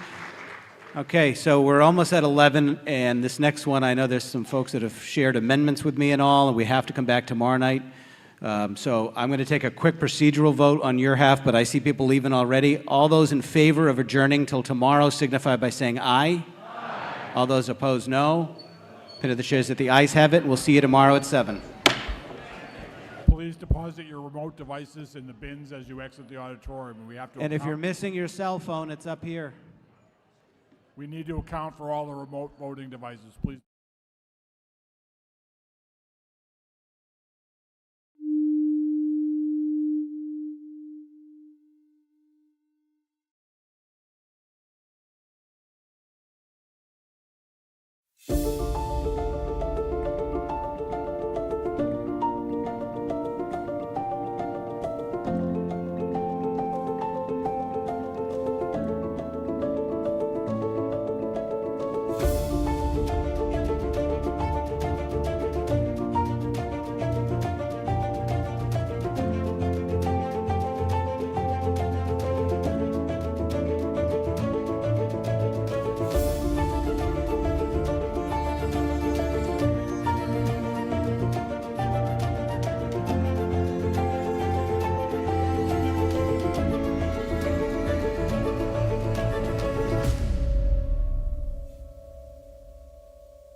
Falmouth Community Television's coverage of town meeting is sponsored by the following corporate underwriters.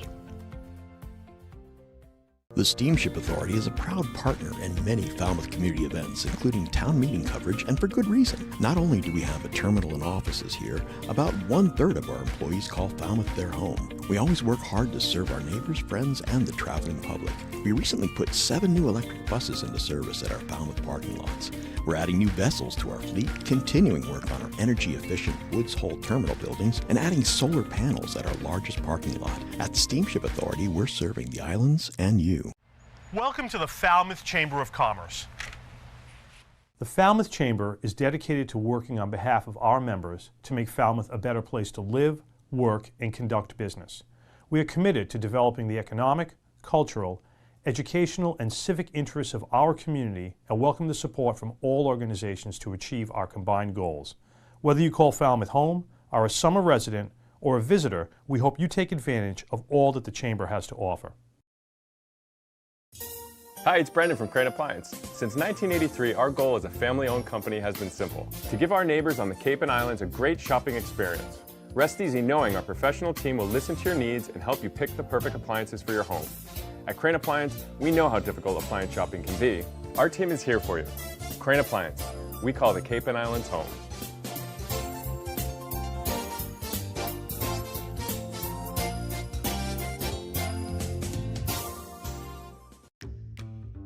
Carlson Printing, 508-548-7303.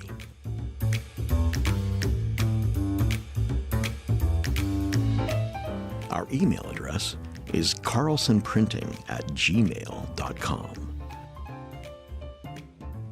Carlson Printing, for all your printing needs.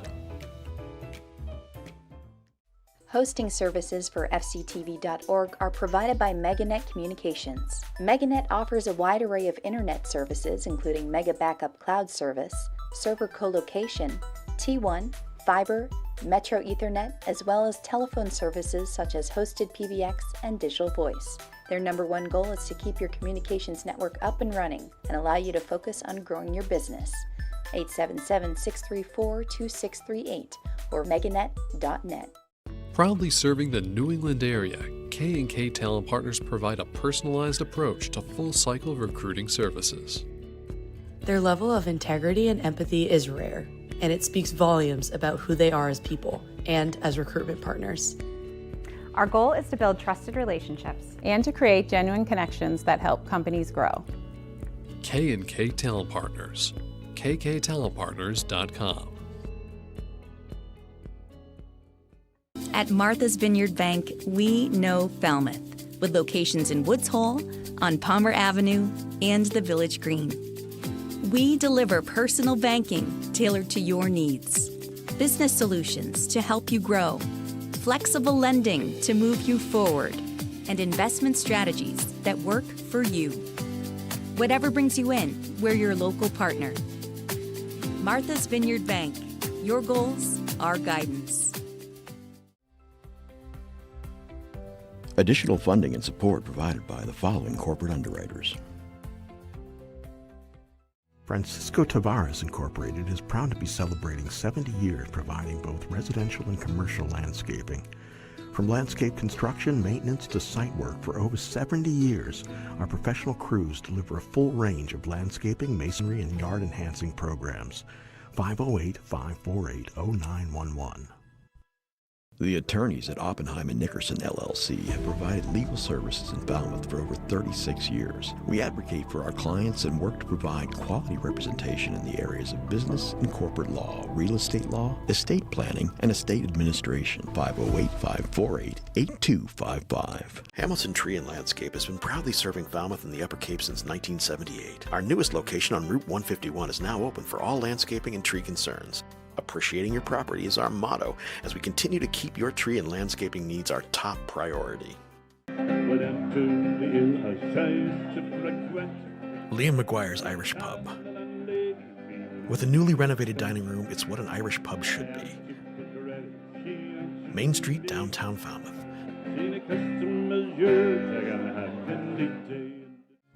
Eastman's has been Falmouth's hardware store since 1913. Enjoy our kitchen department with a wide selection of kitchen accessories and gourmet foods. Find your home repair needs at our hardware store. Our friendly staff is available to assist with your hardware and kitchen needs. 508-548-0407. Carpet Barn Carpet One is a local family-owned business offering all your premier carpeting and flooring needs. They also feature tile and vinyl floors, custom area rugs, window treatments, and kitchen and bathroom cabinetry. Proudly serving Falmouth and other Cape communities for over 50 years. The Falmouth EDIC's mission is to support a vibrant business community. The EDIC is excited to be advancing a new 50-unit rental housing project adjacent to the Falmouth station on Depot Avenue for our community's workforce. Cape and Coast Bank is committed to building relationships, reinvesting in our community, and supporting the people and businesses that make Falmouth thrive. Cape and Coast Bank, powering local. FCTV is also supported by the following businesses and organizations. John's Liquor Store, 729 Main Street, Falmouth, 508-548-2287.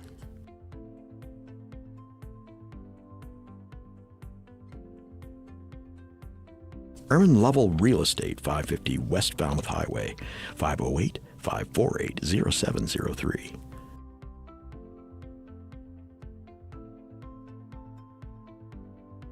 Dalby Excavation Incorporated, 508-548-9788. info@dalbyexcavation.com.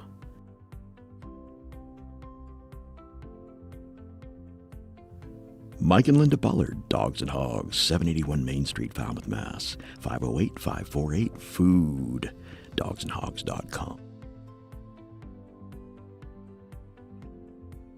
The Annie Hart Cool Team, Sotheby's International Realty, 508-868-0664.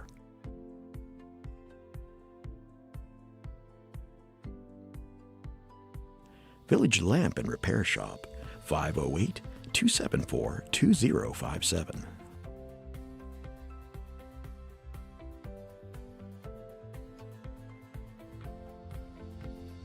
Friends of Knobska Light, the keepers of your lighthouse, committed to its preservation, education, and access. friendsofknobska.org. The Fox team provides complimentary property marketing analyses. 508-548-2101.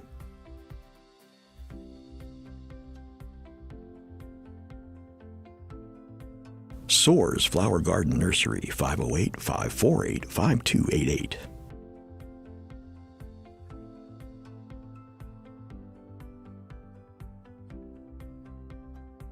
M. Duffney Builders, 508-540-3625.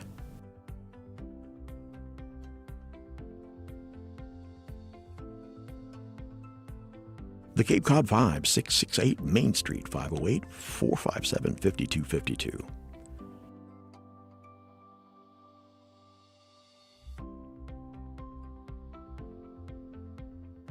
Mahoney's Garden Center, 508-548-4842.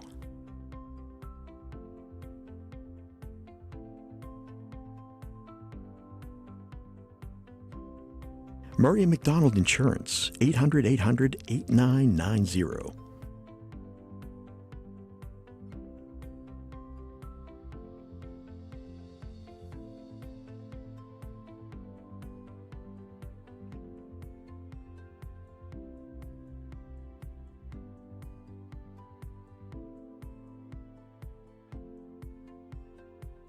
Hanush Jewelers, 352 Main Street, downtown Falmouth, 508-548-9107.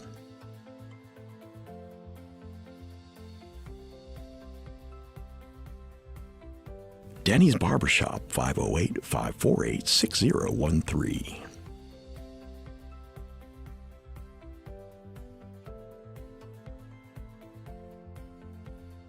Wacoit Congregational Church, 15 Parsons Lane, Wacoit, 508-548-5269.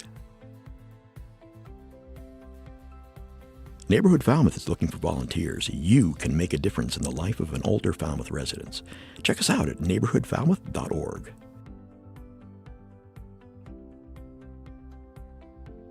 Middle East Forum of Falmouth, a summer lecture and discussion series to foster a better understanding of the Middle East. Visit us at www.meff.world.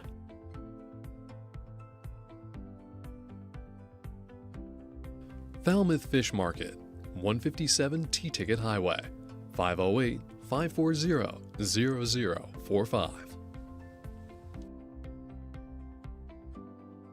Steve's Pizzeria and More, 374 Main Street, Falmouth, 508-457-9454.